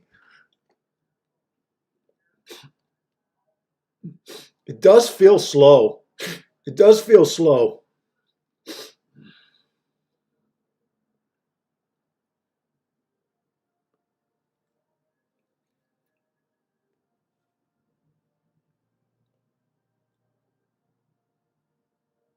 No, they're so usually when Gulfstream the clock malfunctions when they run the replay, they won't have the times up, and right now they're keeping the times up. So I'm going to believe that that was the true clocking of the race. I'm going to believe it. I have no reason to not to believe it. It was just to me it was just extremely slow, and I'm going to look at the other Tapeta races to see what they did today.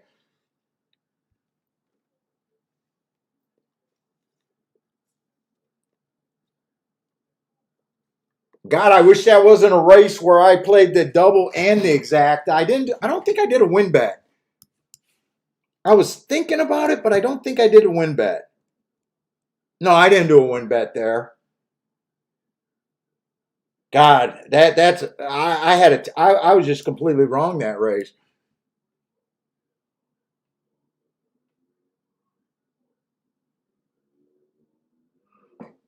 Oh, brother man saying look at the 8.5, and that was his tip off for the slow pace. I'll take a look at that. Man, my head's spinning right now.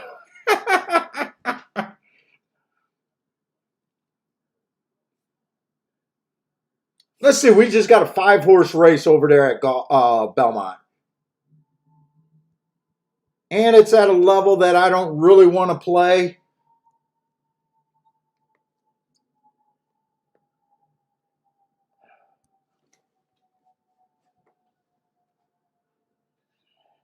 And I said I didn't want to bury myself on play bets today, and I actually kind of buried myself on play bets today. What do they say? Don't speak it and bring it into existence? I think that's what I did to myself today.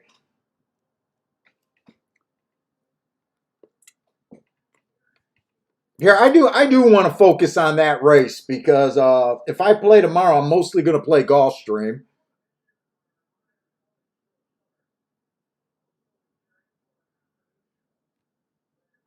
So you don't like, so brother man, you don't like comparing time. You're trying to compare times to when you get a mile and 16th race. You don't like to necessarily use the miles for predicting front speed.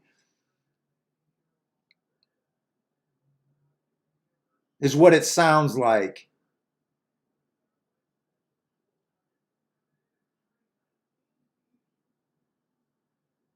Well, wait a minute. The 8 horse never ran. Okay, so he's never ran a longer race. So I can't really tell that on him.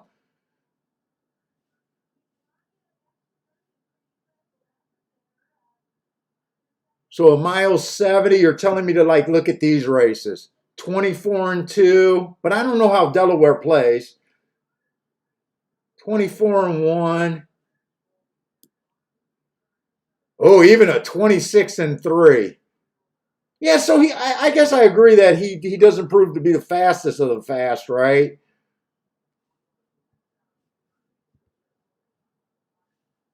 This horse is 25-2. You were probably looking at. Even at 7.5 furlong, he was 25-2.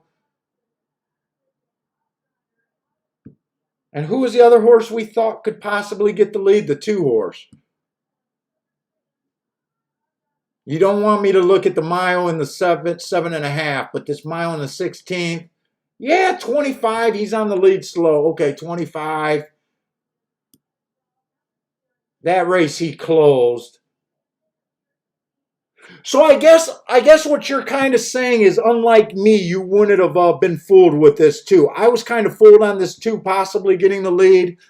But you're telling me if you just compare, you didn't get fooled because you looked at the mile 16th races and he didn't look fast. That's an interesting way to look at it. The one was never going to the lead, so I think those were the only two you were comparing. You were probably comparing the 2, the 6, and the 8, but you couldn't really tell on the 8.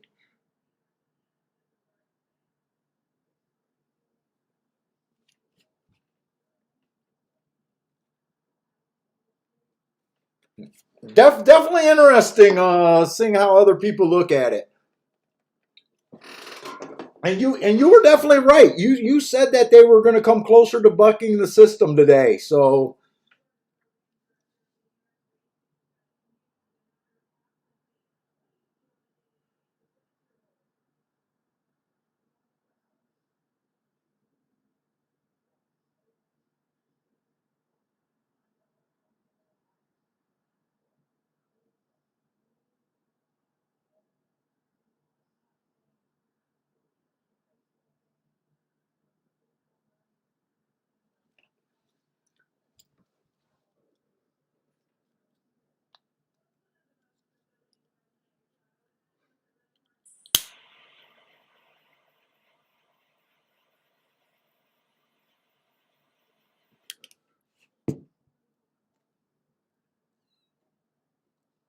all inside over there at Belmont, but it was a 5 horse race, 1-3-2.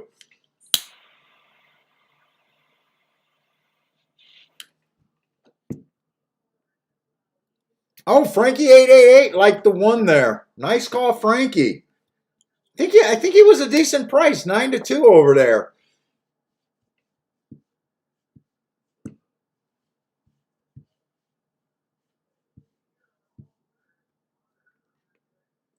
Let's see, brother man, exactly. Even though it's a half a furlong difference. The run up in the strategy seems different.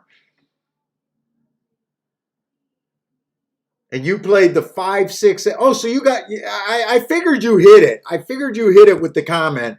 I didn't see a boom or celebration, but it looks like you went for a pick 3 there. Good luck on your pick 3.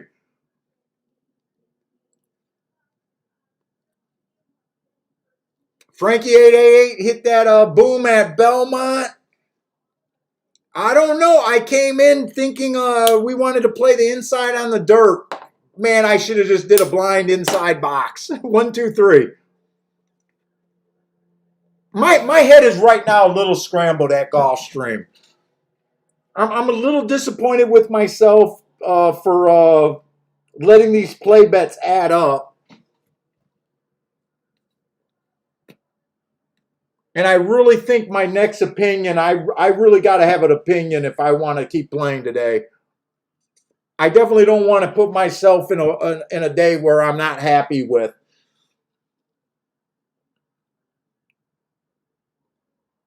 Hey, brother man, I know you said you've been sitting on your hands all day. Is that the first ticket you played?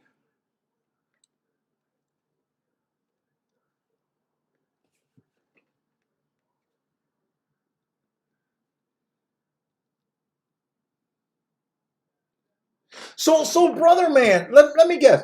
So when you're predicting pace, so I operate where I don't like to compare times, or I don't like to have a par time. I only compare times on a particular day for the profile of that day. It almost sounds like you have like a par time in your head that you're using, kind of. Am I right? Am I right on that, or it's not quite that simple?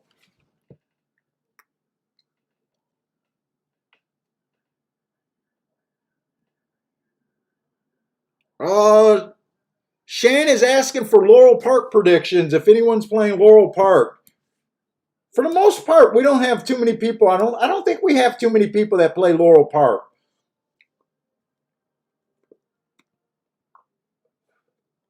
That was in the 9th race. No, I think that was the 8th race to one horse. Lloyd Green. Lloyd hit the one at Belmont also. Did you just hit the one, or did you have the exacta, Lloyd?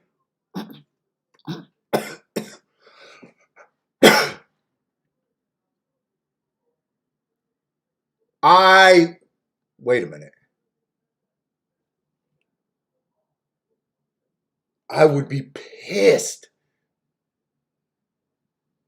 How did that exacta pay $33? Oh my God, I would be pissed.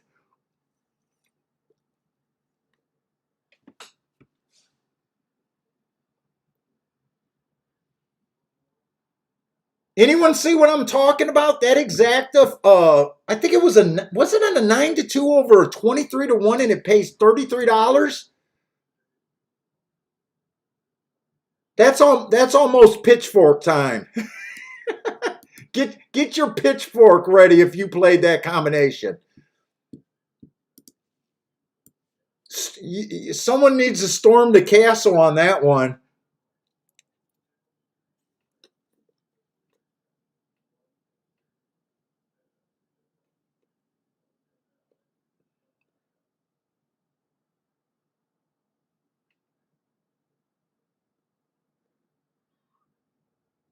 Yeah, that's what I thought. I thought you just played a pick 3. There's no reason to boom, because right now you got a good start, but it could end up being a handful of nothing. I get that. You don't want to jinx yourself by going too crazy right now.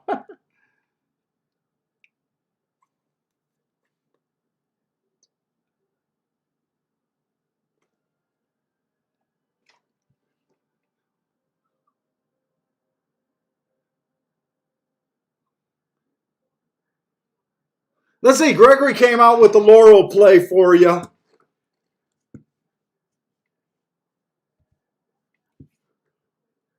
And then Jashan said, better take a rest. I don't know if that race already went off or something.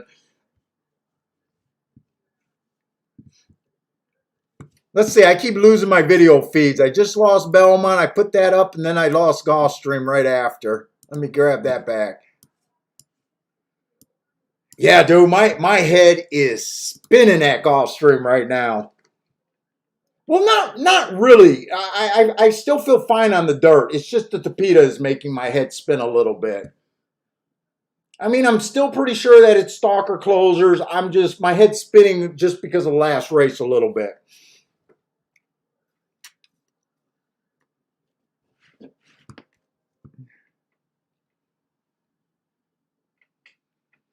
Okay, good. I like this conversation. It's not that simple. When I determine front speed in route racing, I look for cheap speed versus true speed.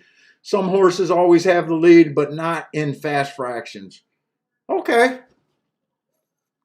Yeah, I agree with that comment, brother man. It's never that simple, right?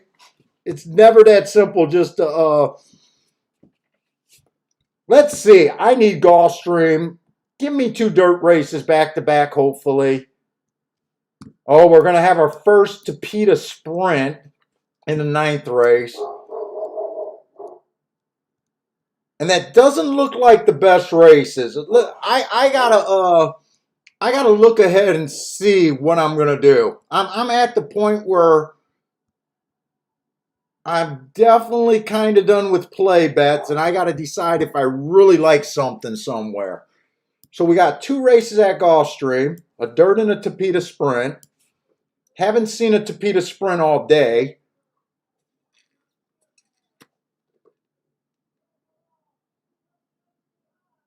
Yeah, I'm a sucker for cheap speed. You've been watching enough. You probably say I'm a sucker for cheap speed.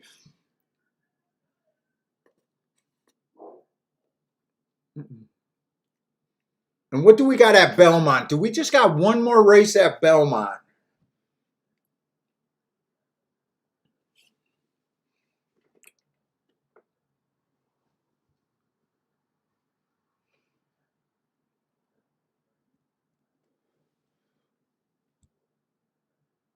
And this is a race where the numbers are going to be wrong at Belmont.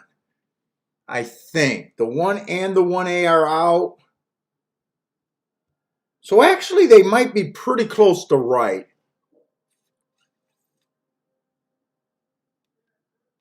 Was race 5? Wait a minute. Race 5 was a Tapeta sprint?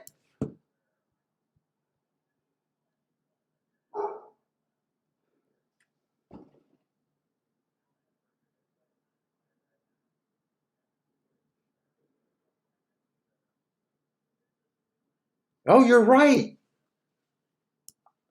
That was a race with my massive ticket. my massive boom play today.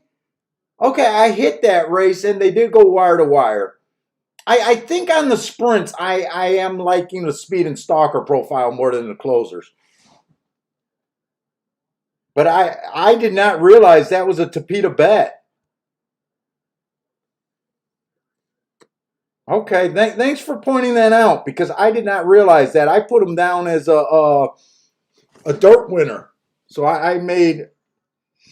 I guess I'm not that sharp today.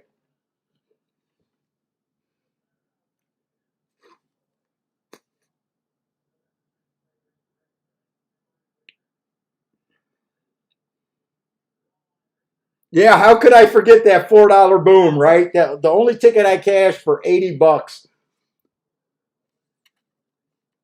that I spent 60 to hit $80. I should post that ticket on Twitter.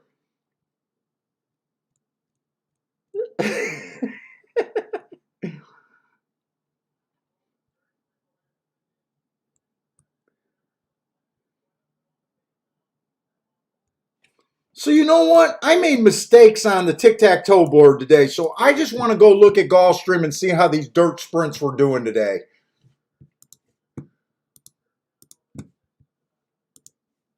Because I will admit I have not been feeling like it's been necessarily inside. I think it's kind of just been the best horse at Gulfstream for the dirt sprints today.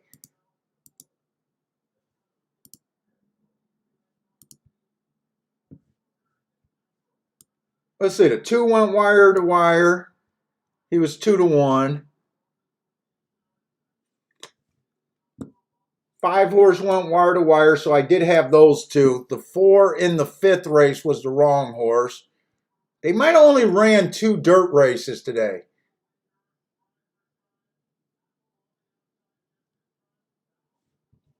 The 6 horse went wire to wire in that race. So speed's been extremely good, but they've also been chalky.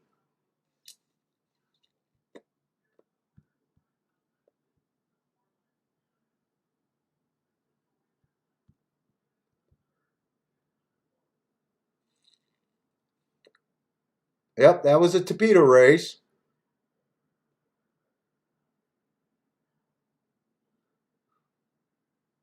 And then the 5 stalked in this race, so not necessarily inside, but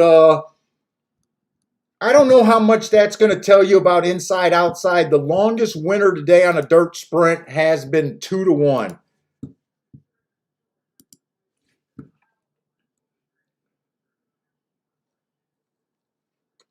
So we got 6 furlongs claiming 12.5, and I know I'm running out of time.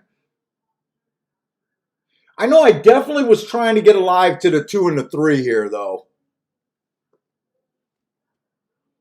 8 is the favorite.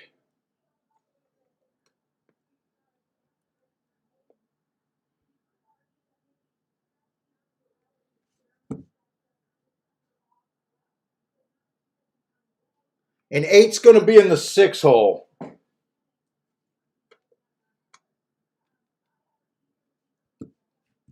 And I just want to see who ran with him on September 16th and August 20th.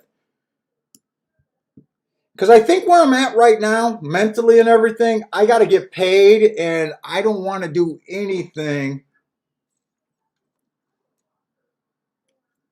Boy, I thought the 10 was going to take some money here, and I thought the 12 was going to make some money here. God, 12, I don't believe in the post position on the best days.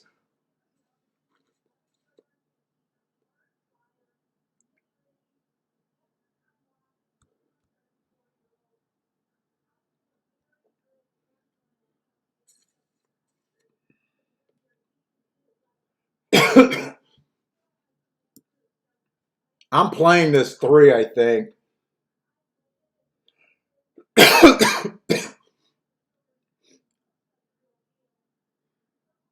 In fact, I think I'm dutching the 2 and the 3, but I need the 3 horse here.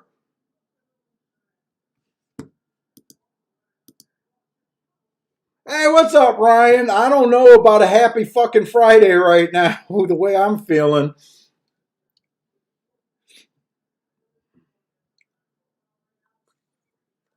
The question is, do I want to use the 12? I don't believe in that post position.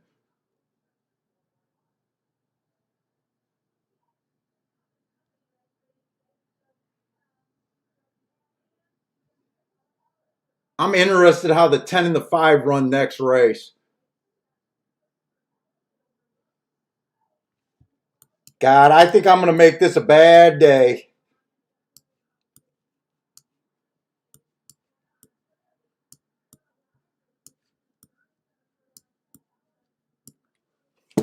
I don't even have time to check this. I do not have time to check these.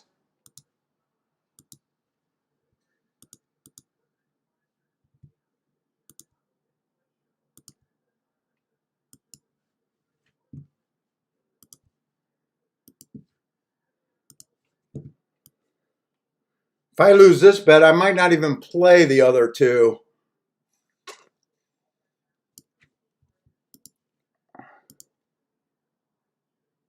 I think I'm even going to do a place bet on the 3. I'd rather do a exacta.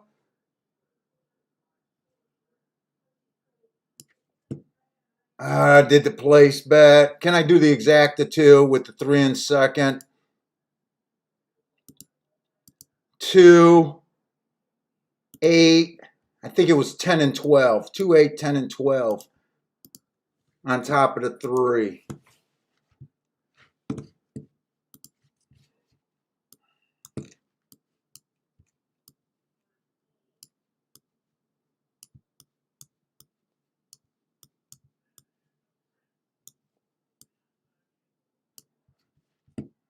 Come on, 3, just bail me out.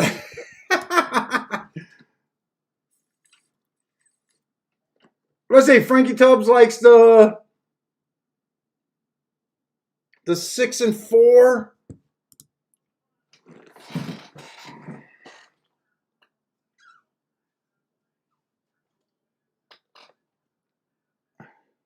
Can you leave my 3 alone with this 4? Give up on this 4 and let's see if I can get a run.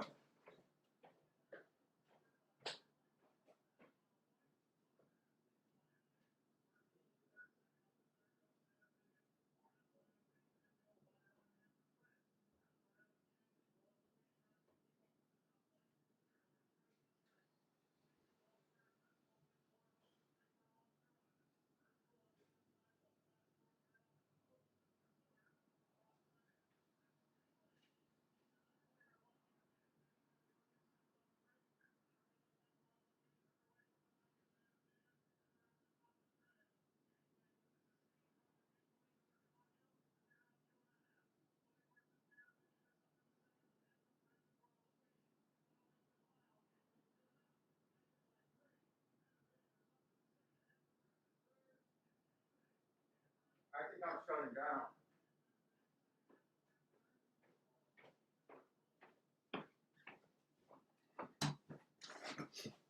I think I'm shutting down. Pace was way too hot. I thought the 3 was the fastest of the inside horses, but the pace was way too freaking hot.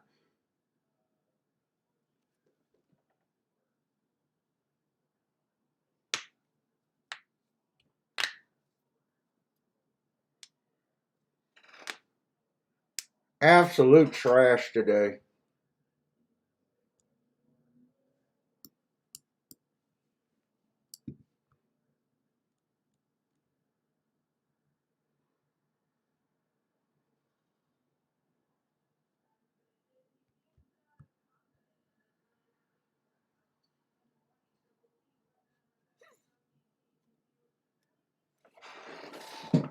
Mm-mm-mm.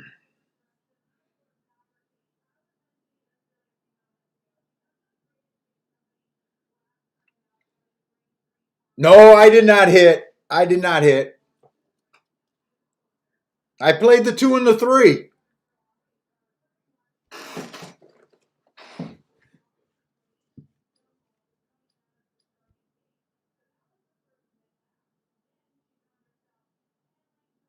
I got no problem with this one horse winning. I almost can't even believe that I didn't consider him. I thought I seen a super fast pace. I thought the 2.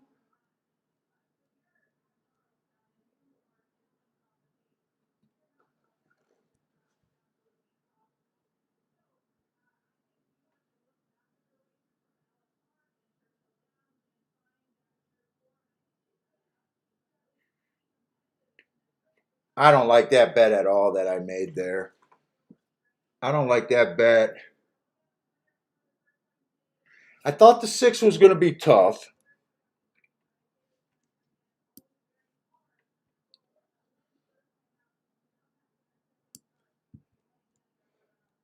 Yeah, no, I'm taking a butt kicking right now.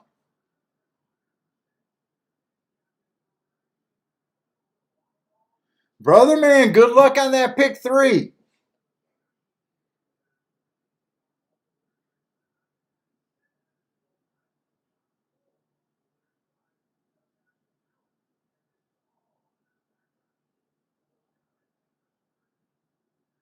Man, as well as I thought I was seeing everything early, the after I missed that race,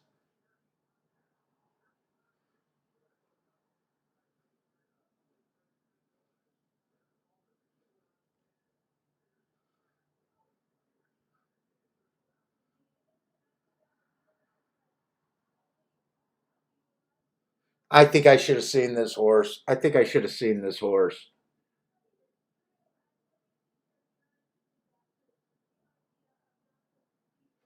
I really do think I should have seen this horse.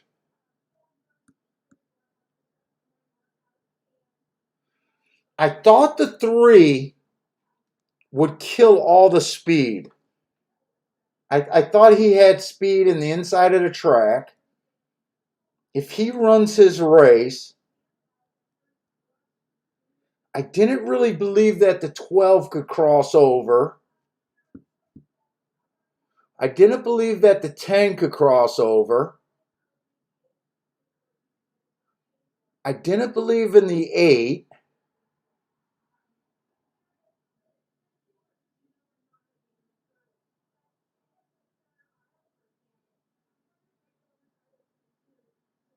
I straight up didn't care for the 6.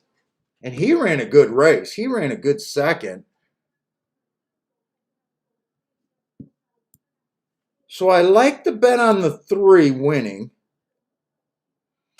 I like the double started with the 3.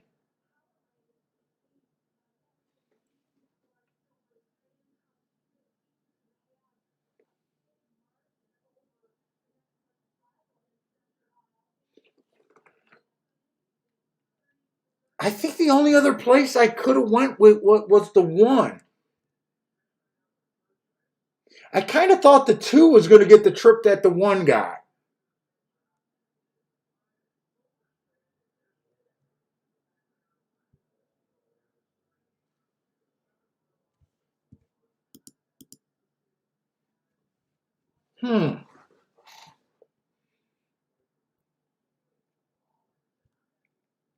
What did I do that race?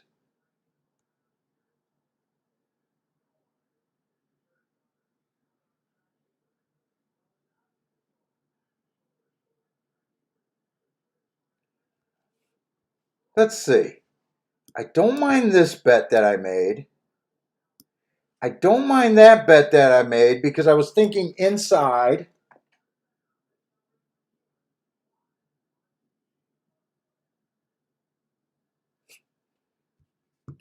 I don't like this bet. I didn't think the 8 could cross over. I didn't think the 10 could cross over. And I didn't think the 12 could cross over, even though I liked them. Well, I would have liked this bet if I just did the 1 and the 2. It would have still been a loser, but I would have liked that bet.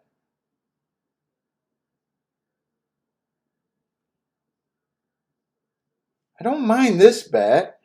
If I added one more horse, I think it would have been the 1.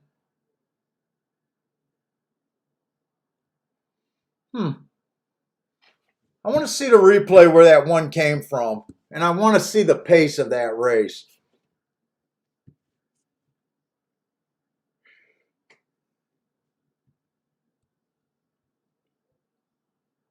I'm not supposed to be that far off on the dirt. I'm not supposed to be that far on the dirt.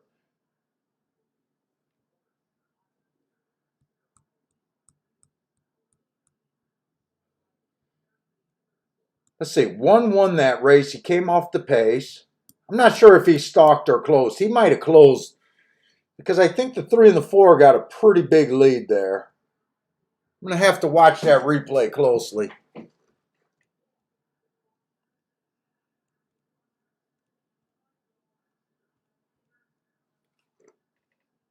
Yeah, I think I'm going to be obsessing about what I did tonight. I think I'm going to be going back, watching a ton of replays tonight, looking at all my bets again.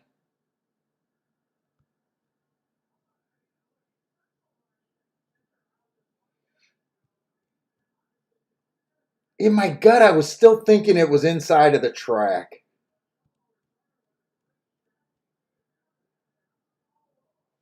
Oh, rough day. Let's see, what do you guys got? Frankie goes chase park cars with Jared.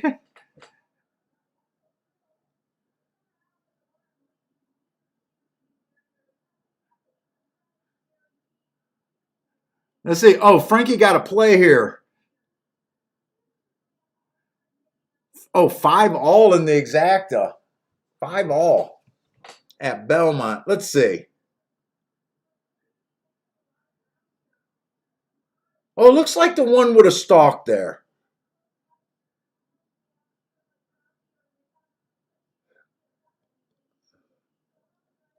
Yeah, I really don't mind the bet that I took with the 3 though. I got the odds for me to take that loss. I kind of just thought 2 would get first run over the 1, and that he has really no excuse. 1 had the rail, he tipped out. Where is the 2? Dude, that's usually what I'm looking for at Gulfstream, really. Ugh. All right. I am definitely going to be doing a lot of reviewing tonight. A lot of reviewing. Let's see, Belmont. Do I got enough time to look at Belmont even? And do I want to right now?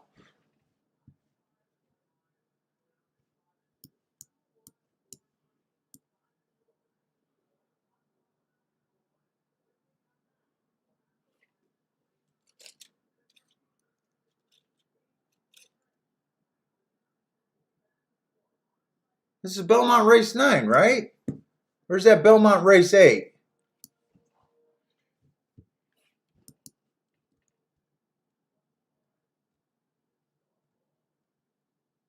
Belmont Race 9. Why aren't these names making sense?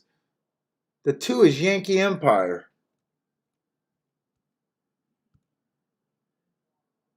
What? Wait.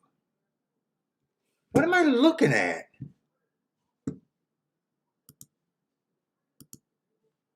Belmont Race 9. Belmont Race 9.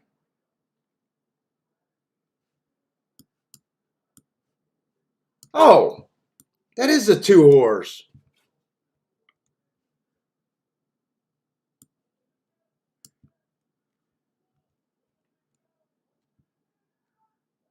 Boy, they put my mind in total mass confusion.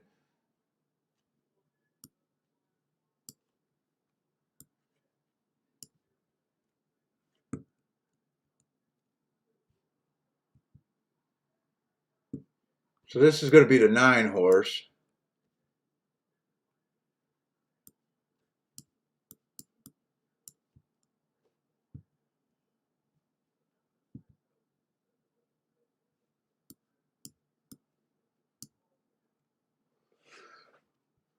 That's a 12.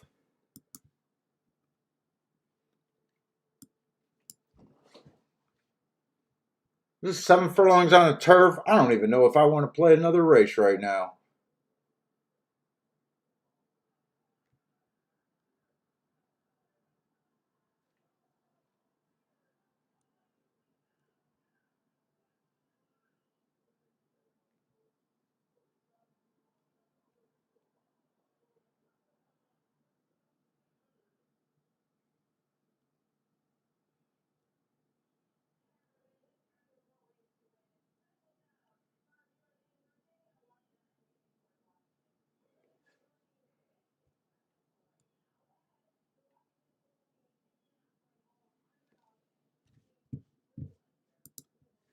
Let's see, 12 is the favorite.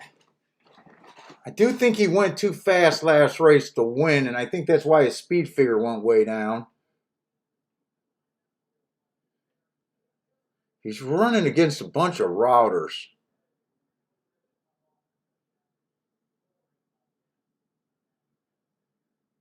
Nine's just coming off a layoff, but I don't have him marked up.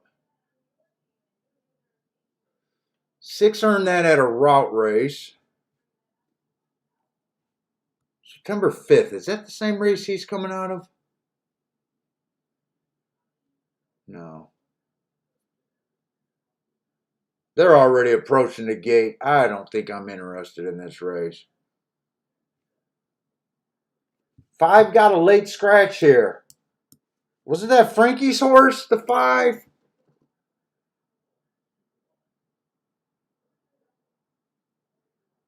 Well, I kind of like the 4 horse.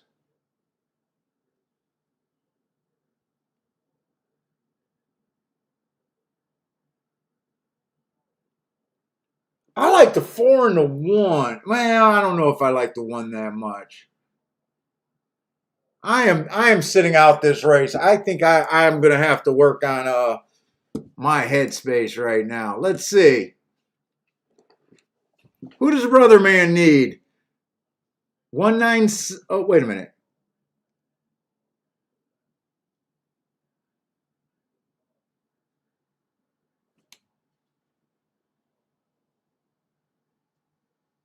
Let's see. Brother Man, what does he need? 197 or 297? I think that's at Gulfstream.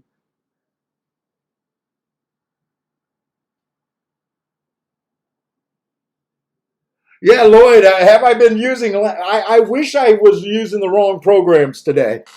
I wish I had that excuse. I think the 12 is going to be tough here. I think I was a little bit interested in the 4-horse, but I think those are also the 2 chalks. And the way my head is right now, I don't even think I was willing to play that race. And I kept saying I thought the 1 might have a little long shot chance. It's the 2, not the 1. Sometimes it's just best to walk away when you know your head is scrambled. And right now, I feel like my head is just complete fucking filled with Laffy Taffy or something. I don't even know.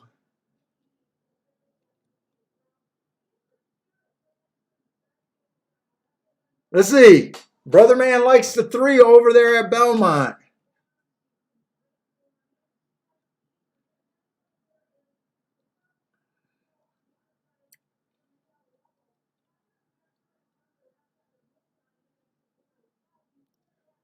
Four's done. Your 3. Oh, your 3 just crashed. I think your 3 got some run if he could just get away from. No. He can't get off of that other horse.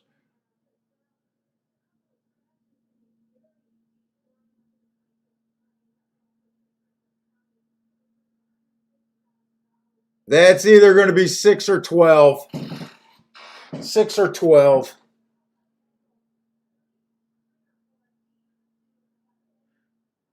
I'd like to say that the 6 won that race.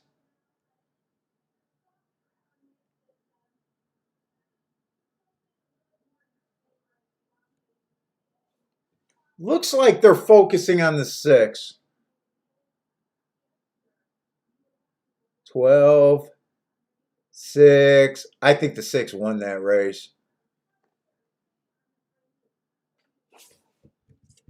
I think the 6 won that race at a nice price.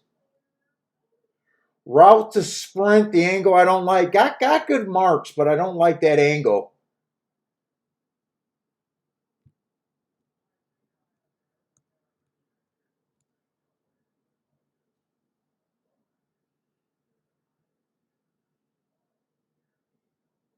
I think the 6 got it. Every time you look at it, I think the 6 got it. 6 clearly got it, Dean says.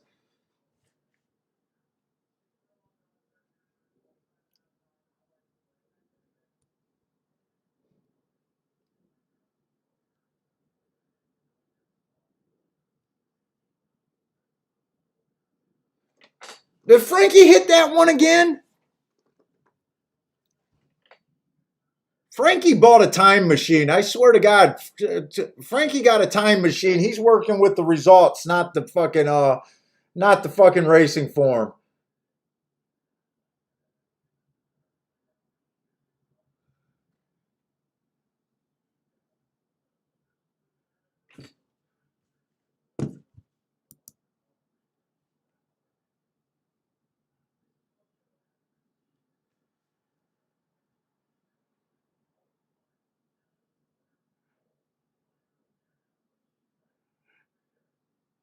Yeah, Frankie gave him out.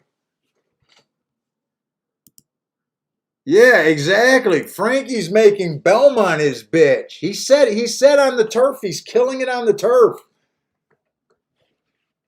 I even asked for help and I haven't even followed any of his bets.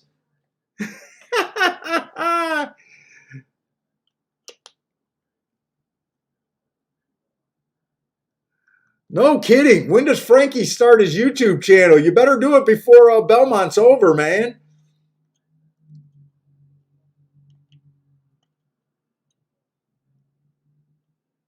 Let's see. Gregory says he's down $45 today, but got $10 exactas. Does that mean you hit this one, or you're just in the queue right now? God, I wish I was down. Oh yeah, I might have to put that in the description of this video. Yeah, you're right, Marco Lou. I think I'm going to add that on a description here.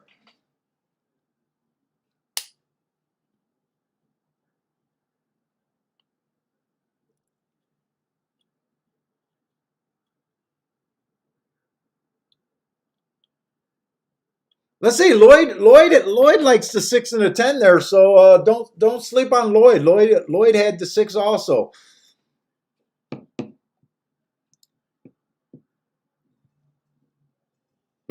Did Frankie have that too? Frankie 888.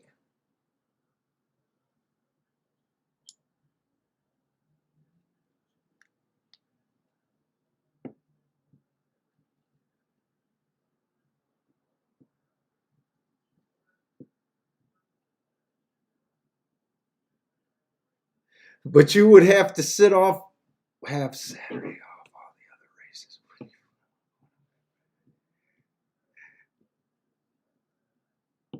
Gregory hit for 79, 75, but he's still down.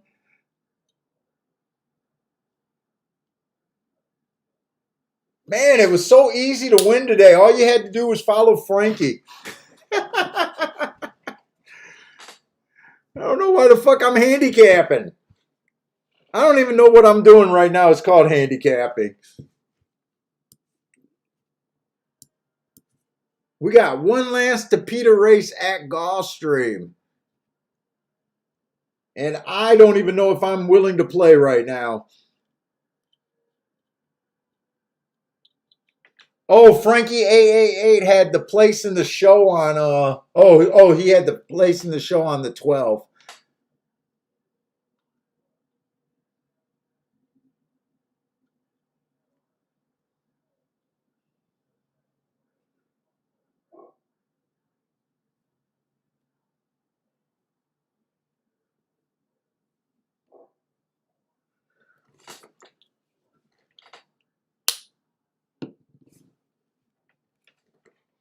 Let's see. I was definitely interested to see how this 10 ran in the last race at Gulfstream, the 5.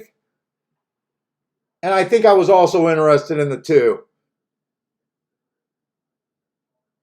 But the 2 is not going to tempt me here.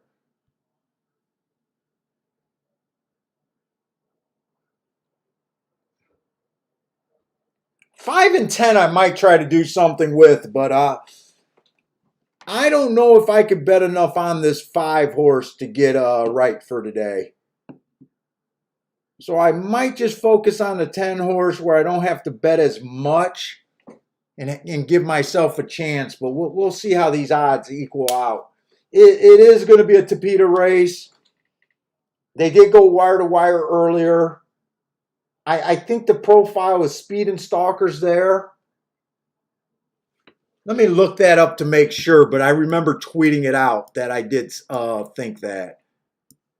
Let me just make sure on my running styles.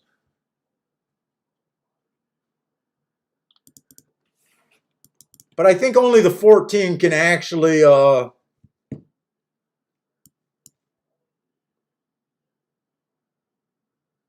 let's see, there's only been 16 Tapeta races sprints. 31% of them has went wire to wire. Only one of them is closed. Small samples, so very dangerous. And they've been stalking. 63% of the time been coming from 1 to 4 lengths out. So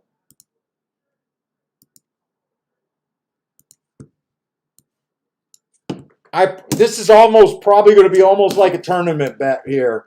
Only the 10 can get me close to right. I think I'm going to bet this 10 horse. I normally don't like route to sprint, but he's one of the few horses that ran on the Tapeta and coming back. He went too fast to win in that route. I thought it was an inside stalking closing day that day. Probably more so stalk, or that might have been the only day where a closer won. But I think I'm just going to wheel him first. Maybe do a win. Let's see. Probably do a win ticket and just use the only two other horses that I could use. I think they were the 2 and the 5, first and second with the 10. I just got to make sure this is paying enough to where I want to do it. The 10 horse to win, 15 to 1, I'm probably definitely going to do that. Let's see, 210. Wait a minute, is it the 10 horse or is it the 12 horse? The fuck am I looking at? Ah, I'm at Belmont again. I'm at Belmont in the wrong race. Let me get to Gulfstream. Okay, so I was looking at the odds on the video, so I was talking right about the odds. But let's see, 210. Yeah, 210 is going to pay $61. Actually, that could get me right.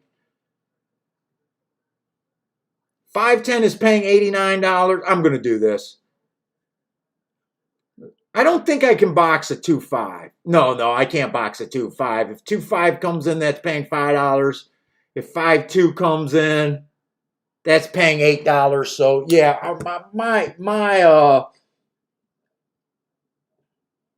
my thing is pretty simple here.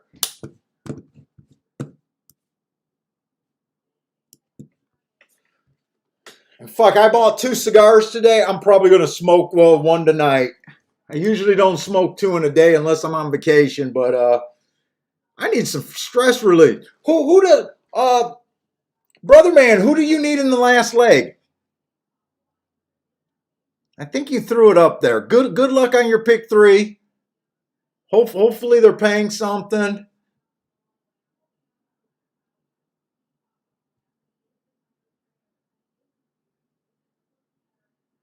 Let's see. Gregory has the 5-7 exacta box, but he's worried about it not paying. Will the 5-7 pay okay? I don't know. I think the 5-7 should be all right. Shouldn't it if the 24 to 1 if it comes in 5-7? And 29, I don't know. Depending on how bad you're down. I'm usually happy with the 24 to 1 in exacta. Let's see, 10 to win. Let's see. If I do $40 on it, let's see, $40 on him to win. Another. So I'm giving myself, if he wins, I should be profitable for today. If I do $40 on him to win. Even 30 would do it, but 40 would give me a profit. 30 might. And then that exacta.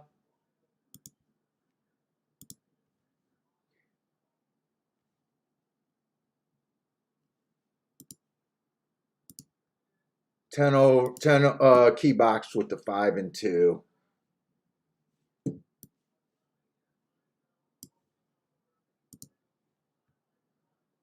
Let's see. Frankie 888 got a win, place, and show on the 6. God damn, Frankie, you send it in.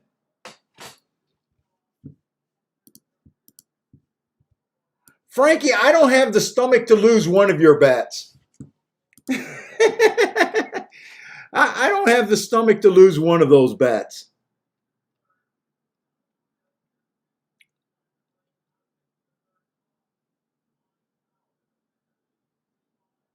What do you mean being judgmental?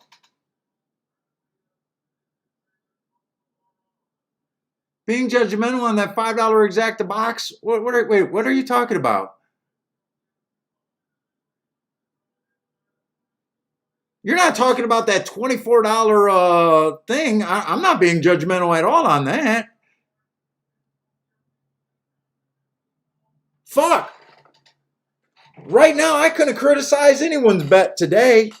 Are you kidding me? I caught a $4 double, and I'm getting my ass handed to me on small bets today. Brother Man's Alive did a 279. I think 7 and 9 are both first timers, right? 7's a first timer. Oh no, 9 ran before. 9 ran on a bad rail first time he ran, and the next race was a little improvement. Slow first pace that race was. I can actually see the 9. You know what? I'm going to slip one more box in that 9-10.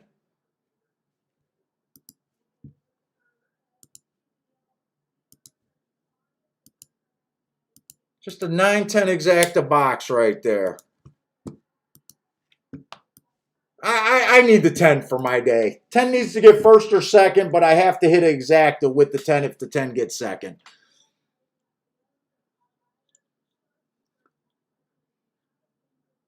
Oh, okay, dude. I thought it was a joke now because, dude, I don't want to come across as judgy on such a bad fucking day. That's for sure.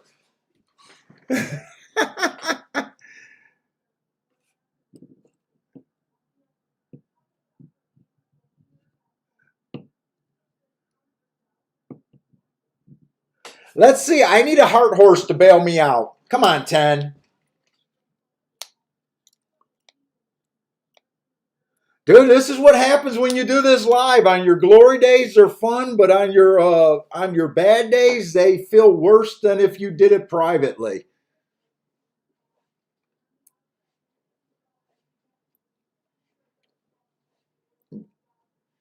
And I think I am gonna title this video Frankietubbs, man. Frankie's just been on absolute fire.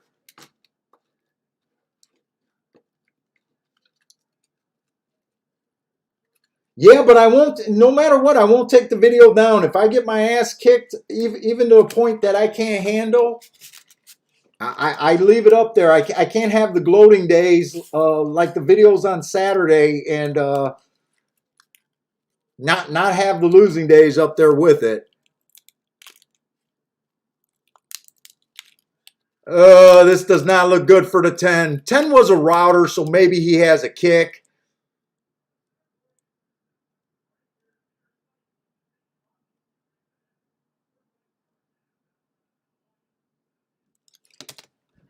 Maybe he has a kick, but it doesn't look like it's there.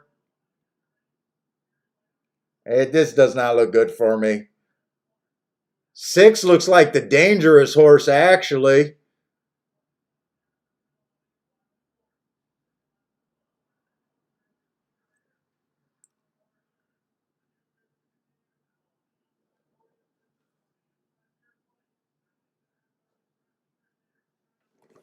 Is he going to come flying late? I don't think he had. No, he doesn't have anything.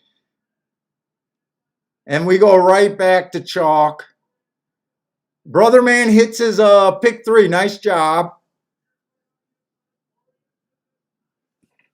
Like I said, I couldn't have boxed the 2-5. There was no get out juice in that race.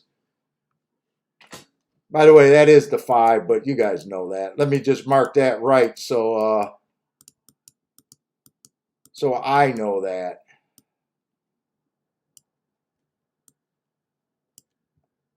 Because I am going to be looking at these bets.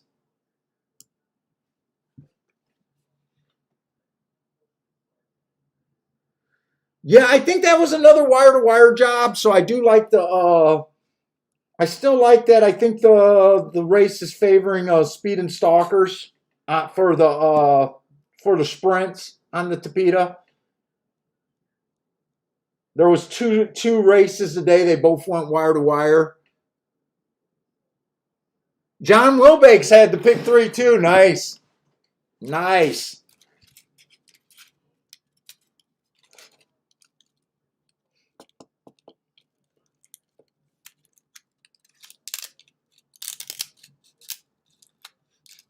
Brother man spent $21.60 and returned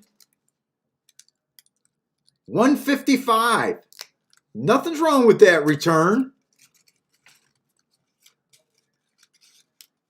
And then he said that he didn't make any real bets today. So yeah. I didn't make any bets. I didn't make any real bets today either, and I ended up burying myself on play bets. Those are the other things that piss me off when I'm get too expensive on my play bets. 10 did run fourth, but he was the most non-threatening fourth in the planet. Can't even say that he ran well and that I should have seen that.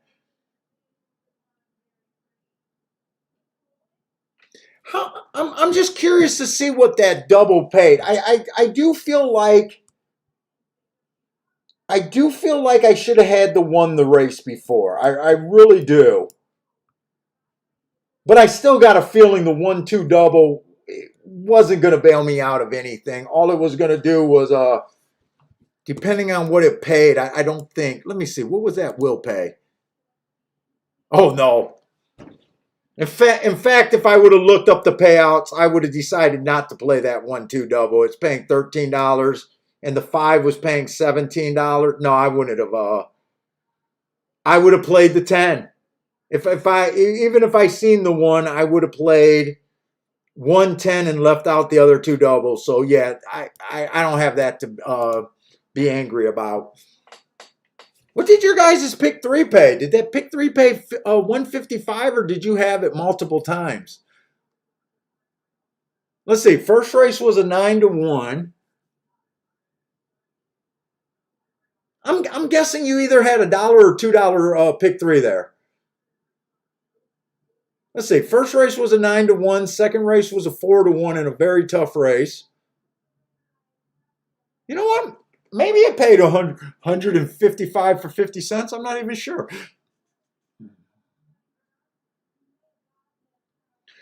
Frankie, I am going to be dwelling over the plays. Sometime I'm going to work out tonight. I got to go get food. It all depends on if I get up early enough or I start the form tomorrow.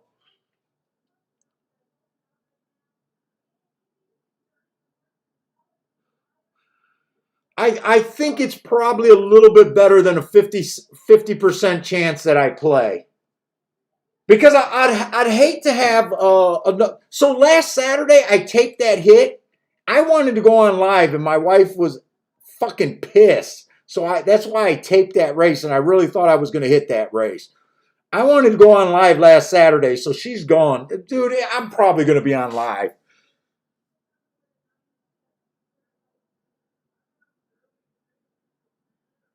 I'm probably going to be on live. I got to take Bentley for a walk, but I think I am. It all depends on how much time I focus on.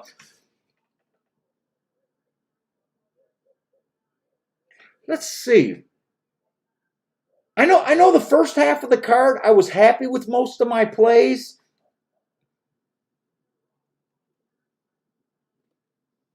It's not like I really felt like I could have hit anything today. It's not like I felt like I should have hit anything today. So maybe when I go back and review, I won't feel as shitty as I do right now. Marco Lou says he'll only be here at Frankie.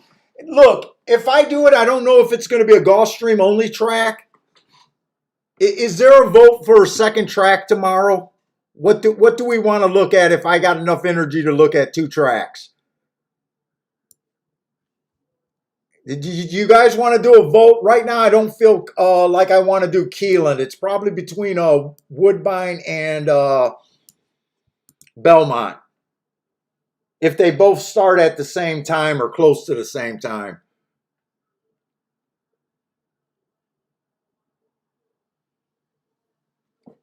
I still did not see what that pick 3 paid. I got a feeling that pick 3 paid pretty good for 50 cents. –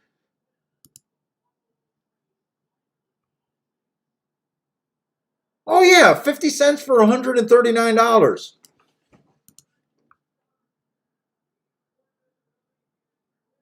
I know, Marco Lou, I kind of feel like that. Every time I have these big losing days, I feel like my stock goes down. I feel like my YouTube stock goes down. Ed L says Woodbine. Anyone got a suggestion between Belmont and Woodbine?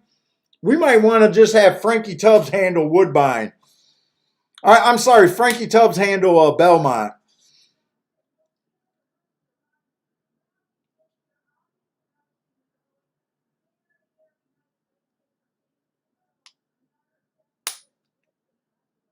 Hey, what's up, Jason W?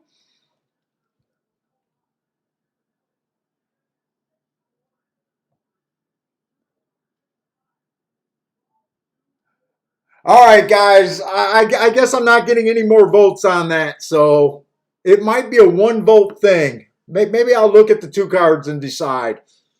But anyways, guys, thanks a lot for hanging out.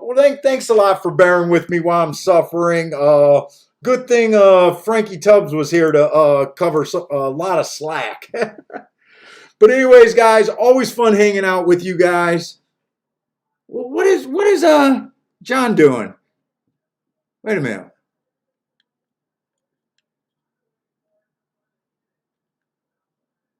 John, hurry up and type if you got a comment. I'm trying to figure out what you're saying. Oh, John Woodbine. Oh, John says Woodbine also. Oh, Frankietubbs says Woodbine that Belmont looks chalky tomorrow. No, I didn't boot. I didn't boot. I don't mute anyone, John. I see your tweets.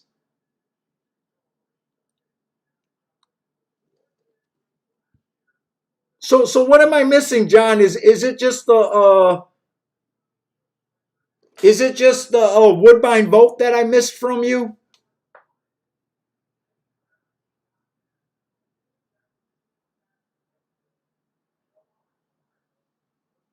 Do you guys want me to leave the chat up? I can leave the chat up. I'm not sure how I did that, but if some more people want to hang out with Marco Lou, I can leave the chat up. I'm just not sure if that's a joke because he said haha afterwards. I'm gonna wait 30 seconds just to see if that was a serious request or not. I'll wait 30 seconds and then I'm done.